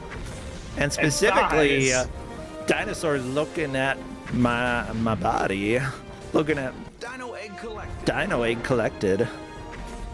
Yeah, Shotgun John is really, like, getting back into this just fine. I think that, like, the other players have pretty consistent progress. If Shotgun John can speed up some of this and, like, get through missions first try, he might be able to catch them. I believe he's made a great recovery, and I do believe the egg remains collected. I would say that if somebody collected an egg previously. Yeah, well, I meant like in game, but yeah, for tracking, I didn't clarify. Yeah. But if they collect the egg and for some reason it didn't count, it'll be fine. Yeah, as long as they get the egg, unless the refs have been sticking with something before, which in that case I say, refs, stick with what you've got. We don't want to change things for you in the middle. Nakarashi, who is the ref for Shotgun, did confirm that the egg was not on the platform, it does remain collected, which is good. The egg remains collected. That is. What the? Also, I do have to unfortunately say the original actor for Tommy Oliver did tragically pass away a few years ago. Aww. But he did not. None of the actors reprised their role for this game for oh, you don't whatever say. reason. But he was he was probably the most popular character, which is why they brought him back for Dino Thunder. Yeah, and you know what? I think that, you know, that's the case, that people get older, things happen, and I think, you know, I prefer to celebrate what they've done, because, you know, entertainers have done some amazing stuff in order to, like, help us have joy in our lives. So great job, like, reprising the role in the show, returning in order to do it. I think that's fantastic. He had to go to New Zealand too, because at this point the show was. Oh no, I had to go to New Zealand. Oh no. Like when you live in California and you have like a family and stuff. Oh no, I don't have to watch the kids because I gotta go to New Zealand. Oh no.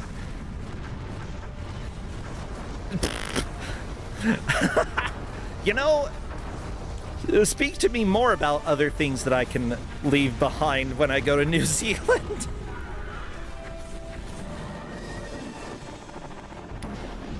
Oh no, I have like perfect temperature, and it's like you think it would be like Australia, except that New Zealand has none of the deadly things. Australia has all of them for some reason. Oh no. I was gonna say, so New Zealand is just Australia but better? It's just, well, also it's only like the enjoyable places to live in Australia, not like the really hot desert. Oh no. New Zealand's basically great, is what I understand. And I'd love to go to New Zealand. If anybody wants to film something and fly me out to New Zealand, oh no. I guess I gotta go. He's up to something. Well, of course he's up to something. He's got an axe. Oh, I forgot the Dino Megazord does appear in this. For some reason, I thought it didn't. Wait, is that... But, how is this a dinosaur? Get away before he recovers. It's a combination of the three of the T-Rex, the Triceratops, and the Pteranodon. Okay. Pterodactyl. I don't hate it. I accept it, but I would just rather be an animal, you know? Why do I have to turn into a humanoid? Oh, my ultimate form is human. No, my ultimate form is dinosaur. That's just how Power Rangers has always been. It's well, always stop been, it. You know. I mean, no, fine. Keep doing your thing, Power Rangers, but you know what?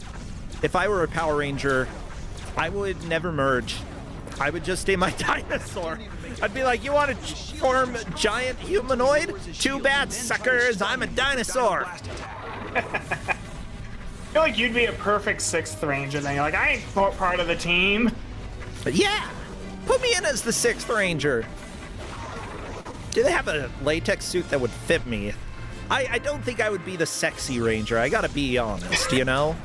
But I mean, there is a not in Power Rangers, but in the Japanese counterpart Super Sentai, there are several larger Rangers. Good. Going back to as early as the first season, I think the yellow one was kind of overweight. But then I'll send this to you in the GM's chat. There was this lovely gentleman. Let me see if I can find a better picture of him. Here he is. Who was a ranger in a dinosaur themed Sentai team. And unfortunately, I think this is the best photo I'm gonna find of him. Your robot is no match for me. I think it's time we turn the tables and go after. Oh, I like this guy. Okay. Never mind. Faith in Super Sentai. Never lost, but it's even better. Yeah. And tragically, he also passed away not that long shut up. ago. Okay. I'm sorry. Oh no. Yeah, the heat death of the universe is coming. Everything's gonna be dead. Now this guy, look at him. He looks awesome. Okay? And honestly, I feel like he's me in a way, you know? Mostly because of the cool clothes. I'm sorry, guys. Yeah, I just had to yell. I thought it was funny. Very good.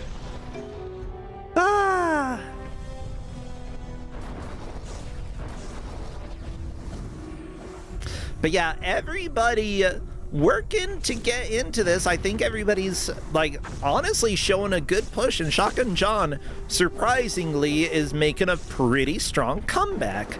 Of course. Oh, go ahead. There is a good chance he could pass Dragus here. He's only a mission behind. Yeah, of course, this, you know, this could be the difference between, you know, coming in first and second, or even, like, moving out of 4th place. You never really know, but it's a lesson learned, everybody, that if you're playing in Kusogrande, watch out, because the instruction boss can get ya. I'm going to have to respond to Ashen here, because apparently there is no dino egg in the boss fight. Okay, if there's no boss egg, that's life. Why don't bosses have eggs? Last time I had a boss, I asked if they had an egg. They said, what? They said, what? Yeah, it's... Don't ask your boss about eggs. They will just not talk to you for the rest of the day. Of course, if your boss is really annoying you, then maybe that's a strategy that you can develop. Ask them if they have an egg. And if they don't, just leave the office. I mean, their office, you know, probably still work. You know what? Don't take any of my advice. How about that? This is bad advice. That sounds like sound advice to me. I mean, if you work in the egg industry, perhaps. True. There are very specific jobs where if you ask your boss, do you have an egg? It makes sense. And for those jobs, maybe you should be asking that question, because if they don't,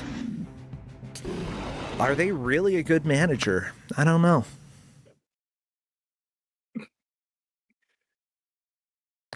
Oh my gosh. I think a good, you know, what makes a good boss, you know, They have able an to egg. just back up their employees, you know, no knowledge of what their underlings do. Do they have an egg? Makes sense to me. Yeah.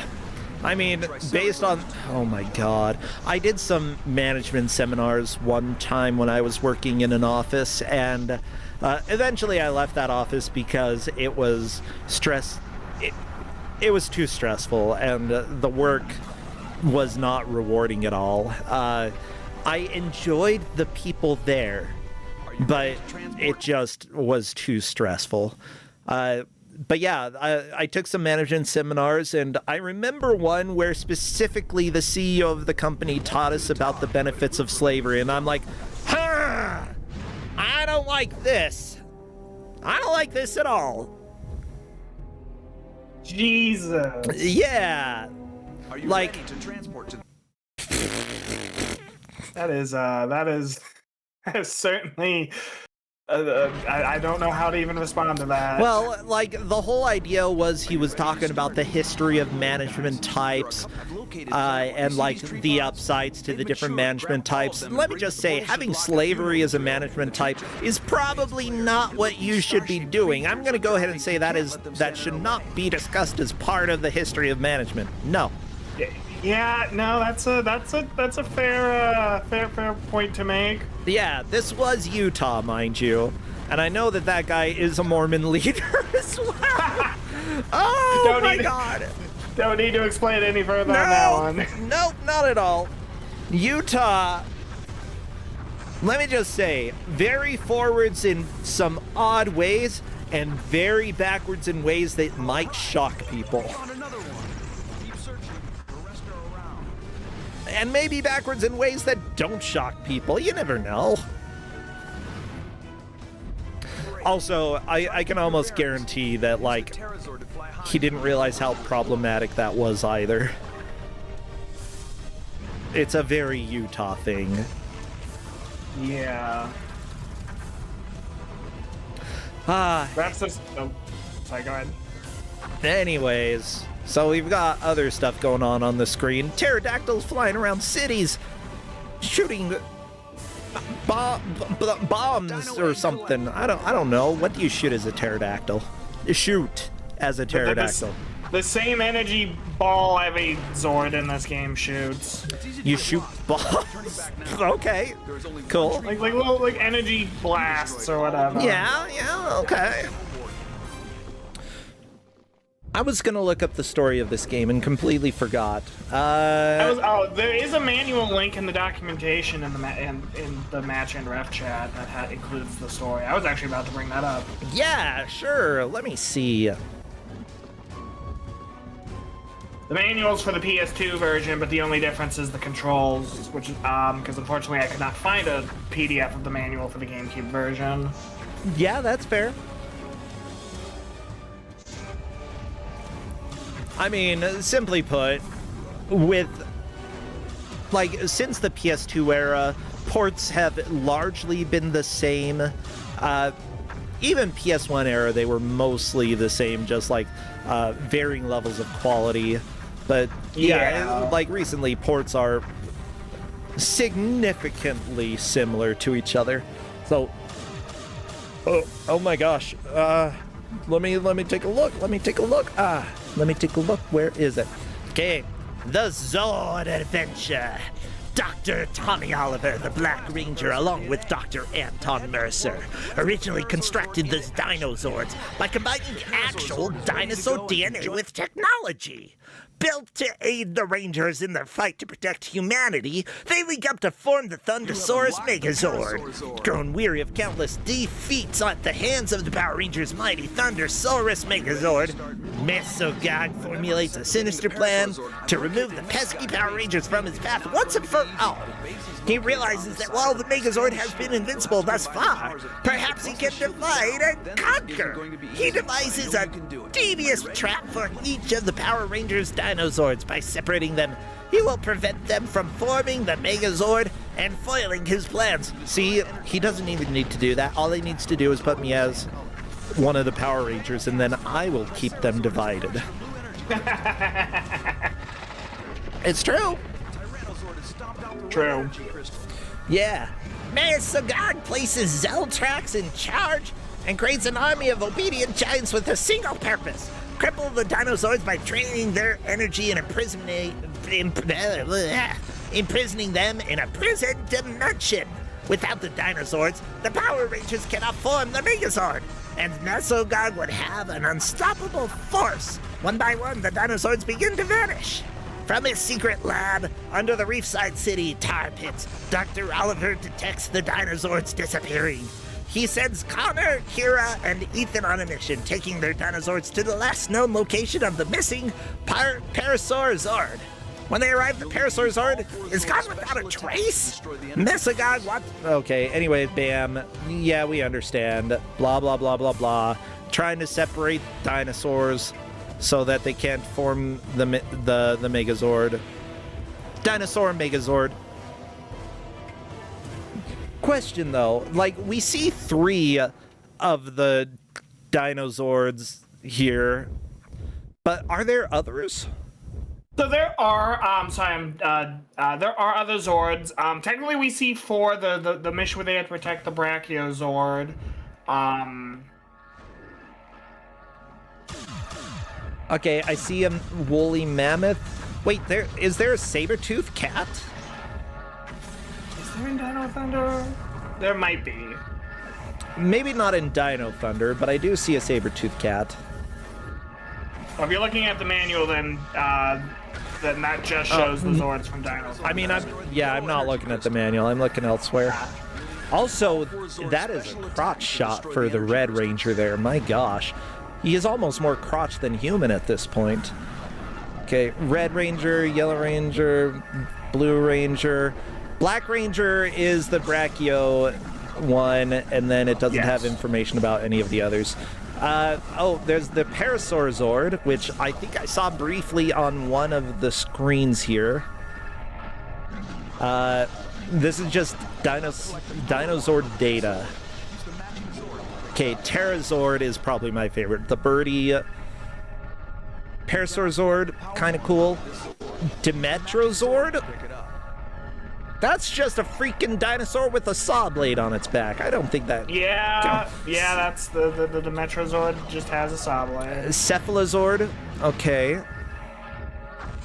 That one has boxing gloves on. I'm okay with that. Special attacks to destroy the energy crystals. Ah, so Saber-Tooth Tiger was from the original Power Rangers. Fine, whatever. Maybe it was inspired.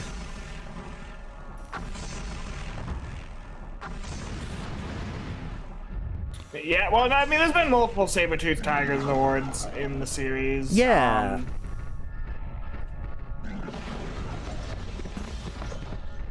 Sorry, I'm just, Shanka was asking how, like, seems to, because I believe he did not get the egg in Mission A. Unfortunately, he did start Mission 9. But...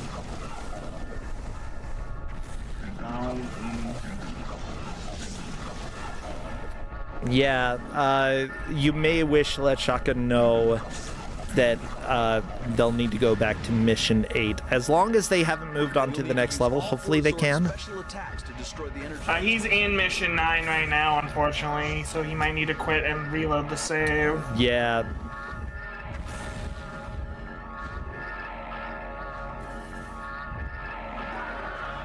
Well, he got the egg for mission 9 at least. So if he clears mission, if he said just goes to mission, goes through mission 9 and as long as you can go back to mission 8 from here. He should be able to. Oh, looks like he's gonna go ahead and leave the level. That's fair. And honestly, I think I would prefer to do that rather than risking. Yeah.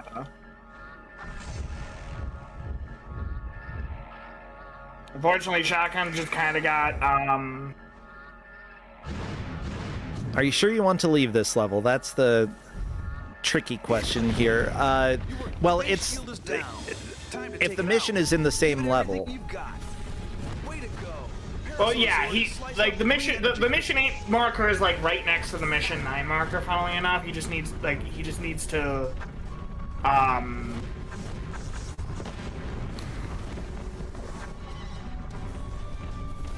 play it. Yeah. Oh. No, don't play adventure. That just started over. He needed to load the save. I should have mentioned. I didn't. Yeah. Maybe, no. Wait. No. No, he's in. No. Oh. Okay, that's yeah, it. There we go. There you go. Perfect. Okay. Shotgun John is back into this and doing their best. It's fine. Yeah. Auto-loading the save, it completely works. Just got to make sure you get those eggs. Continue your attack on the base. You can't make a dino omelet without cracking a few dino eggs. But you're also not actually dinosaurs. Well, they have dinosaur DNA in them. Wait, the Power Rangers do? No, the Zords do. Oh, wait, what's the difference between a Zord and a Power Ranger? So Power Ranger is just like a dude in like some spandex. Okay, spandex. And then they pilot the Zords when the monster go to giant size. Are Zords alive then? Depends on the season. I believe it does. Like legit, that's the only answer to the question is it depends on the season. I mean, I believe in Dino Thunder they are technically alive. The shield is down. Okay, I mean, if they have dinosaur DNA and are laying eggs all over the place, I'd assume they're somewhat alive. Fair. Why else would you have DNA or eggs? Doesn't make sense. Maybe you have baby dinosaur Zords. Dinosaurs. Maybe they're just really hungry and want some omelets. Yeah, they lay eggs and then they eat it. No. Well, that I mean, they could eat other dinosaurs. You know, like how like snakes eat bird eggs. Let's see. I don't know if Shotgun John got the egg. He did get the egg in mission 8. I was keeping it. Egg achieved. Now, I don't know if it counted him getting the egg in mission 9. Yeah, but he did see where the egg was, so yeah, you know, helpfully. By the way, I want to say Yoshi Chief has put a lot of work in to catch up to Ash and Strix. It's basically tied between the two right now. If they get the egg, if both of them have the egg or neither of them get the egg, it's whoever got there first. Sounds like Ashen did just get the egg. Very nice. He's taken a major step in defending the planet from his army. Unless I'm misunderstanding what chat's saying, which is always possible. Now I think. Mission complete. I don't know. Our refs are keeping track. They'll make sure that, like, if for some reason something does get slipped, we know. Yeah, and Ashen did indeed get egg. Egg get. We don't stop them. Yeah, Justin's over here yelling egg now. Yeah, I know egg. Egg. Egg. Egg. Egg! Egg! Egg! Egg! Egg! Okay. My sensors indicate there are no stinger feeds near the rock village. I'm concerned a little here, bro. It's okay. This is how our relationship is. Yeah. Yeah, we need a therapist. Dragus is onto the boss. Fighting Zeltrax, one of the villains. Okay, I like that dinosaur dance. This is the best Dinozord, in my opinion, so far. Well, his tail is a pair of scissors that he can use to. Well, I guess it doesn't really show well on the model, but I believe in the show. So the most of the Zords, other than the main three and the Brachiozord and a Zord that won't appear in the game, they form as extra arms or weapons that the main Zord can use, including this one. Yeah. And if it's tail scissors, that's great. I will say this tail looks a lot like the tail they made for the chicken. So where do you think they got the idea? Well, from a dinosaur, obviously. The idea was to turn a chicken back into a dinosaur, and Dino 8 collected. There we go.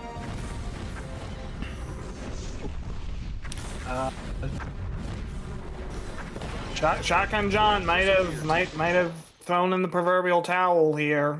We'll see. Shotgun John, maybe just taking a second. I will say,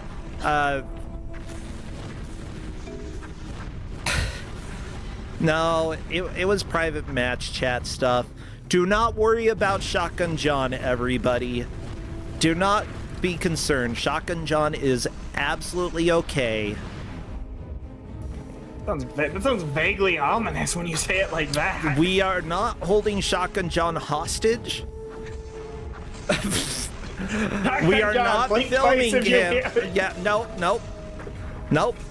People can do Morse code doing that. We don't allow blinking here.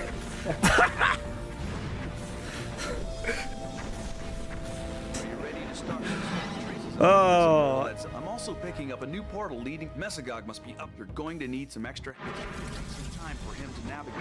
Also, just pointing out a small, silly plot point in both the show and this. The portals that you go travel between are called invisiportals, even though they are completely visible. Invisiportals? Okay, this game's dumb. I mean, that's in the show too, to be fair, but yes, it is dumb. The invisiportals that you can see. Very nice. Maybe other people can't see them. That would make sense. That would make sense. I don't think it's established that way. I want you to... By the way, I want everybody to know that over on the YouTube channel, looking back through the chat, it's been 99% a single person making bad puns. The entire time. The entire match.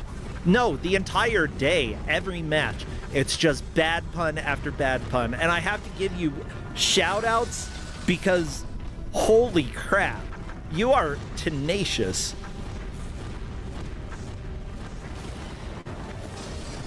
Plasma Gun, you're a legend over there on YouTube, and simply put, I love it.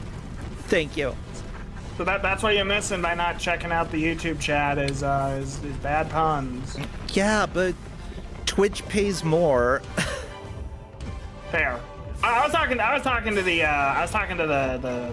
the people in Twitch chat. You could just watch it on one and then have the other chat up on the other. I mean, you could.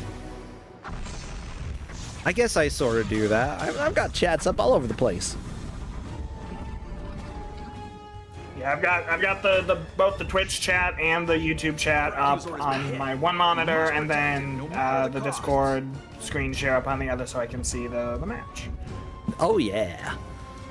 Well, we just have 6.5 minutes left. We are down to the final stretch of the game. Of course, we sometimes do give bonus time to some of the players just if something went wrong, but I believe that everything that has gone wrong has been players' fault this time, not anything out of their control, and because of that, Yeah. I do not expect any bonus time to be given out here. I do see a lot of eggs in the in the ref chat, so that's good. We're beginning to destroy. We've got to destroy. If we don't stop them. Like to restart mission. Ah, yeah.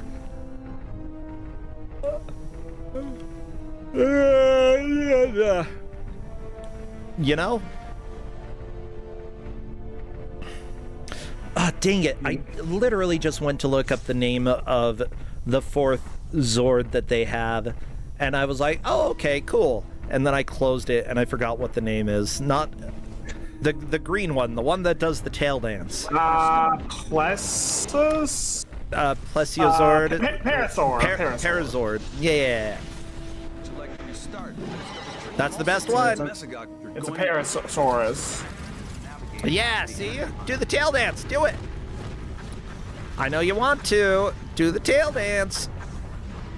Fine. Change to the pterodactyl. See if I care. Well, the pterodactyl's probably the best because it can fly. I think it Yeah. has the least health of all the Zords, but Also, easiest way to see if there's egg up above. true. Yep. They really hide these eggs the further in you get. I don't remember how. I think there's like 30 missions. I'm gonna double check. It's like the eggs are nowhere near the mission. What the crap?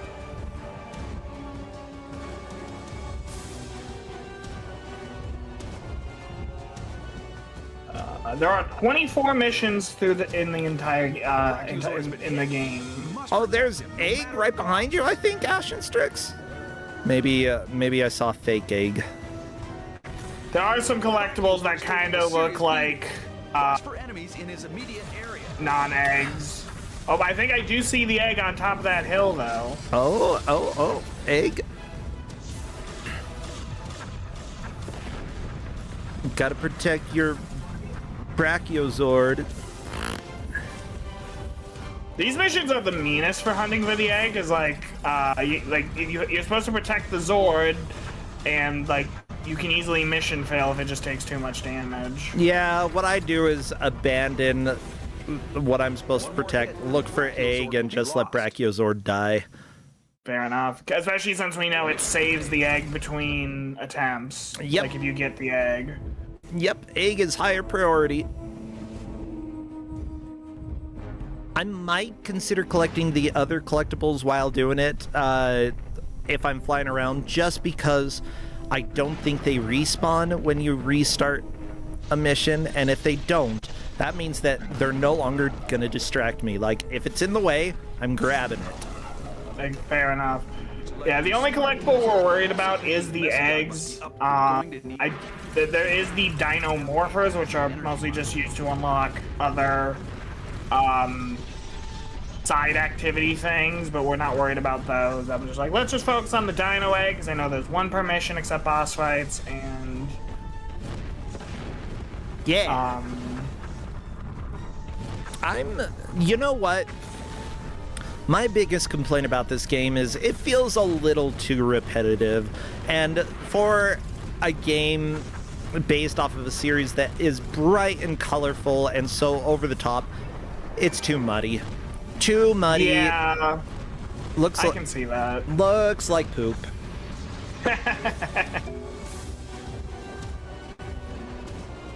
I think unless Yoshi Chief can or Dragus can like speedrun it, I think the match might be pretty locked in. Oh, and Yoshi Chief lost that mission, so probably not gonna happen for Yoshi Chief unless, you know, he definitely needs to keep pushing because Dragus Cloud could possibly catch up to Yoshi Chief.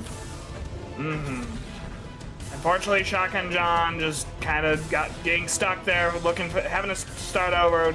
Didn't hurt too bad, but then getting stuck on mission 8, not unsure how to restart it. Definitely cost him.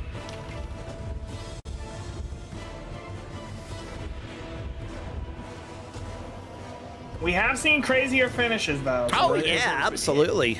must protect him, no matter the costs. My gosh, You cannot I'm collect so the power sleepy. marker with this Zord. Kazuya, Matching Zord you it's picked been a up. good Kusogrande, Zord is taking a but serious beating. at the Watch same for time, enemies in his whenever I immediate have area. a decent break, especially since I've been gone because I've been sick and crap, it's just like, I'm tired. I want to sleep. Gragas did not get the egg in mission 15, it looks like, so Yeah, unfortunately... I don't think we're having any placement changes then. It's pretty much locked then. Yeah. Ooh, Yoshi Chief doing the dance. That's what I like to see. It's the most important move in this game. That freaking Parazord. So good. I do love the dance. That is pretty amazing.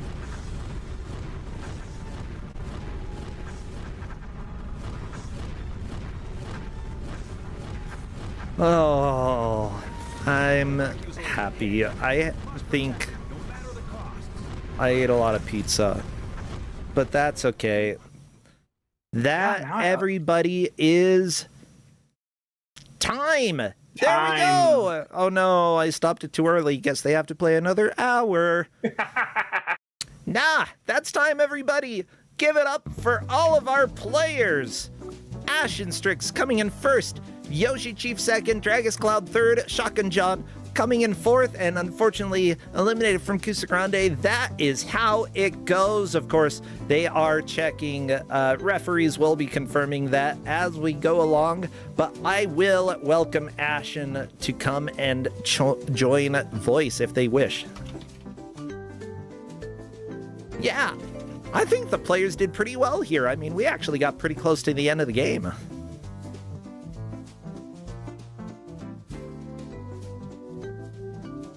Yeah. Oh, there's Ash. Hello, Ash. Welcome and congratulations. You are our victor for Power Rangers Dino Thunder. Hello. Thank you. Hey. Yeah, great job here. It's great to have you here. How are you doing? I'm doing pretty well today. It's a 3-day weekend. I'm just chilling. Good, good. I mean, yeah, we've got Kusogrande today and tomorrow. Definitely a packed weekend for us. But you did fantastic with this game. Yoshi Chief and Dragus Cloud really started to catch up to you, and Yoshi Chief honestly got a bit close to passing you here. Continuing to keep making progress towards the end really held the victory for you. You were only ahead by one mission. I got the impression that I was starting to lag behind because those eggs in the jungle are impossible to find. Yeah, I mean, mind you, if they're impossible for you to find, they're impossible for everybody else to find. That tends to be the case. So, yeah, what do you think of this game? Power Rangers, Dino Thunder. Like, honestly, there's not, like, a ton to it, but as far as just, like, running around smashing things and collecting stuff, like, this is fine. Like, I would have had a good time if I rented this for a weekend, I think. Oh, wait a second. Oh, no. I was taking a look. Yoshi Chief does have the eggs. Good. Yeah, I thought, oh, no, there are slots missing, but that's a different collectible. Oh, right, I did forget to do the thing. Yeah, go ahead and pop that up. I do think that, like, the game gets a little bit repetitive. Maybe the missions get a tiny bit more difficult, but otherwise, not that difficult, you know? No, and like, you know, like this mission I'm doing right here, this mission would be super easy if I wasn't like having to abandon the poor thing to go try and find an egg somewhere. I know, and I'm like, who cares about the Brachiosaur? Go find the egg. Considering if you collect the egg and fail the mission, you still have the egg. You don't have to find it again, which is a little bit of a blessing here. But yeah, like a little repetitive, but at the same time, there's some enjoyableness, I think, to the game. Like, yeah, which one was your favorite of the Zords, of the dinosaurs here? I mean, I definitely got the most use out of the Pteranodon, because if you give me the option to fly over everything in a game, I'm going to take it. Yeah, I know. Makes the most sense. Yeah, you got a bird picture. I understand. You get me. Yeah. I was liking the Parasaur at the end though, because it seemed like just kind of a faster, better version of most of the others. Like it felt good to move. Also, when you get frozen as that thing, you do a really nice drift. Oh yeah. I love the tail attack with it. It made me laugh so much. Like really good. It's It is just a great the animation. best attack in the game, easily, like hands down.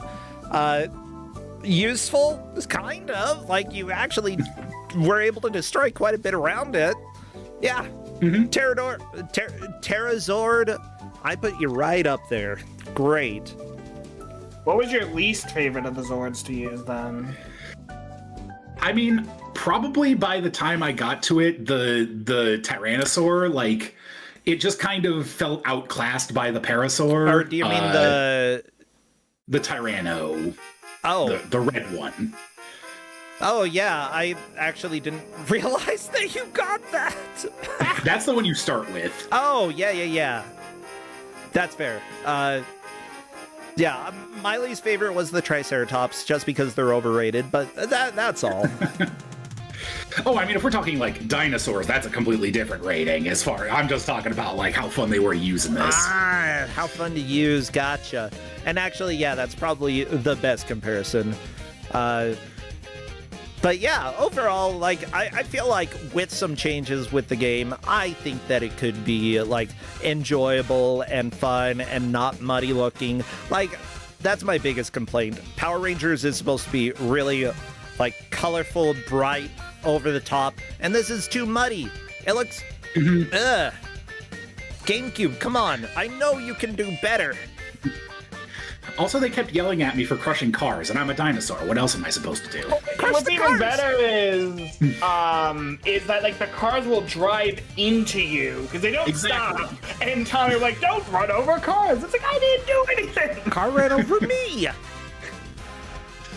Yeah, I mean, I'm completely fine if it does that, but that like it doesn't punish you in any way whatsoever. Sure, go ahead and yell at me. It's fine.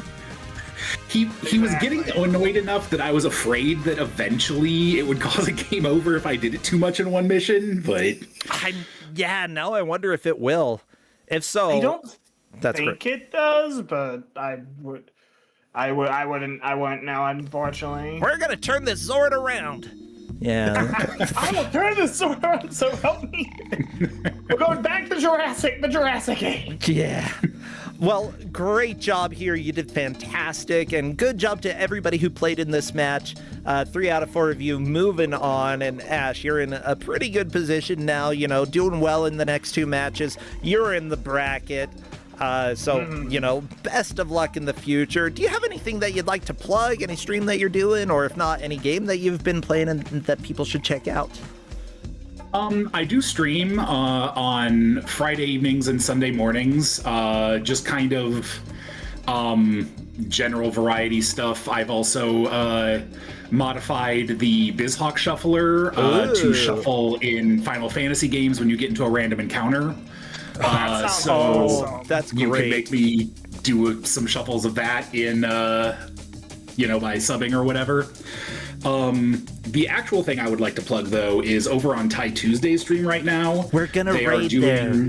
All right, you're aware then. Yes, awesome cause. Go there. Well, tell everybody what they're doing. They're doing the Trans Am 2, which is a marathon of they're doing some video games, but they're also doing a lot of variety show kind of stuff. They have lectures. They taped a Taskmaster parody. They're just doing a bunch of stuff to raise money for Trans Lifeline, and they raised their goal of $50,000 in under 12 hours on the first day. So I don't know where they're at this point, but they are doing a lot of good. Sweet. Well, thank you so much. And yes, we are going to raid Tie Tuesday. I'm so happy that they are continuing this year. And I feel a little bit bad that we have Kusogrande during it because honestly, it's really cool what they're doing. But we get to raid, so that makes it all fine. What about you, Kazuya? Anything that you'd like to plug real quick? I mean, I'm gonna be honest. I'm gonna plug what Ash plugged. That sounds awesome. But no, other than that, I'm literally in the last couple weeks of my last course, trying to decide if I'm going to move on to a higher level degree or not, and so I'm not really doing too much on the internet these days other than this. Yeah. Well, sweet. Good luck finishing your courses. Everybody, we're rating Tie Tuesday. I'm just going to roar like a dinosaur. So I recommend y'all do the same if you have any dinosaur emotes. Heck, we've got a... Well, Bongo technically isn't a dinosaur, but he dances. And he runs away from dinosaurs, so he works too. Yeah, go say hi to Tie Tuesday, and I will see a bunch of y'all tomorrow for more Kusogrande. Thank you so much, and take care. Thank you, Ash. Thank you. Bye, Kazuya. Thanks, Ash. Bye, bro. See you, everybody. Bye. Bye.